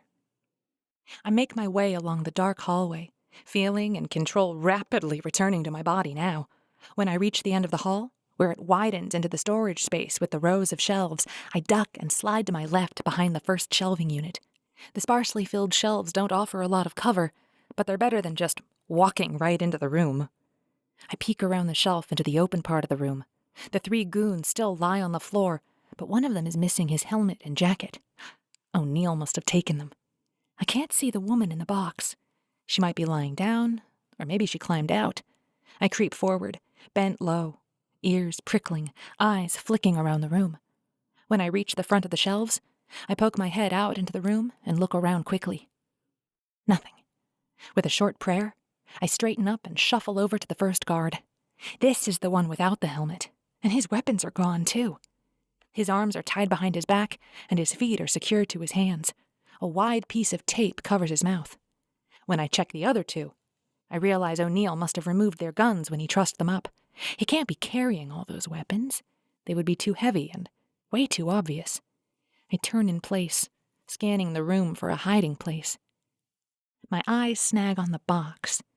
If the woman is still in there, O'Neill wouldn't have hidden the guns there, But, now that I think of it, O'Neill wouldn't have left her there. I walk over and peer inside. Empty. Turning around again, I notice a bag of flour perched on the edge of the shelf. The other foodstuffs are placed a few centimeters back. I grab the bag with my right hand, but it's too heavy to pull. My left is still cramped in a fist, no doubt some weird after effect of the zap I got. I grab the upright with my right hand. Stepping onto the lower shelf, I duck onto the top shelf, lean over the huge bag, and peer into the space behind it. Bingo! Weapons bonanza! I grab a tranq gun and a small disruptor, checking the charges and setting the safeties before shoving them into my belt. Then I take one of the larger blasters, slinging the strap over my shoulder. I feel safer now, like Vanti must feel when she's loaded for terrorist. I grin a little to myself and stride across the room toward the door. Just before I reach it, the door flies open. With a yelp, I jump back, swinging the blaster up at the intruder. It's Bobby Putin. Annabelle, how nice of you to come and join me. Fear pours through me, like ice water through a straw. I shiver, but raise the weapon a little higher, so it's pointing directly at his chest. Stop right there, Bobby. But he doesn't. He steps into the room, and a whole troop of goons trots in behind him. One of them leaps in front of Bobby, but he taps the man on the shoulder and urges him away. Annabelle and I are old friends. She isn't going to hurt me. The men and women spread out, encircling me and Bobby, forming a perimeter around us. I swing the blaster wildly, trying to figure out who to target, but they all ignore me. Stop! All of you stop right there, or I will blast a hole in this creep! I push the barrel of the blaster at Bobby. He takes a step forward, and I back away, risking a quick look over my shoulder. I am completely surrounded by his goons. My only chance is to keep Bobby in my sights. I raise the weapon to my shoulder, propping it up on my left fist, and sight along it. Stop! I can't miss at this range. I flick the safety off, as loudly and obviously as I can. Bobby stops. He's standing less than a meter from the end of my gun. Really, Annabelle? You're going to shoot me? In cold blood? There's no stun option on that thing. If you shoot, I'll be dead. I don't think you can do that. What would your mother think? I lower the weapon. She might think I've finally grown up. I fire into his right thigh. He screams and drops to the ground, a smoking hole burned through his leg.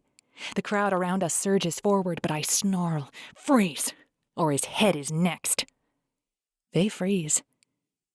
And the disruptor hits me in the back again. This time, I black out. I guess 2 disruptors in less than 30 minutes isn't good for the brain. Or maybe they hit my spine this time. I've heard that can scramble your gray matter.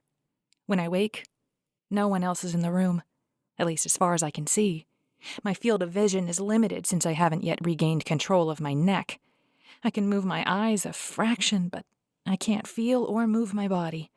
If I roll my eyes as far as possible, I can see that my hands are secured to something just outside my peripheral vision. Glancing down, I'm not sure, but I think I'm spread eagle on a bed, with my hands and legs tied to the bedposts. Even though it's totally cliché, it is a terrifying position to be in. The pins and needles sensation starts in my toes and fingers, like last time. Cramping and tingling in my arms and legs herald the return of feeling. My head feels as if it's been split open like a melon, and unlike last time, the pain doesn't seem to be fading at all. My hands are cramped tight, and after the tingles fade, I can feel my fingernails biting into my palms. And something else. My left fist finally starts to relax, and feeling returns to the cramped fingers. Whatever O'Neill stuck into my hand when we were back to back on the metal table, somehow I've managed to keep it clenched in my fist this entire time. I drop my head back on the bed, trying to consciously relax my hand, praying I won't drop whatever it is. I can turn my neck now, so I rotate my head to the left. Uncurling my fingers, I see a glint of silver. It looks like a tiny folding knife. That's how he got his hands free to take out the 3 guards in the basement. I rest a few more minutes, carefully holding my treasure in my palm while I do those keyboard exercises again. If I get out of here, I'll have to send a thank you message to Master Theron. I'm sure she never envisioned finger drills being important to escape and evasion. I wrap my fingers and thumb around the slender knife. Carefully feeling along the side of the tool, I find finger grooves and a trigger button.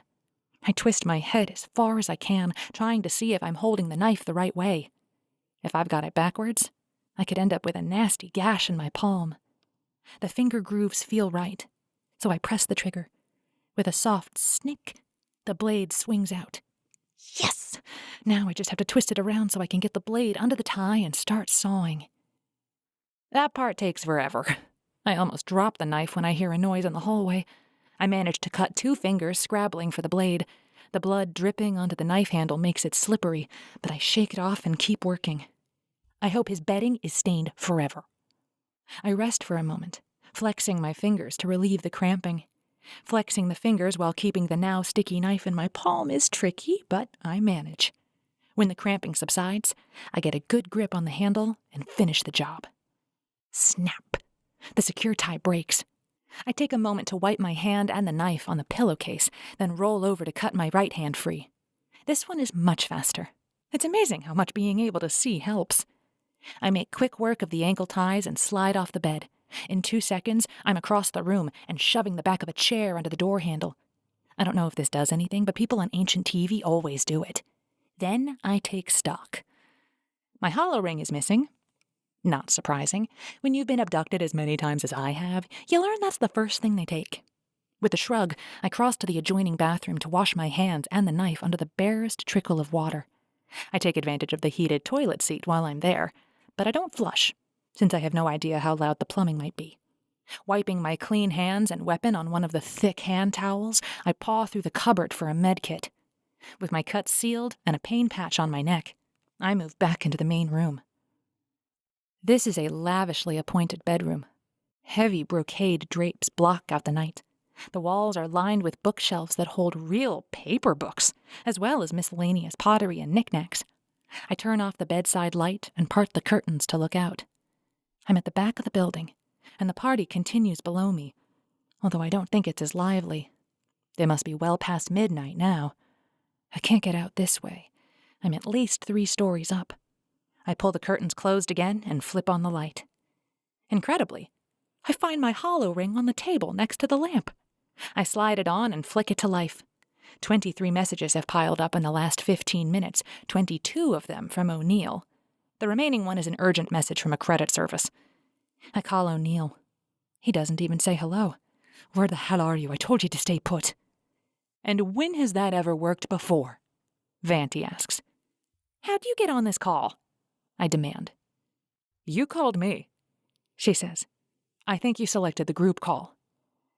That zapper must have caused more brain scrambling than I thought. Okay, look, I'm in a bedroom on, I think it's the 3rd floor, looking over the back of the house. I managed to burn a hole through Bobby's leg, but someone got the drop on me. I have a strike team moving in, O'Neill says, but they're at least a half hour out. What's your situation, Triana? Are you locked in? Can you get away? Or lock them out? I have a chair jammed in front of the door, but I'm not sure what that's really supposed to do. I could lock myself in the bathroom, I guess. I'm in the backyard now, Vanti says. Flutter your curtain so I can see where you are. Flutter my curtain? I cross the room to the window. Did they teach you that in secret agent school? Yeah, that and chair jamming. She laughs. Okay, I see where you are. Middle of the house on the 3rd floor.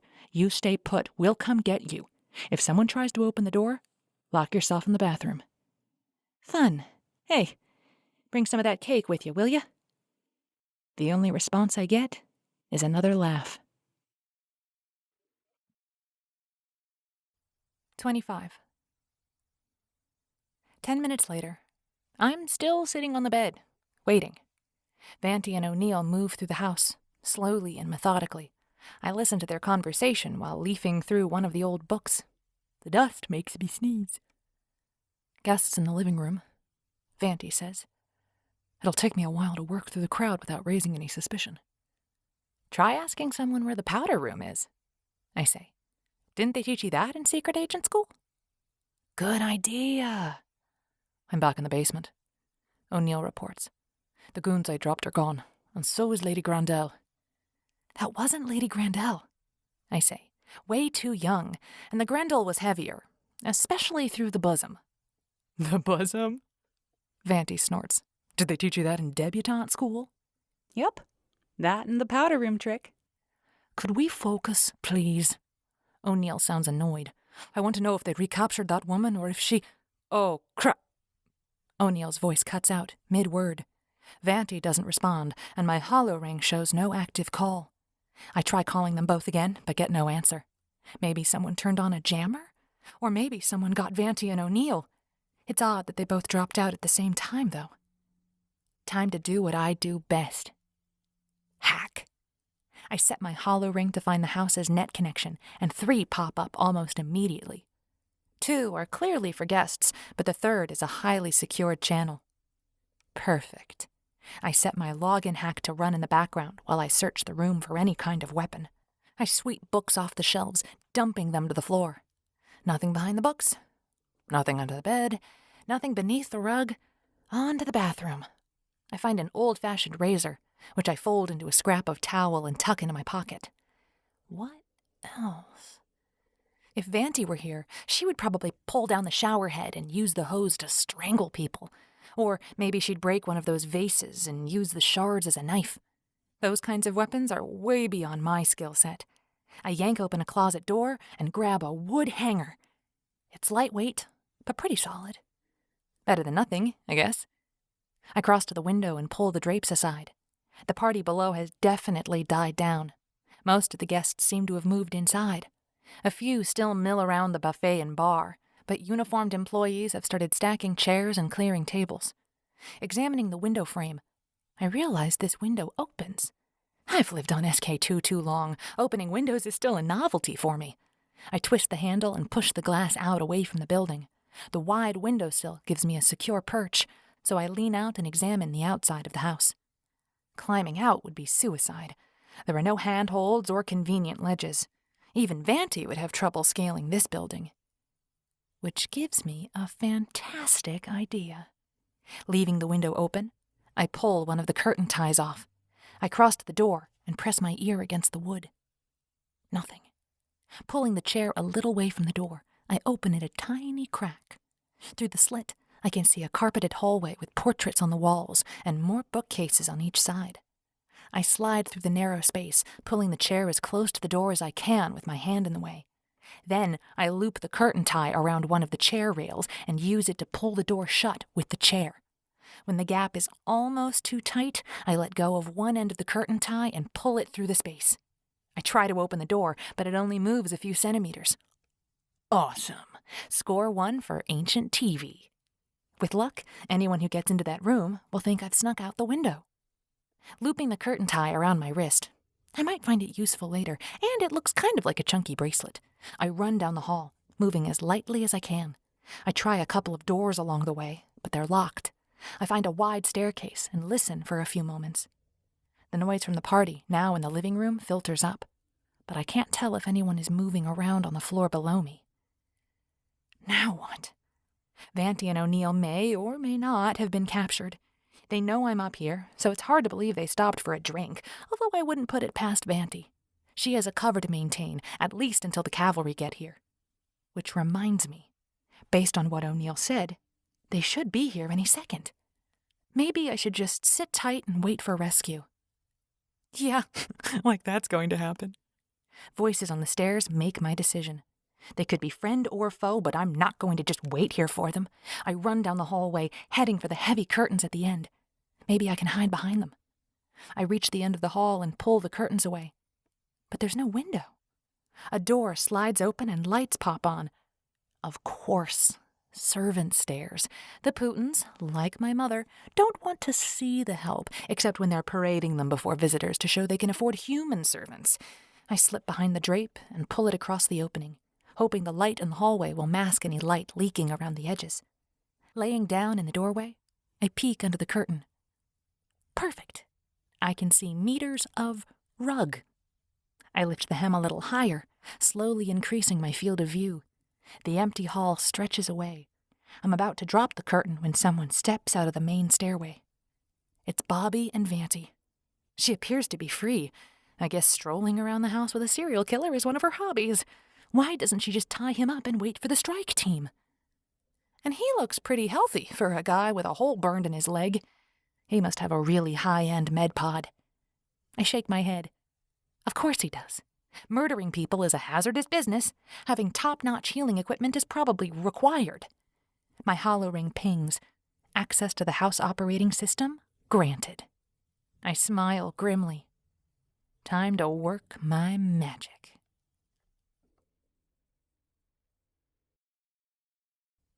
"26. I use a virtual tunnel to access the outside world and log back into the system in that bunker under the barn. From there, I can turn on Vanti's Occam. I'd kind of forgotten it existed. I pull that view up and push it to the side. Now to work on audio. I try calling, but I get a weird error. Maybe someone is jamming calls. The house OS gives me more options. I sort through the house surveillance and find a series of mics in rooms on this floor. Apparently, Bobby likes to listen to his guests. Probably watches them too. But I don't need vid yet. Able to retrieve the gift. Bobby is saying. I'm very disappointed you let it slip through your fingers like that, Lindsay. The Occam gives me a view of Bobby's face, and I shudder seeing it that close again. I don't know how Could we just drop this stupid charade? I don't know how she got away. I had her safely locked away. Luckily, the idiot decided to come right to us. Bobby winces a little at her choice of words. She's not an idiot, he chides. If you think of her that way, you'll underestimate her every time. Like all top-levs, she was bred with intelligence as a priority. The masses never really figure that out, but it's what keeps us on the top of the social heap. The view shifts as Vanti turns away. She looks up and down the hallway, then focuses on the nearest door. Is she in here? Third door down. Vanti glances at Bobby, then moves away from me along the hall. I should sneak away while I have the chance, but I really want to see what happens when they discover I'm gone. Idiot. With the Occam and audio feeds, I can watch all this from the safety of anywhere else in the house. I drop the curtain hem and lever myself to my feet. Once I'm fully inside the servant passage, the door slides closed without a sound. I look around the space. It's a narrow plascrete stairwell, with utilitarian steps going both up and down. There doesn't appear to be any way to lock the door. Pity. Keeping one eye on the steps, I start down, watching the Bobby and Vanti show as I go. They reach the door to my room, and Vanti turns the handle. When it doesn't open, she looks at Bobby. Of course, you'll need to unlock it. He frowns. I didn't lock it. She was out cold and trussed up like a peasant on torture day. Ugh. That's gotta be the worst simile I've ever heard. Vanti giggles. She's clearly in full Lindsay mode. Vanti never giggles at anything. Was that a thing? Bobby shrugs and places his hand on the access panel. It should be. See? It's unlocked. Vanti looks at the green panel, then at the door handle. She tries it again, and it opens a few centimeters. It's blocked. Yay, chair! I'll never doubt you again. How can it be blocked? She was tied up. Bobby shoves Vanti aside and slams his shoulder against the door. He grunts and tries again. I push the hollow aside and run down the stairs as fast as I can go. Before I can reach the bottom, Bobby has the door open. He and Vanti exclaim over the empty bed, the books scattered on the floor, and the open window. I don't wait to see what he does next. I just run. Reaching the bottom, I burst through a door and into a modern kitchen. It's empty and dark, except a man at the far end of the room. As I run toward him, he looks up in surprise. His hands are covered with flour, and a spotlight shines down on the pastry dough on the counter before him. I slow down and saunter toward him, not wanting to alarm him. Sorry, didn't realize this was the kitchen. What you making? Croissants? Danish. Who are you? As he speaks, he flips the dough around and folds it in half. What are you doing down here? I shrug. I got lost. This is a huge house. You should do a book fold. He looks me up and down. What would a party guest like you know about pastry? I got to work with Dave Bourdouin once. He showed me how to laminate pastry. The bookfold is the way to go. I nod solemnly. The man's eyes go wide. You worked with Dave Bourdouin, the Dave Bourdouin. He is legendary in our school. Show me the bookfold. I'm kind of in a hurry. Oh, here. I point to the dough. Open it back up. Now, fold the 2 edges to the middle, then fold it in half. See? It looks like a book. And now you have 4 layers instead of just 2. That is genius. Dab said it's an ancient Earth secret. I wink. Don't tell anyone I told you. He winks back. Oh, and if anyone asks about me, I wasn't here, okay? Jealous boyfriend, angry ex, you know. The chef bows to me. Your secrets, both of them, are safe with me. The door at the back of the kitchen leads to the storage room we started in. As O'Neill said, the goons are gone. But the woman is back.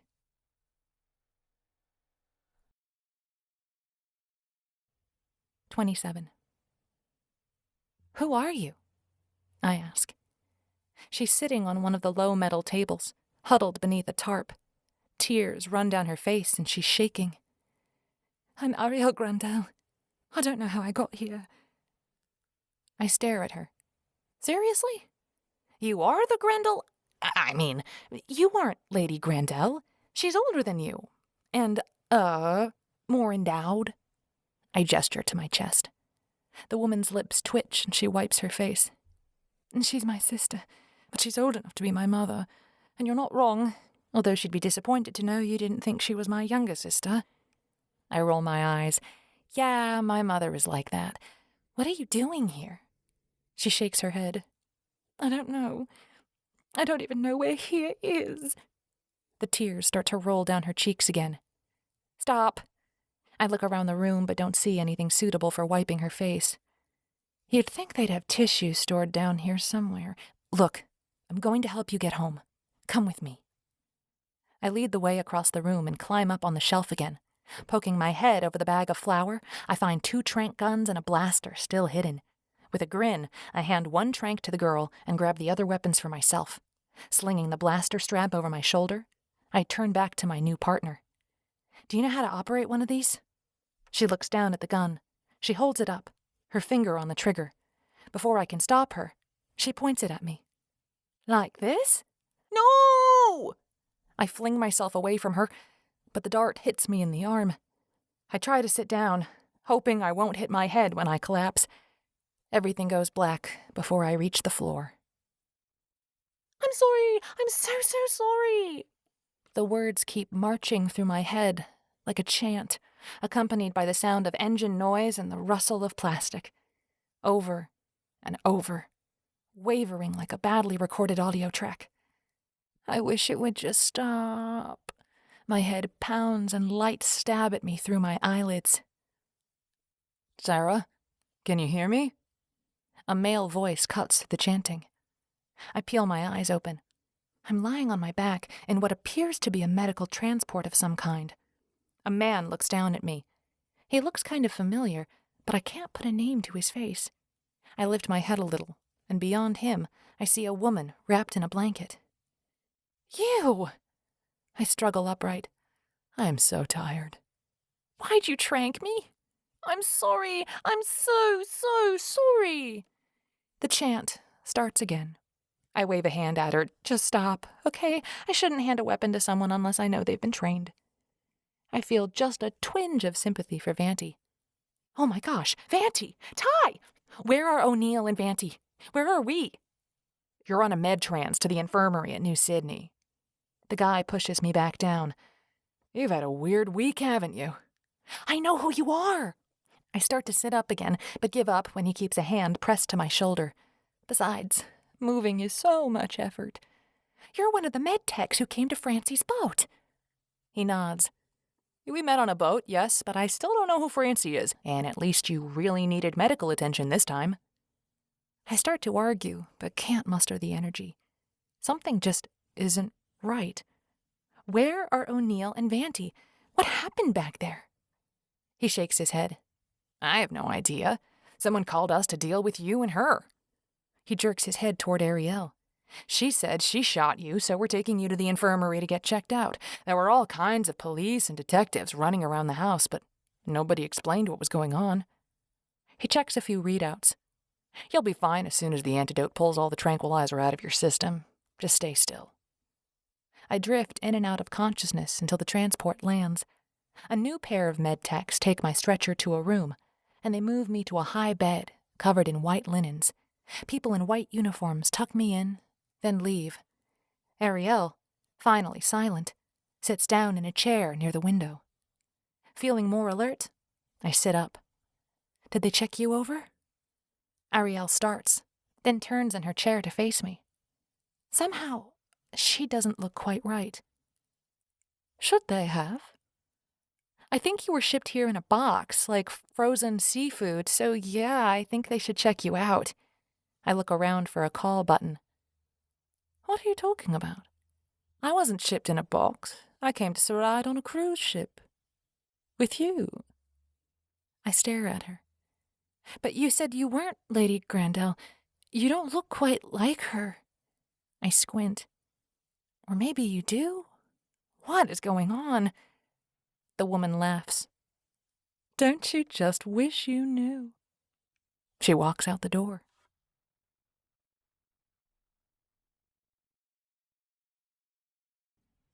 "28.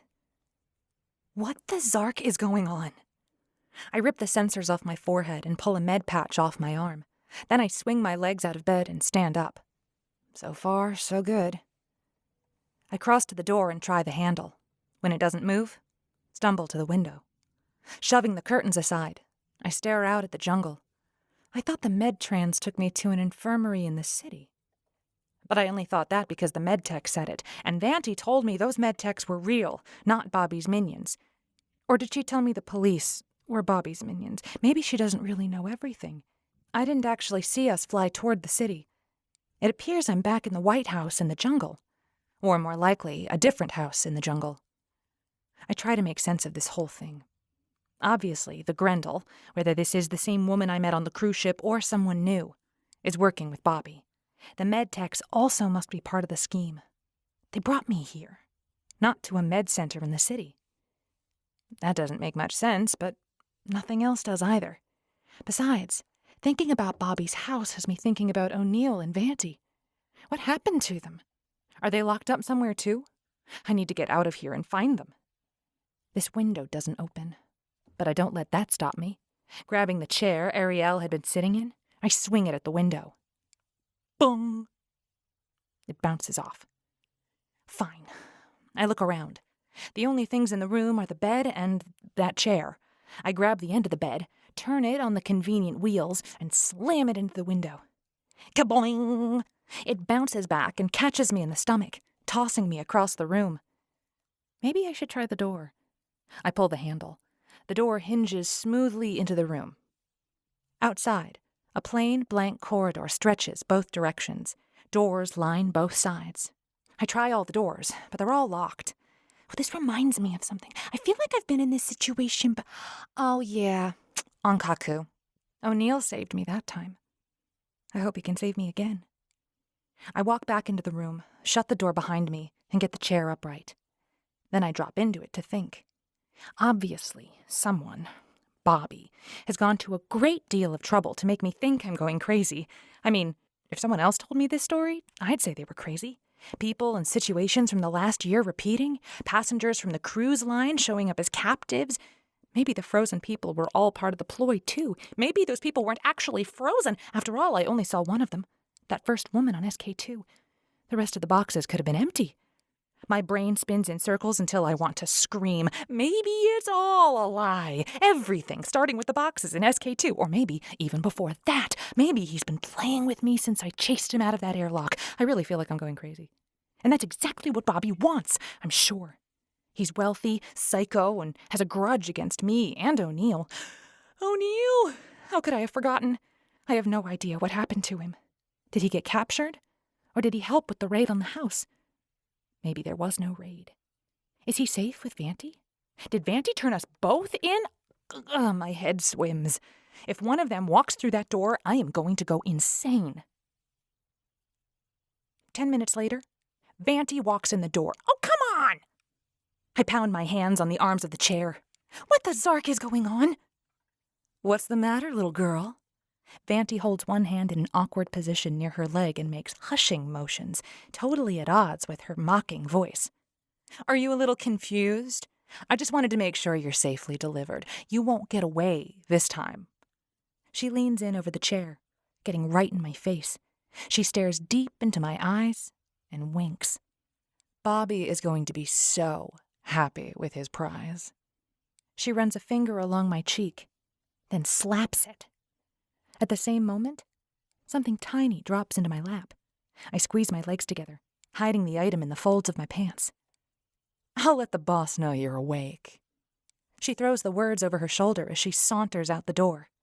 I lunge out of the chair, grabbing the item she dropped as I move, hoping the cams don't catch it. I launch myself at the door, but of course, it's locked. But I don't care, because I now have a hollow ring in my hand. How am I going to use it? I have to assume I'm under surveillance. I turn and slide down the door until my butt hits the floor. I drop my head against my knees and sit, the picture of dejection, counting the seconds. When I reach 3 minutes, I raise one hand and swipe at my eyes, then drop my head again. Then I count for 4 more minutes. And repeat. Now that the guards are totally bored, it's time for action. I slowly slide the hollow ring onto my finger and flick it to life. It's what Vanti and O'Neill call a prop, a non-registered ring that agents use to maintain their cover. It has a basic set of apps and the ability to rename the user. Hidden inside are the real gems. Setting the screen size to the smallest dimension so they won't extend beyond my legs, I dig through a few files and find the hidden folder. Inside is a password hacker, so I set it to work on the building's OS. With a hollow ring on my hand, I am invincible. I slide the ring off my finger and put it into my pocket. Then I get up, blow my nose, get a drink of water, and stare out the window for a few minutes. After a while, I go back to the door and sit down again. While my password hack grinds away, I pull up some vid editing software and create a couple of loops. Me, sitting by the door for different lengths of time. I clip and rearrange my activities of the last few minutes, creating loops where I only blow my nose or just get a drink, and others where I do multiple things in different orders. Then I wait. I've started to drift off when the ring pings.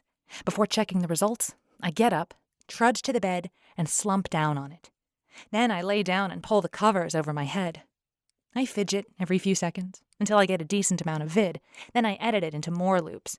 I don't know how long I'm going to want to cover, so every second helps. I throw the first loop into the OS feed and cut out the cams watching my room. Flinging back the sheets, I sit up and stretch. Finally, I can move freely. The password hacker has done its job, and I'm into the house operating system. I dig through folders, searching for pictures, blueprints, or schematics. As I come across things I think will be useful, I store them in my own folder, hidden inside the hollow ring's tiny memory circuits. Setting an alert on my door seems like a good first step.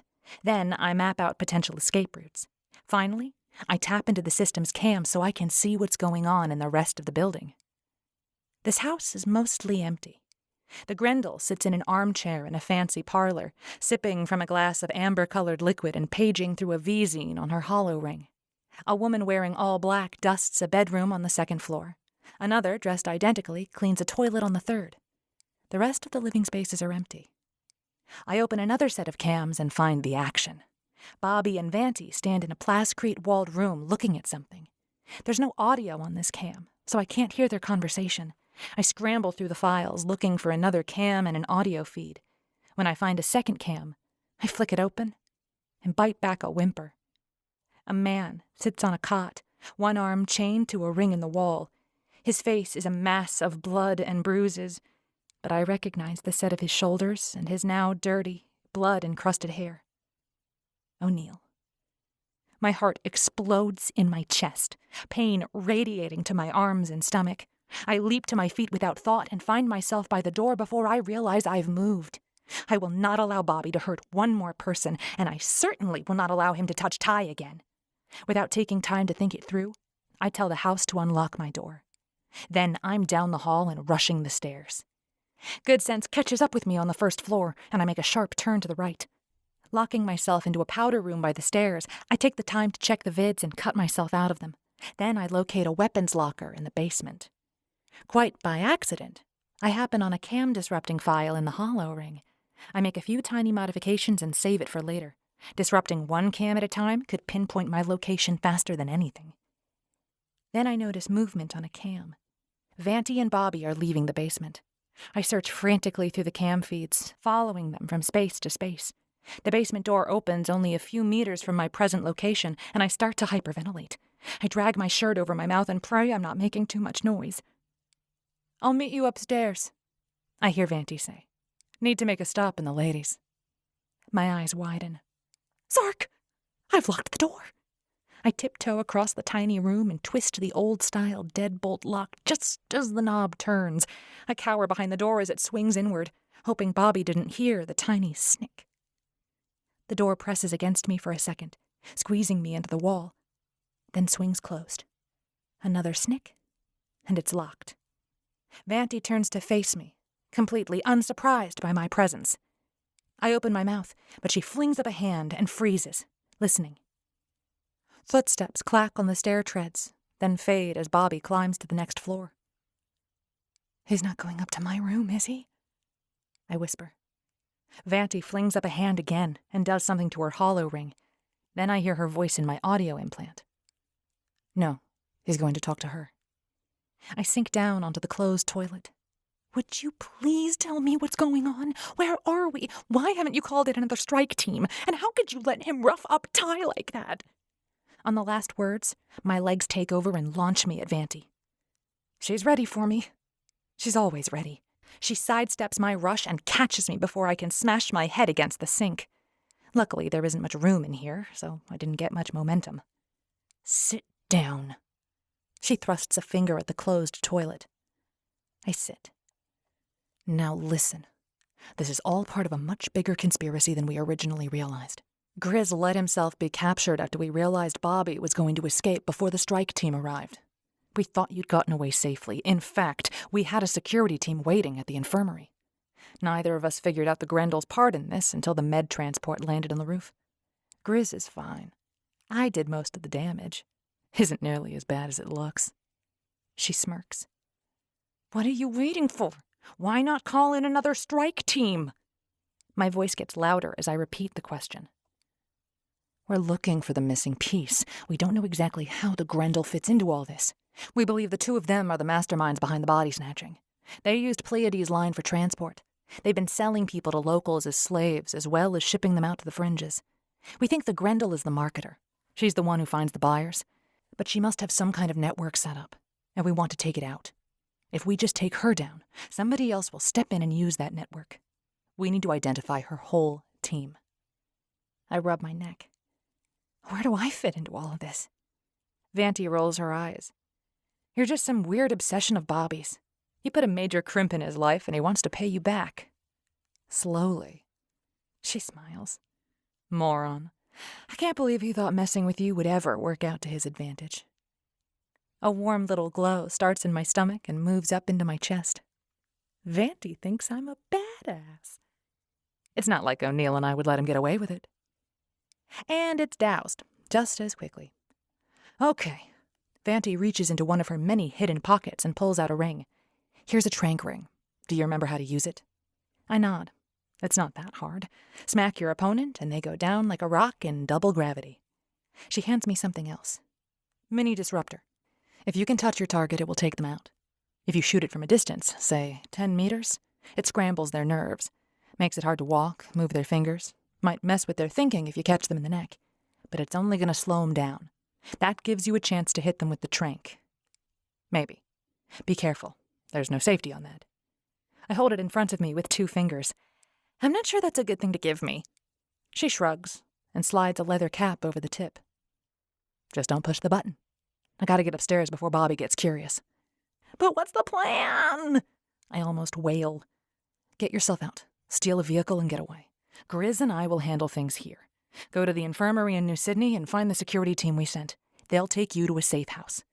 I'm not going to leave you 2 here alone. Vanti stands with her hand on the doorknob.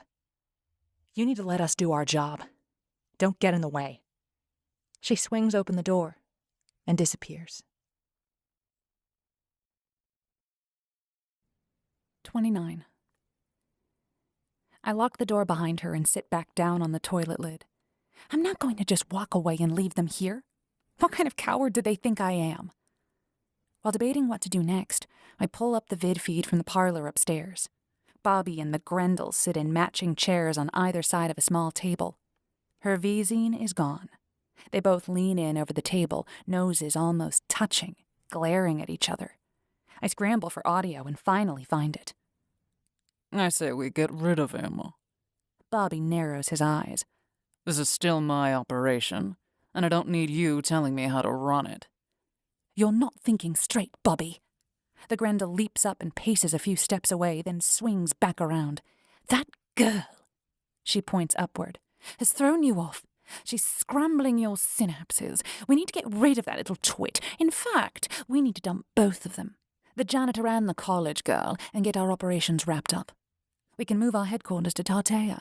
It's far enough to be off the radar. We'll pause operations for a few months until things settle, then start up again over there. Lindsay has been very useful to me. Bobby leans back in his chair, pretending to be relaxed, but I can see a twitch in his jaw. She's a double agent, and I don't want to lose her as a source of information, especially now that I'm cut off. I need someone on the inside. He leans forward again, elbow on knees, and points at the Grendel. We can dispose of the liability in the basement. He's useless. He stands up. Where the heck is Vanti? How long does it take to get upstairs? No. The Grendel steps in front of him, placing a hand on his chest. I'll take him. I'm sure I can make use of him somewhere. The way she says make use of him makes my blood boil. Keep your pants on, princess. Bobby returns to his seat. Take him with you when you leave. I don't want him here. And make sure he can't identify where here is. She smiles and turns on her heel. My pleasure. I have some Captio up in my bag. Captio. My boiling blood goes cold. We first ran into that drug out on SK2. In small doses, it causes short-term amnesia. Victims lose a few hours or even a couple days. In larger doses, it creates a permanent vegetative state. I need to get O'Neill out of here. Now. Vanti enters the room just before the Grendel reaches the door. I swipe the vid feed to a folder for later and check the first floor and basement. O'Neill is laying on his cot. His face is so battered, it's impossible to tell if his eyes are closed or open. A guard leans against a wall nearby, paging through something on his hollow ring. A little smile crosses my lips. This reminds me of our adventures on Kaku. But this time, I'm going to kick some serious butt. I take the stairs downward, 2 at a time. Instead of going directly to their creepy little homemade dungeon, I take a left at the hall and head toward the weapons locker I located earlier. As I jog along, I pull up the OS and look for the codes that will unlock that room. Then I slam into a brick wall. Or a chef wall. It's the pastry chef from the other house. He grabs my elbows and sets me carefully onto my feet. Sarah, I'm so glad to see you. Those pastries, they were divine. What? I stare at him. The bookfold? Magic. I kiss my fingers to you. He proceeds to do exactly that. Great. I stretch my lips into what I hope is a smile. So much has happened it feels like our little baking lesson was days ago, but I guess it's only been a few hours. Just enough time to bake off the first batch. Let me get one for you. He grabs my wrist and drags me down the hall, turning into a well-lighted kitchen. A cloud of sweet, fruity steam wafts over me, and I can feel my hair frizz. An early breakfast. For you, my muse, my savior. He releases my wrist, swoops across the room, and scoops up a still steaming pastry. The small triangle of laminated dough has risen into a soaring stack of flaky glory. Just a hint of the pale pink filling leaks out one side. Brapple cardamom. Perfection. I take the pastry, presented on a white linen napkin, He picks up a second one, raises it in a little toast to me, and takes a bite. A blissful smile spreads across his face. Perfection, he repeats. Please, try it. My stomach growls, and I realize I haven't eaten in hours. Besides, the sooner I can assure him of his creation's perfection, the sooner I can release O'Neill. I take a bite. The crispy layers melt in my mouth, and the sweet fruit filling delivers just the right zing. It's fantastic! I take another bite. I don't think Dav has ever used this filling combination. It's wonderful. The chef's eyes get glassy, and he blinks quickly as if he's going to cry. He spins and begins stacking a half-dozen more of the tasty triangles on another napkin. Folding the corners up, he ties them in a knot and presents the package to me with a flourish. for my muse. Did you bring the dough with you? From the other house? I ask as he hands me the warm bundle. His eyes widen. I wouldn't leave it behind. Of course not. Say, I have a little errand to run. Could I leave these here for a few minutes? I'll swing by and pick them up in a bit. And do you think you could direct me to the armory? He doesn't even blink. Of course. He takes the bundle of danishes and puts it on a side table, then ushers me out the door. Second door on the left. It's a bit sticky sometimes, so you might have to give it a little. He breaks off and mimes shoving his shoulder against it. Thanks. See you in a bit.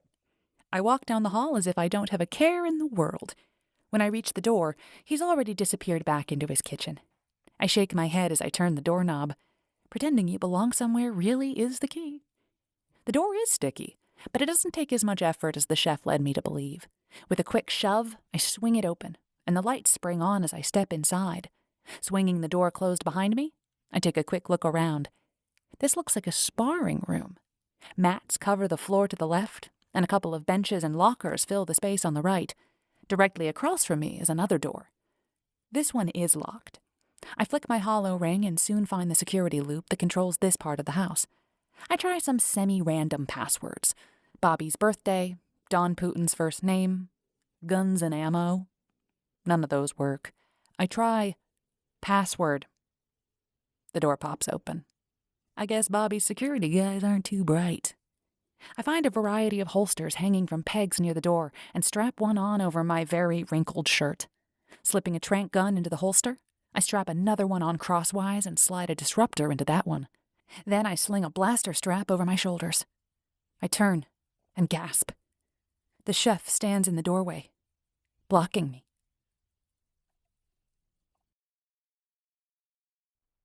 30. I'm off shift in a few minutes, and I wanted to let you know I left your pastries in the kitchen. He smiles, dusts his hands on his apron, and wanders away. I suck in a huge breath and let it out. I don't even know what to think. I send a quick thank you prayer up to the big guy for pastry lovers everywhere. Triana, run. Vanti's voice echoes through my audio implant. I hadn't even realized the call was still open.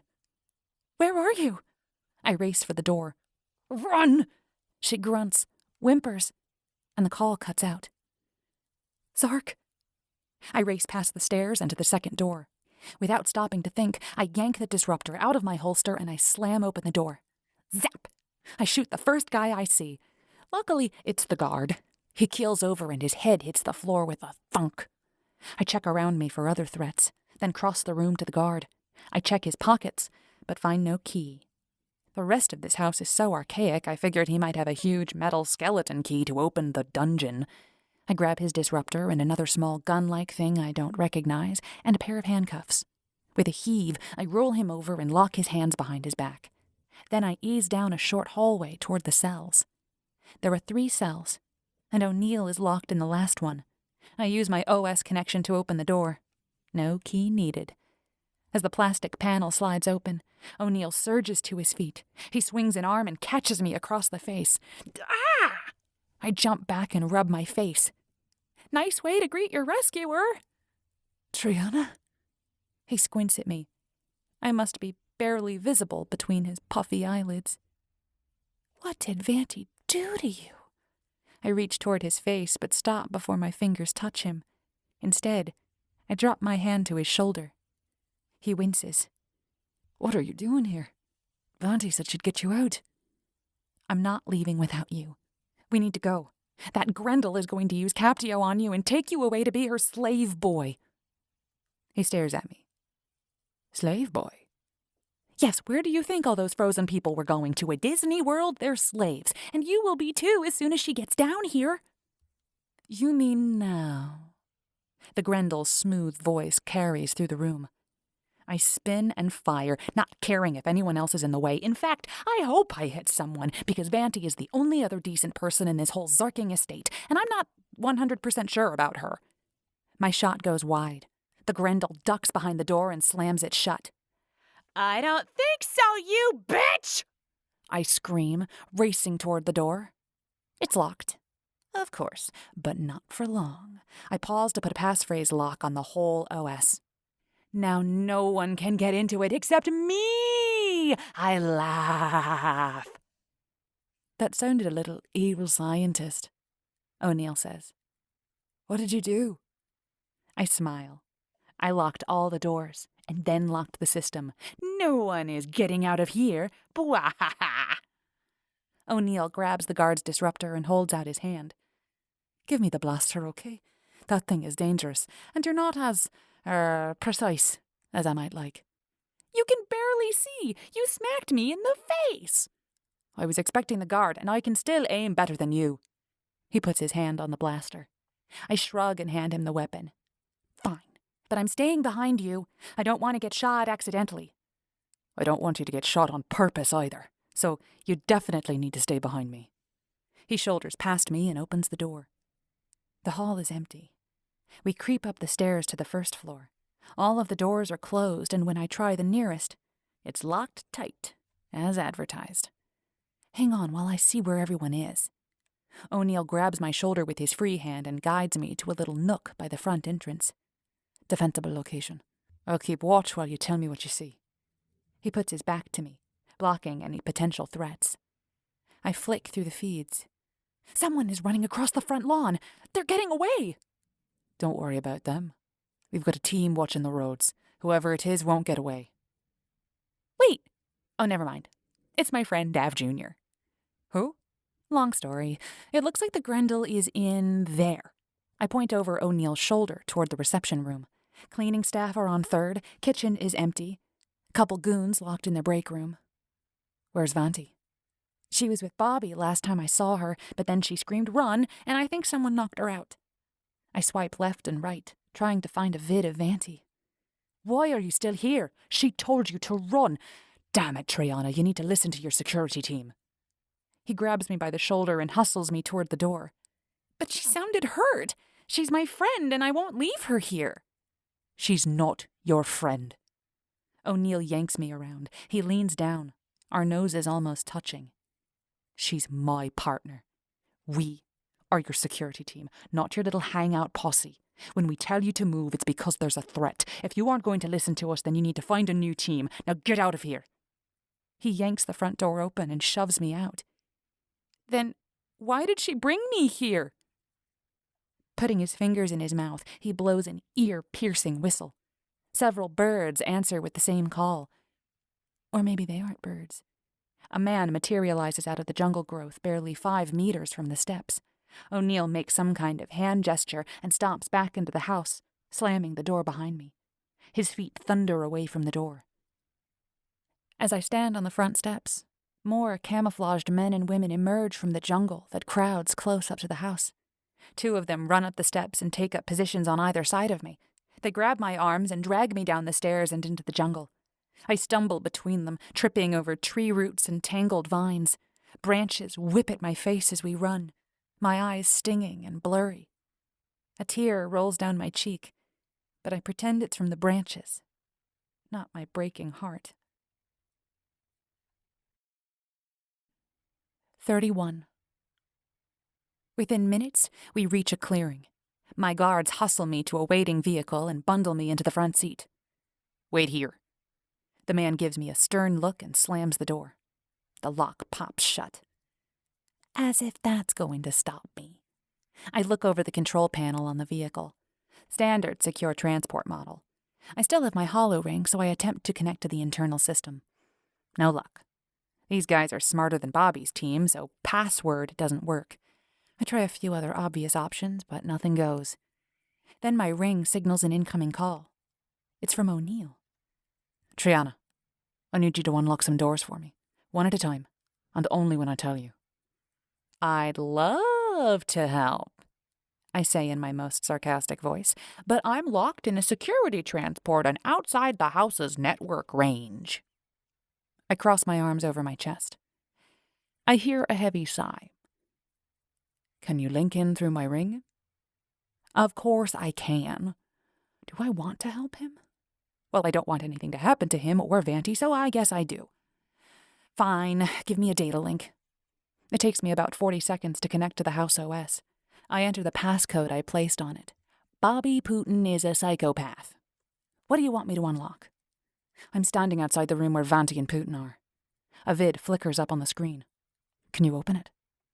Do you want to know the situation inside first? I swipe through the files to the internal vid system. Then I remember Vanti's Occam. I flick wildly through layers of folders and pop it up. Nothing. Yeah, he replies. Can you send it to me? I flip the room vid to him and open it myself. Vanti lays half on a couch near the window. I zoom in, relieved to see her chest rising and falling. Bobby and the Grendel stand on either side of the door. How did she get up there before I locked the doors? Never mind. Do you see it? Got it. Open on my mark. 3, 2, 1, mark. I flick the icon. But nothing happens. Triana, open the door. His voice is tight, angry. I did! I'm trying. The system thinks it's open. I swipe frantically, but nothing happens. My audio implant buzzes. A female voice says, "Incoming call from..."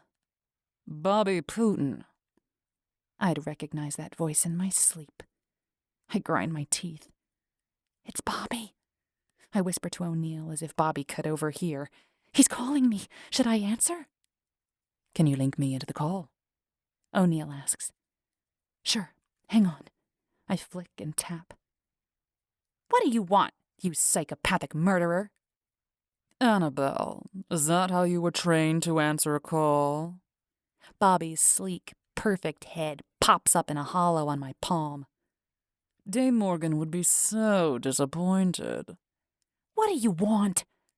I don't turn on video from my end. I don't want him to know where I am. Besides, I'm pretty sure I look like Zark.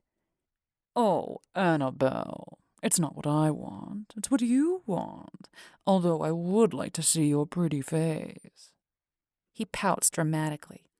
I roll my eyes. Not happening. If this is just some sick social call, I'm out. Wait. He says it softly, but flings up a hand. Something about his face stops me from disconnecting. I have something you might want. The shot pans to the left, to Vanti on the couch. She's sitting upright now, and her hands seem to be tied behind her back. A piece of tape covers her mouth, and her eyes look furious. As always, her hair is perfect. They must teach that in agent school. I propose a trade. You give me safe passage out of here, and I'll leave your little friend inside the house. Behind Bobby, I can still see Vanti, and she's shaking her head vehemently. I'm not sure I'm in a position to give you anything. I'm not calling the shots. He smiles. I'm sure you can exert your authority, if you want it badly enough. He turns to the side. Get the other one. Hey! Blaster fire rings through the audio, but I can't tell if it's coming from O'Neill or Bobby. When he grins at me on the screen, I realize it isn't coming from Bobby's feed. I hear grunts, a scream, hands and feet hitting flesh. After several minutes, a pair of bedraggled goons drag O'Neill into view on Bobby's hollow. O'Neill doesn't look too much worse than he did before, and it's hard to tell if the new blood is his or someone else's. One of the goons grabs O'Neill's hand and yanks the hollow ring off his finger. O'Neill grunts in pain. The call ended icon flashes on my view. Bobby holds out his hand, and the goon places the ring in it. Sliding it into his pocket, he turns back to me. Hard to tell which images are current and which are recorded, isn't it? I took a little page from your own book. You aren't the only one who can hack the OS. He grins and winks. We top-lefts are bred for intelligence. I gulp. Did he hear me say that? How long has he been listening into my conversations? And how? I splutter for a few minutes while I frantically swipe into my own profile and look for a tick.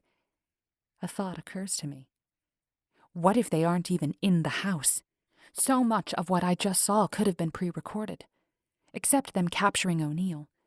I just saw him and spoke to him. They have to still be inside. How am I going to get them out? How'd you do it, Bobby? I ask, my voice cracking. I clear my throat and try again. And what's your game? While waiting for his answer, I mute my end of the conversation, I think, and pound on the window, trying to get the guards' attention. Maybe we can have drinks sometime and review my programming, Annabelle, he says. I flick the unmute.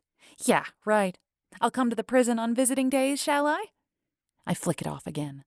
He smiles his perfectly engineered, elegantly trained top-lev smile. I don't think that's where we'll meet. I have no intention of going to prison. He shrugs. The families won't stand for it. I slap the mute again. The families? Your father has practically disowned you. Do you really think my mother is going to let you walk away after this? She couldn't catch me last time. What makes you think this is going to be any different? He's right there. I mute the call and bang on the window some more. He's right there, in that house. I can see the top of the roof from here. How does he think he's going to escape? He got away last time? A little voice whispers in the back of my head. He was right there, tethered to the airlock, and he got away. You'll never catch him, and you'll never be safe. My banging finally brings someone. He opens the door. I can't see his face with his helmet down, so I'm not sure, but I think it's the same one that put me into this car.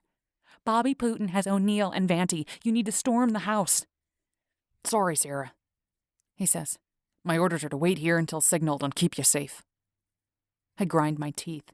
But he's going to get away. Leave a couple guards and go after him. My orders?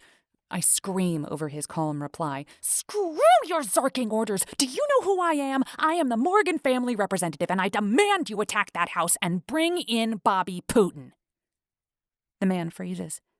I can almost feel him consulting with someone, although, with the helmet on, I can't hear anything. Sorry, Sarah.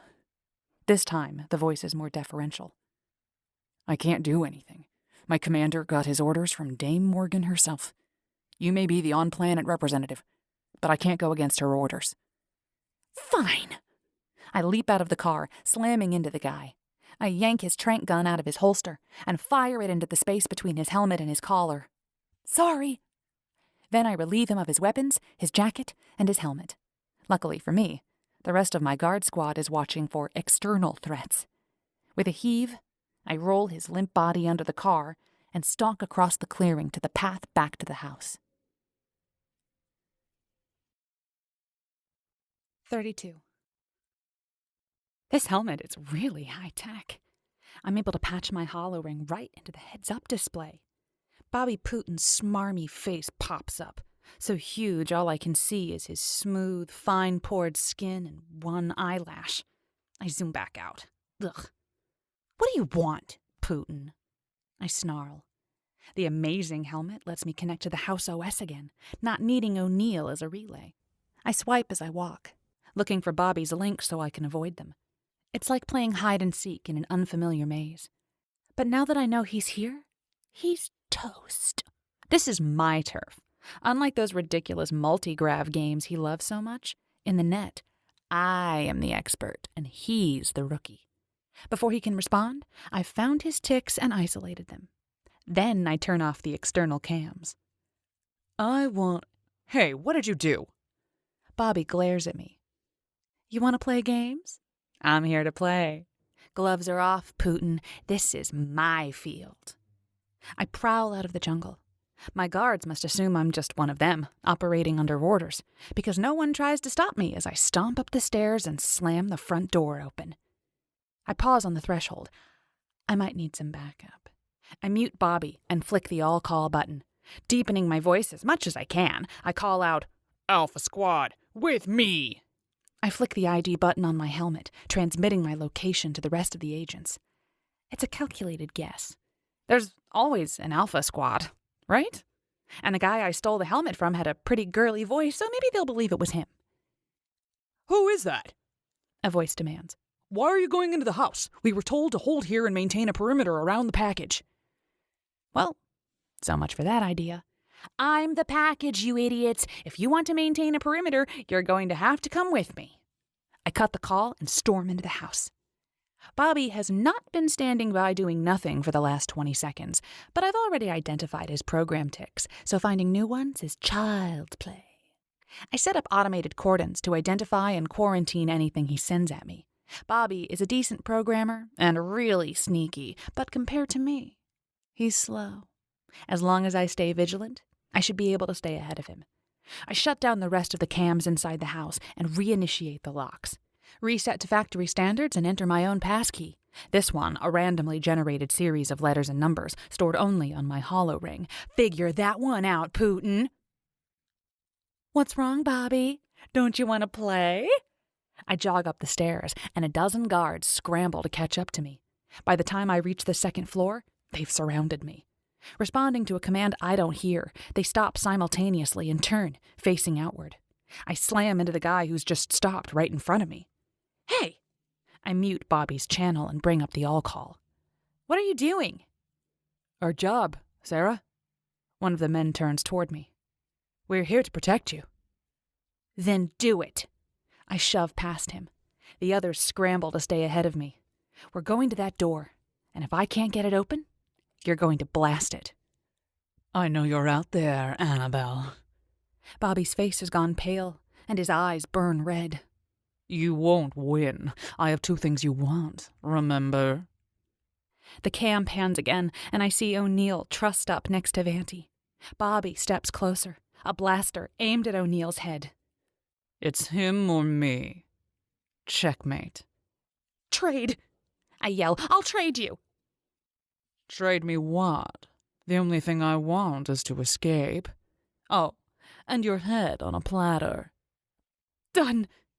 My voice cracks. Let him go. Let them both go. I'll come in and be your hostage. We can escape together. The cam moves back to Bobby. No tricks, sweetheart. You come in here unarmed and alone, and I'll let them go. But if you try anything, he's dead. No! My soul shrivels inside my chest. Don't hurt him. I'll give you anything you want. Just don't hurt him. On screen, Bobby steps closer to O'Neill, the muzzle of the blaster pressing against his temple. She wants to trade. She thinks your life is worth something. What? O'Neill's voice is low and almost unrecognizable. Don't do it, Triana. Bobby pushes the gun harder against O'Neill's temple. Don't call her that. Let him go, I demand, now, or the deal's off. Behind Bobby, something moves. Bobby swings around, his gun pulled away from O'Neill by the movement. Now! I scream through the all-call. I grab the blaster slung over my shoulder and fire it at the door, over and over. The door disintegrates, and the vid-call on my helmet goes black.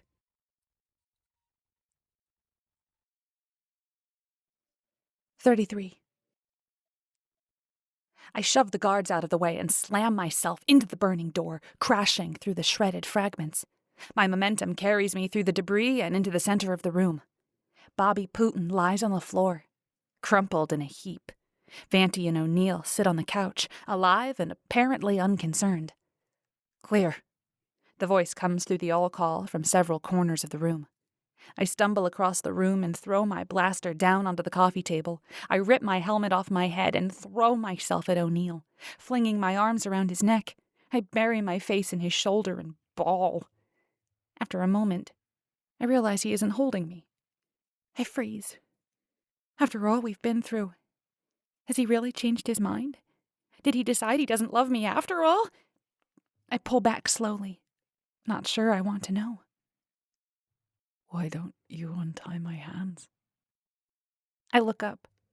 His bruised, swollen face smiles, cracking his bloody lip open. Relief pours through me like warm syrup onto a waffle. I reach up and wipe the trickle of blood off his chin with my sleeve. Okay. But Vanti's already there. She takes a knife from the guard who cut her free and goes to work on O'Neill's wrists. Then she pulls the tape off her own mouth, wincing. She claps O'Neill on the shoulder. Kiss the girl, will you? She stands up and walks away. O'Neill's arms wrap around me and he pulls me close, but I put a hand on his chest, holding him back. Maybe you should find a med pod first? I gently touch his lip with my finger. That looks painful. He leans down and brushes his bruised lips against my temple. It's painful, but not as painful as thinking Putin would get you. His arms tighten around me. That was never the plan, I say airily. Or at least I try. My voice cracks on the word plan. I hope I didn't mess up your bust, but I couldn't let him kill you. I think we're okay. He looks around the room. As long as the Grendel didn't get away, we're good. The Grendel didn't get away. They find her locked away in the bedroom. She'd been there since I initiated my first lockdown on the house. When I saw her in the parlor with Bobby, that had been a fake. Now that he's locked up tight, I could admit he was pretty good with vid manipulation. While the team search the rest of the house and round up Bobby's minions, I locate a med pod in the master bedroom. Vanti and O'Neill each need a treatment. O'Neill for his face, and Vanti... She won't say what happened, but she might have some internal injuries. I wait in the sitting room of Bobby's suite, curled up on a couch. Good work, T. Vanti steps into the room. She wears her usual black. Although it looks a bit wrinkled and she has a huge tear over her left knee, somehow she looks as sleek and professional as ever. Her smooth copper hair flows over her shoulders, and her eyes sparkle. Thanks. Are you mad that I didn't run away? She tilts her head and considers. I think we would have managed without you, although I'm not sure Putin would have come close enough for me to get him with the trank pen. I wondered how you took him out. Yeah, he thought I was unarmed because they'd searched me when I first came to the party. Idiot. She pats one of her hidden pockets. I always have a couple spare trank pins hidden in the seams. But you were tied up. She grins. That's never stopped me from taking out a bad guy. Gotta be flexible. Look, can we talk? I glance at the door to the bedroom. While he's busy? She shoves an ottoman against the wall and drops down on it. In response to my raised eyebrows, she shrugs. We're still in a potentially hostile environment. I like to keep all entry points in view. What's on your mind? He said you and I aren't friends, I blurt out. He said you're his partner, not my hangout buddy, and that I'm not responsible for your safety. Vanti rolls her shoulders and stretches her neck. Then she nods.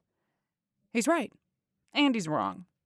I think we're friends, but we are your security team, so you need to listen to us. And I told you to run, so you should have run. But Bobby might have killed you. He might have. Or I might have gotten the drop on him. But our job, our mission, is to keep you safe. And we can't do that if you won't listen to us. So you can see why he's a little upset. I think he'll get over it, if that makes you feel any better. I nod. Okay, another question. Why did you bring me here? For a while, I thought you might actually be a double agent. She laughs. You were supposed to think that. Or at least everyone else was supposed to believe that. It made it easier to convince Putin. I didn't bring you here, though. I brought you to what I believed was a secure location. Looking back, I should have had the humility to bring backup. Someone to stand guard in that little bunker. I had no idea that location was compromised. In fact, I'm still not sure if they followed us or followed Grizz to it. We both practice excellent security protocols, so the analysts will figure it out. She shakes her head. But I took you to New Sydney because I was pretty sure you were going to do a runner on us. I figured taking you out into the field, where I could keep an eye on you, was the safest course. Grizz agreed with me. We should have brought in a couple more agents to run close support, but he didn't want your mother to know you were playing hooky. So, we went alone. What do I do now? I ask, hesitant to voice my question. About what? She doesn't give me any help. I throw up my hands. O'Neill? Running away? This whole top-lev thing? Do I just cut the family ties completely and go out on my own? Now that Bobby's out of the picture, it's probably safe enough. Or do I go back to Mother and take my place as the heir? You're the only one who can decide that, Triana. She stands slowly, stretching her spine. Then, surprisingly, she gives me a quick hug. You'll make the right choice. You usually do. When O'Neill emerges from the bedroom, healthy and shiny again, I'm sitting in the same spot. My toes have gone to sleep from lack of circulation. I pull an Afghan from the back of the sofa and wrap it around myself, girding for what could be an ugly conversation. Before he can say anything, I jump in. I'm sorry I didn't listen to you. I could have gotten you killed. I should have stayed out of the way. His lips quirk up. You saved my life. He shrugs. Do I wish you hadn't put yourself in harm's way? Yeah. But I'm pretty sure you'll never listen to me on that score. Which brings me to a painful subject. He flicks his hollow ring, and a new document alert pops up on mine. That's my resignation. What? Ice crystallizes in my veins. You can't. Please don't. Are you leaving the company? He shakes his head. One short, hard turn. No, but I can't be your security anymore. I can't protect someone who won't let me. The fact that you are willing to trade yourself for me. No. I see. I take a deep breath. Does this mean we're done? He gives me the same answer as Vanti gave. That's up to you. I don't know how to answer. 34. We returned to the Anguish to Chow Chow later that day. O'Neill and Vanti travel with me. One last hurrah before they turn me over to someone else for guarding, I suppose. I haven't slept in over 24 hours, and I doze off on the 3-hour ride home. I'm sure the other two are tired too, but they refuse to nap. They must be hopped up on stims. When we arrive, I head straight to my room. It's the same suite I used before, and someone has brought in fresh flowers, new throw pillows, and an amazing-looking brunch that I'm too tired to eat. I stumble across the living room, totter into the bedroom, and fall flat on my face in the middle of the fluffy duvet. The sound of someone entering the suite wakes me. I feel groggy and tired, but my hollow shows I've been asleep for almost 4 hours. With the nap on the way back, I should be pretty close to full power by now. I roll off the bed and look down at my dirty, creased clothes. If O'Neill is out there, I don't want him to see me like this. At least, not again. I flick the cam vid and exhale a sigh of relief. It's not O'Neill. It's just a hotel employee, straightening up the room. I open the bedroom door. Hi, is there any coffee? The figure crosses to the bedroom door, and I hurriedly flick the vid feed closed. Although, I guess I shouldn't care if the staff think I'm spying on them. When he enters the bedroom, I recognize him. You're Liam, Don Kinduja's concierge. He bows. Annika and I switched clients. She said you preferred a male, and Don Kinduja didn't mind. I roll my eyes. Thanks, but I don't care what gender you are. That had nothing to... Never mind. I promised Annika I wouldn't hold her mistake against her, so Liam doesn't need to know anything. He hands me a cup of coffee. Do you want cream or sugar? He asks it like an either-or question. Yes, please, lots of both. I hand the cup back to him. Never mind, I'll come get it. He gestures for me to precede him into the room. I know today is your last day here, Sarah. He walks up behind me. I just wanted to say what an honor it was to serve you these few hours and give you this. An honor to serve me? Give me a break. I turn to face him. Give me what? I don't take the small item he's holding out. He looks around, as if checking for eavesdroppers, and leans forward. It's a message. I was asked to give it only to you. I shake my head. You know that's what got Annika in trouble, right? Put it on the desk and see yourself out. I no longer require your services. He bows, places a tiny item on the desk, and leaves. Before the door shuts behind him, I'm calling O'Neill. We saw. Vanti sends an intercept signal before I can complete the call. We're monitoring all movement in and out of your suite. Grizz has a team intercepting him. He was at Putin's party. I knew he looked familiar. I'll be right up. I pour the cup of coffee down the drain and order a fresh one from the auto kitchen. I suppose if poison is their game, they could infiltrate the auto kitchen. But if they could do that, whoever they are, why bother sending Liam? Keeping one eye on the desk, I pull out the coffee and order some blueberry scones. And a plate of eggs and bacon. Well, then I think better of it, and order some pancakes and sausage on the side. I'm starved. Without warning, the door whooshes open and Vanti steps in. Where is it? Which is kind of silly if she was watching the vid feed. She's already striding across the room when I point. A small black cube sits on the desk, about 3 centimeters to a side, without any distinguishing markings. She pulls a short metal rod out of her pocket and waves it over the cube. Then she pokes it. Nothing happens. It appears to be a normal message cube. No traces of toxins. Grizz, you ready? I look around, but O'Neill hasn't come in. He must be on a call. I slump onto a stool and nurse my coffee. Vanti flicks a few commands on her hollow ring, but nothing happens. She tries a few more, then pulls out the rod and tries a few things with it. Nothing. What do you suggest? Assuming she isn't talking to me, I put my cup down and trudge across to the bedroom. They can brief me later. I'm taking a shower. Wait. Grizz thinks it might be keyed to your hollow ring. See if you can get it to play. I heave a dramatic sigh and trudge back to the desk. As soon as I flick the message icon on my ring, the box starts glowing. Eyes wide, I scoot back, getting as far away from it as I can without leaving the room.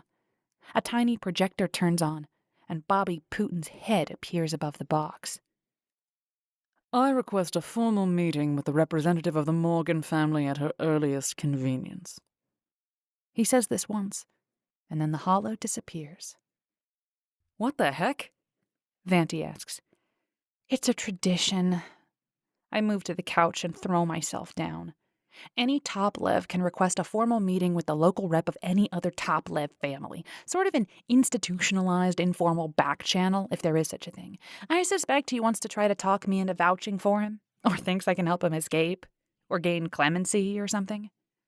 More likely, he thinks he has something he can use to blackmail you. Vanti wrinkles her nose as if she smells something bad. Can you refuse the meeting? Yeah, but it's frowned on. I pick up a throw pillow. Green ones have replaced the blue from before. The fact that he tried to kidnap and kill me is ample justification for refusing, but I'd still hear from Don Putin if I ignore his son's request.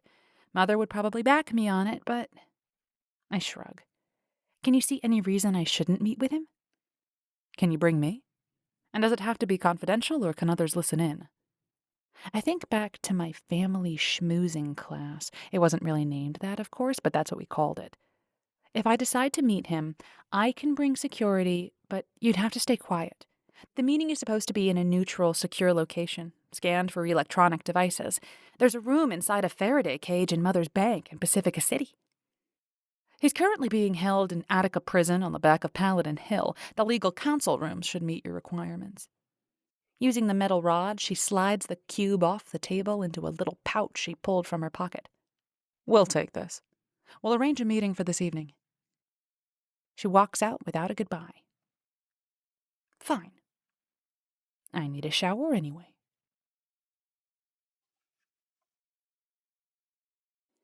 35. O'Neill and Vanti meet me in the lobby outside my suite just before dinner. Roger sticks his head out his door, takes one look at our faces, and mouths, "See you later." I nod and wave.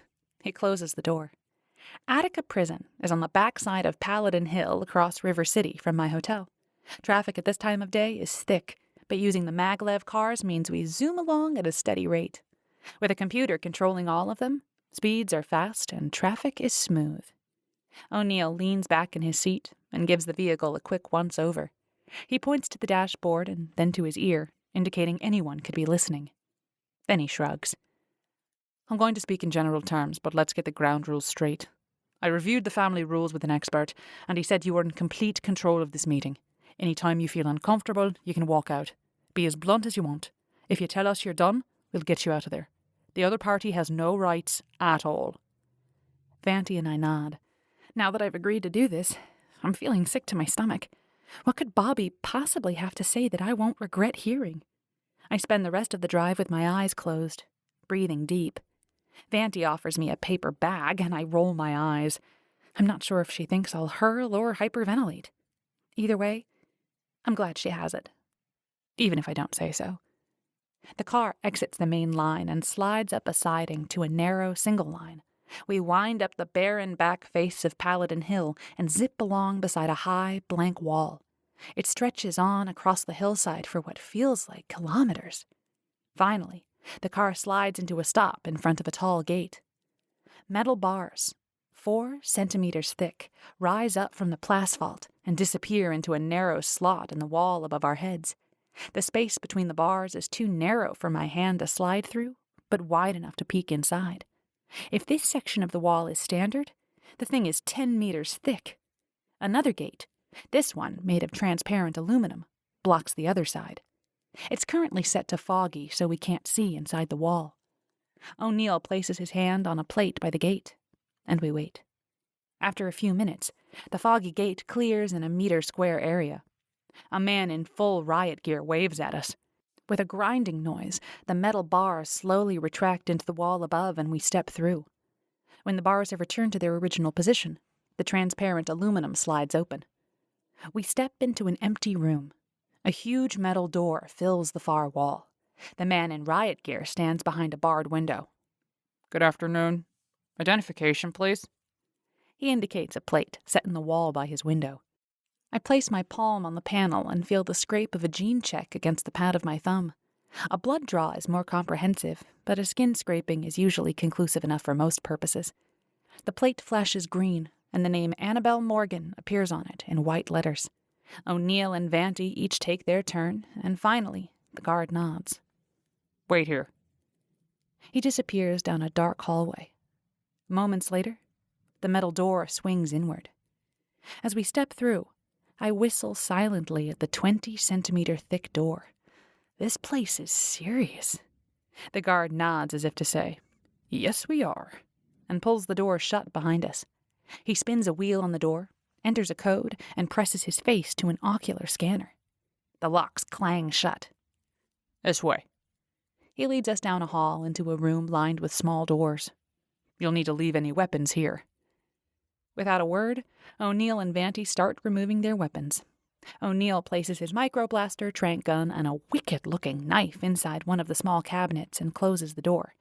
Pressing his palm to the front, he locks it. Across the room, Vanti has piled a small arsenal into her cupboard, and she's still not done. We wait in silence as she finishes and seals her own locker. After that, we each step into a full-body scan, and then out into a narrow, white hallway. You'll be in number 4, the guard says. The inmate will be separated from you by a sheet of reinforced transparent aluminum. There are holes in the sheet to allow you to hear each other. Do not approach the wall. There's a line on the floor. Cams are pointed at the aluminum to ensure nothing is passed between you. If you cross the line, the interview is over and you will be removed. Charges may be pressed. I hold up my hands. I am not getting anywhere near that wall. Believe me. The guard nods gravely, but Vanti's lips twitch. O'Neill doesn't react. He and Vanti seem to have traded personalities since we got back from New Sydney. I don't like it. The second transparent aluminum door on the right slides open, and we step in. 3 metal chairs have been placed inside, near the transparent back wall. The side walls are thick plascrete, so nothing can be seen or heard between meeting rooms. A clear, perforated panel separates us from another small room where a chair is bolted to the floor. Thick red lines are painted on the floor, parallel to the separating panel, leaving a 2-meter no-man's land between us and the prisoner. I sit, but Vanti and O'Neill ignore the chairs. Vanti faces the door. alert but relaxed. O'Neill stands back to back with her, facing the cell. He looks tense, but ready. The door opposite us slides open, and Bobby walks in. He's wearing ankle chains that are attached to wrist manacles and is accompanied by 2 men in riot gear. They stay out of reach until he's seated in the chair, and an automated hook pops up from the floor and latches through Bobby's ankle chains. When that's secure, one of the guards steps forward to check, while the other stands by the door, his hand on his weapon. Then the 2 guards leave, and the door slides shut. Somehow, Bobby manages to look confident and relaxed through it all, as if they are rendering him a service rather than chaining him to a chair. He lifts his leg as if to cross it, grimaces comically when he can't, and puts it down. Thank you for coming, Annabelle. You've got 5 minutes, Bobby. What do you want? I cross my arms over my chest. If you want to confess, let's call an official witness. He smiles broadly, looking honestly amused, and shakes his head. Confess? To what? I don't know what you're talking about. We sit there in silence, him smiling, me glaring. After 20 seconds, I can't take it anymore. Tick-tock, Bobby. I tap my wrist in the archaic signal for time passing. He leans forward, putting his elbows on his knees. I wanted to talk to you because you and I are alike. You understand. Understand what? That you're a sociopath? My breathing has increased, and my heart pumps a little faster. You understand that this life we live as eternal children is impossible. He stares at me, his eyes boring into mine. We live constantly in the shadow of our parents. You murdered a bunch of people and enslaved a bunch more because of daddy issues? I shake my head. I'm the heir to the Putin family. His nostrils flare. I'm expected to learn the inner workings of the entire industry, but I'm not allowed to touch anything. My father is 57 years old. Based on current medical science, he will live another 100 years. He laughs bitterly. Medical advances during that time will probably stretch his life even further. And all that time, I'm expected to wait patiently to take over, never doing anything else, never straying outside the lines he drew. He jerks at the chains on his wrists. But I drew my own lines. I created my own business empire. Until your friends, he bares his teeth at O'Neill, brought it down. I stare at him. Why are you telling me this? Because you understand. You didn't want to be trapped in this eternal childhood any more than I did. And unlike so many of our peers, you had the guts to do something about it. We're the same, you and I. We are not the same. I didn't kill a bunch of people to get back at my mother. I didn't sell people into slavery to build an empire. I use air quotes like claws. I swing around toward O'Neill and Vanti. We're done here. Wait. Bobby jumps up, but the chains pull tight, keeping him hunched over. Don't you want to know where the bodies are? I freeze, staring at O'Neill. He widens his eyes as if to say yes. Taking a deep breath, I turn. Bodies? He smiles and drops back onto the hard metal chair. What bodies, Bobby? He leans back. If his hands were free, I have no doubt they'd be laced behind his head. I guess bodies is a misnomer. They're all alive. Most of them. He looks up at the ceiling, considering. And mostly intact. Mentally. My blood runs cold.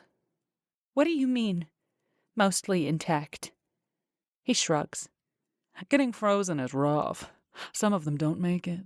Some of them have, let's call them, issues. But I have lists. Locations, buyers, and enough evidence to put Grandel away for life. But I want something in exchange. I clench my fists and breathe through my nose, trying to appear unconcerned. What? Freedom, of course. The opportunity to start again. Maybe out in the fringe. I've proved I can build an empire of my own. I don't need the Putin fortunes or name. But I do need freedom. And maybe you'd like to come with me. I'm a better match for you than that. His eyes flick to O'Neill. Lower lev. We are really done here. Bobby, if you want to negotiate, talk to your legal rep. Not waiting for his response, I push past Vanti and stalk out the door. 36. We find a little cafe halfway across town. I order a cup of coffee, then decide I'm tired of being a grown-up. At least for now. Cancel that coffee. I want a triple scoop chocolate brownie sundae, extra whipped cream, and 2 cherries. O'Neill's lip twitches. Oh, good. He's back. Vanti sits with her back against the wall, her eyes roving back and forth across the plexiglass front of the restaurant. O'Neill takes a position against a pillar where he can watch the counter and the door to the kitchen. So what's the deal? I ask. Does he really have the information he claims to have? Do we need it to get the Grendel? Lady Grendel. Vanti lifts her nose into the air and pulls her chin down as she says the name. Claims she has nothing to do with Bobby Puddin. In fact, she claims he kidnapped her daughter from Grissom and is holding her somewhere. Of course, we have no evidence of that. But what was she doing in Bobby's basement inside that box? I spoon up some ice cream. I thought she left on the CSS Caledonia. Actually, no, O'Neill says. At least, Bella told me the first night of the cruise that she was leaving at Saride. Bella? I cock my head. Who's Bella? Lady Grendel. O'Neill smirks at me. She was very anxious to be on a first-name basis. I give him the stink eye. Then I blink. No, her first name is Ariel. At least, that's how she introduced herself in Bobby's basement. There can't be 2 of them, can there? Vanti asks slowly. We all exchange looks, then flick our hollow rings. Got her! I cry. At the same moment, O'Neill chimes in. Yes! Listen to this. Vanti holds up a hand. She flicks through a couple of screens, and a picture of 2 nearly identical women pops up on her palm. Ariel and Bella Grendel. Bella is the elder sister by 30 years. Same parents, both gestated by AUDIOBOOK. She flips up more pictures, starting with a young Grendel holding a baby. As the picture progresses, the younger girl ages, but the woman continues to look the same. This one was taken on Ariel's 40th birthday. Amazing what rejuvenation surgery can do. The 2 women look almost identical, and about 25 years old. That's why I thought Ariel didn't look quite right. She looks a lot like Bella, but not exactly like her. It also explains why Ariel sounded bitter when I mentioned it. I flick through articles on my own hollow. Sounds like there was quite the competition between them to see who could stay the youngest looking. This says Bella's 120 years old. O'Neill's face is shocked and kind of green. I giggle. Aren't you glad I saved you from her that night? Oh, do tell. Vanti leans in close, her chin on her hand. No time now. O'Neill stands. We have to have someone locate Ariel, or Bella, if they've got the wrong person, and question her. That evening, I have dinner with Roger. We order in his suite, and a new concierge brings the food up to our floor. We sit in the lounge, sipping our drinks and making small talk while Julio sets the table. Will there be anything else, Don Kinduja? Julio pulls a chair away from the table with a flourish. Roger waves him away as we take our seats. No, thank you. Annabelle and I are quite able to take care of ourselves. He winks at me. I smile back and nod as Julio presses the return to kitchen button on the delivery cart. He bows and retreats, the door sliding shut behind him. Ty called me just before I came over, I say. Did you 2 make up? We're not really fighting, but he's resigned from my security team. He promised to stay till we're back on SK2, but that's not why he called. Roger sips his soup and pats his lips with a napkin. It's not. They found Ariel in the holding cell in New Sydney.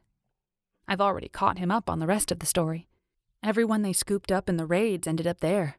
Party attendees, house staff, unwilling slaves stored in the basement. I pause for dramatic effect. Roger doesn't disappoint. His eyes widen and he gasps melodramatically. So, they found some willing slaves? I smack his arm. Once they started questioning people, they realized some of the household staff and some of the random people at the party even were folks who disappeared from all over the galactic sector. Most of them were missing part of their memories. Some knew who they were, but not how they'd gotten to Saride. A couple couldn't confirm their identities. O'Neill thinks some of the folks were actually in league with Bobby and are trying to hide. I eat a few bites of the excellent steak and savor it in silence. Roger patiently eats his own meal, waiting for me to return to my story. Vanti had a team dig into the Grandel family. Apparently, Ariel and Bella have been vicious rivals for many years.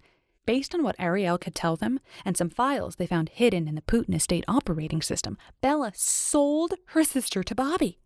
She's been acquiring and shipping people to Saride using the Pleiades liners for years. After sending Ariel here in a box, she decided to come see the operation herself. So, she sailed on the CSS Morningstar. With us. I sip my sparkling wine. I guess Bella wanted a chance to rub Ariel's face in her victory, so she asked Bobby to wake her up. They'd just finished the reanimating process. I shudder. When we bungled into the basement. That's why she was so confused, and apparently shooting me with a tranq gun was actually an accident. Useful to her sister, but accidental. It ties things up quite neatly, doesn't it? Roger finishes his soup and gets up to clear the plates. What do you mean? I pull the neatly labeled second course across the table and pop the top off the dish. An earthy but sweet smell wafts out, making my mouth water. Ooh, stuffed Corellian shroom tops! I put a couple of the spiky, green-tinged ovoids on my plate and pass it to Roger. Do you think we missed something? He shakes his head. No, I was merely saying it's about time this whole thing was cleared up. Bobby Putin has been overshadowing our lives since we first met. It was a shame, and I'm glad it's over. You and me both. That guy gave me nightmares. I eat the 2 shrooms slowly, enjoying the flavor and texture. Corellian shrooms can be an acquired taste, and they're staggeringly expensive. I haven't had any since I ran away 6 years ago. There are definitely advantages to being the Morgan heir. Roger sits back in his chair and studies me. What? I sit up straight. Do I have food on my face? No. I'm just thinking about wasted time. My eyes narrow. What does he mean? Is he accusing me of wasting time playing at being a space janitor? Or is he referring to his own years of freedom? Or maybe something completely different? What about it? He shakes his head. It's relative. Living in the moment, you might feel like you're doing exactly what you should be doing. But looking back, you start to think you've wasted some of those years. Well, look at us, for example. I could have come to SK2 20 years ago and met you then, instead of waiting until now. What are you talking about? I was a toddler 20 years ago. My heart starts hammering in my chest, and I'm not sure why. Is it coming on to me? Ew. He tosses his napkin on the table. I already knew, way back then, that you were my daughter. I freeze. Static fills my ears, and my breath catches in my throat. My brain whirls. Annabelle? Roger has leaned in close, his hand on my arm. Are you okay? I thought you knew. I open my mouth, but nothing comes out. Taking a gulp of water, I try again. Mother told me on Kaku when you were kidnapped by Albatrosian, but I didn't think you knew. She said she never told you. His lips quirk. She didn't, but when you were little, you looked exactly like my sister as a toddler. And your picture was everywhere. The adorable star of S-Corps. Folks who knew us on Armstrong joked about Felicity's clone. None of them had any idea you were actually related to us. They used to joke that I donated sperm to the right bank, but no one knew I'd met your mother on that cruise ship. He stands up and walks to the auto kitchen. I need a drink. You? I wave him off, pointing to my glass of wine. He returns with a tumbler of auburn liquid. You were the right age. When you were 5, I went to SK2 and tried to get a sample for a DNA test, but your mother was very careful with you. I didn't want to meet her. She'd clearly decided I was not to be part of your life. So I left. A few years later, I tried again and was successful. I bribed one of your little friends to steal your hairbrush. In fact, it might have been Bobby. I think back to those years on SK2. Bobby certainly had more freedom to roam the station than the rest of us. You could have run into him anywhere on the upper levels. Mother kept pretty tight tabs on me at that age. Anyway, it just confirmed what I had thought. That you were my daughter. But you never did anything about it? He shrugs. I sent a confidential message to your mother through legal channels, but she declined to confirm your paternity. I could have sent her the DNA report, but... He breaks off. Looking away, he blinks for a few minutes. I hand him a napkin and he dabs his eyes. She made it clear she didn't want me involved, so I stayed out of the way. I guess she'd convinced herself I really was just a donor in a catalogue. That's what I always used to say. I called you D.O.D., dear old Dad. I wince at how bitter that sounds. Sorry. I'm sorry we didn't get to know each other before. But none of the top-levs had 2 parents. Or if they did, it was only for a few years, until the contract ran out. Nothing we can do about it now. Roger squeezes my fingers.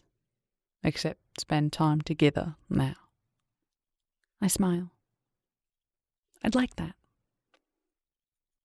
We sit in silence for a while. What should I do, Roger? The question bursts out of me, completely unexpected. Once I've started, though, I can't stop. I don't want to be Annabelle, but I realize now I can't just walk away. My mother actually needs me. Not for this. I wave a hand around the room. She could easily have come to this meeting in my place, but cold as she can be, I think she needs me. She's definitely better with you around, Roger says. I came to SK2 a few years ago, when you were at the Techno Inst. She wanted nothing to do with me. This time, when I showed up, she was cordial. Had me sit next to you at dinner. Then, well, I guess when she saw us together, she rethought her relationship to me. He shrugs. You can't plan your future around what makes your mother a better person. But your family, you don't just walk out on that. I stare out the window at the lights of River City, spread out before me like a blanket. What am I going to do with my life?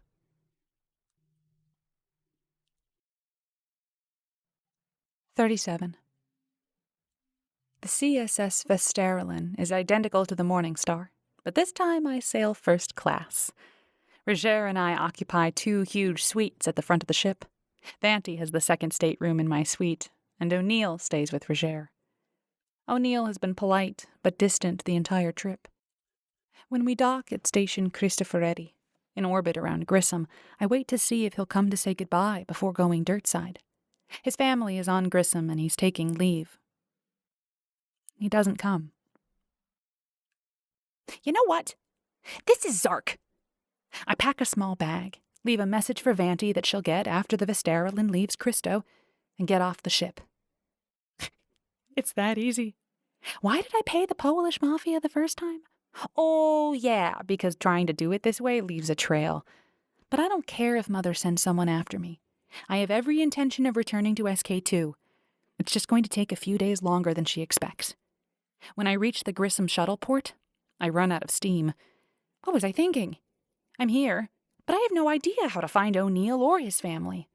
If I were back on SK2, I'd just hack into the OS and start searching for him, but I know how to slip through the cracks there. If I get caught here, I could cause an interstellar incident. S-Corp doesn't have much pull on Grissom. I wander out of the terminal and into the sunshine.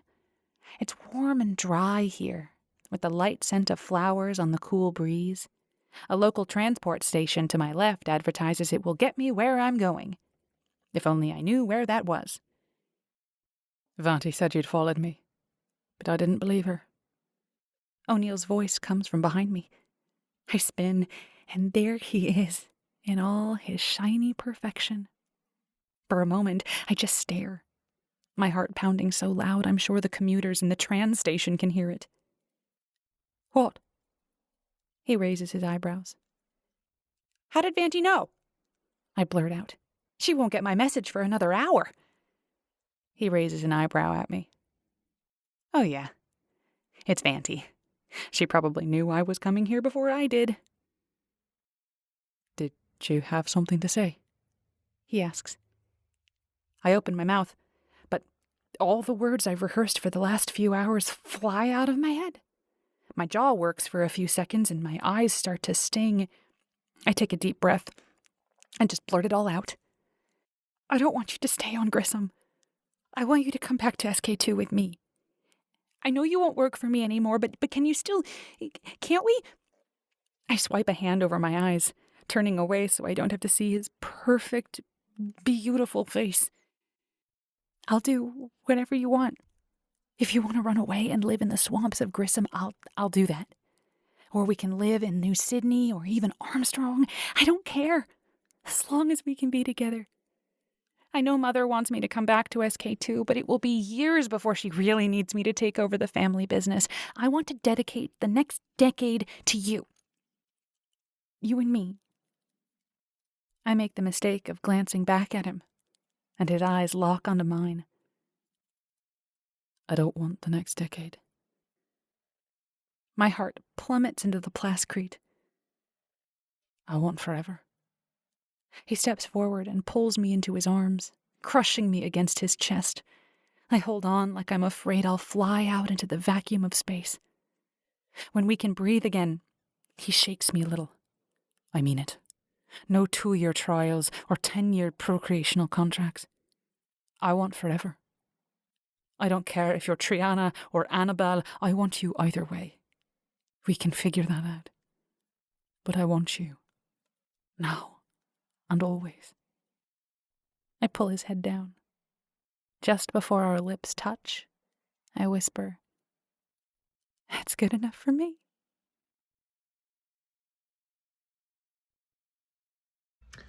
I hope you enjoyed that. That was the end of the original Space Janitor series, but people liked the book, so I wrote the follow-on series, which is called Tales of a Former Space Janitor.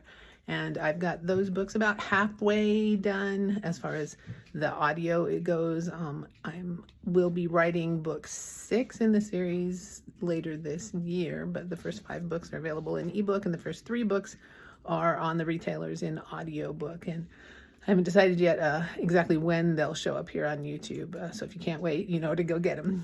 Thanks for listening.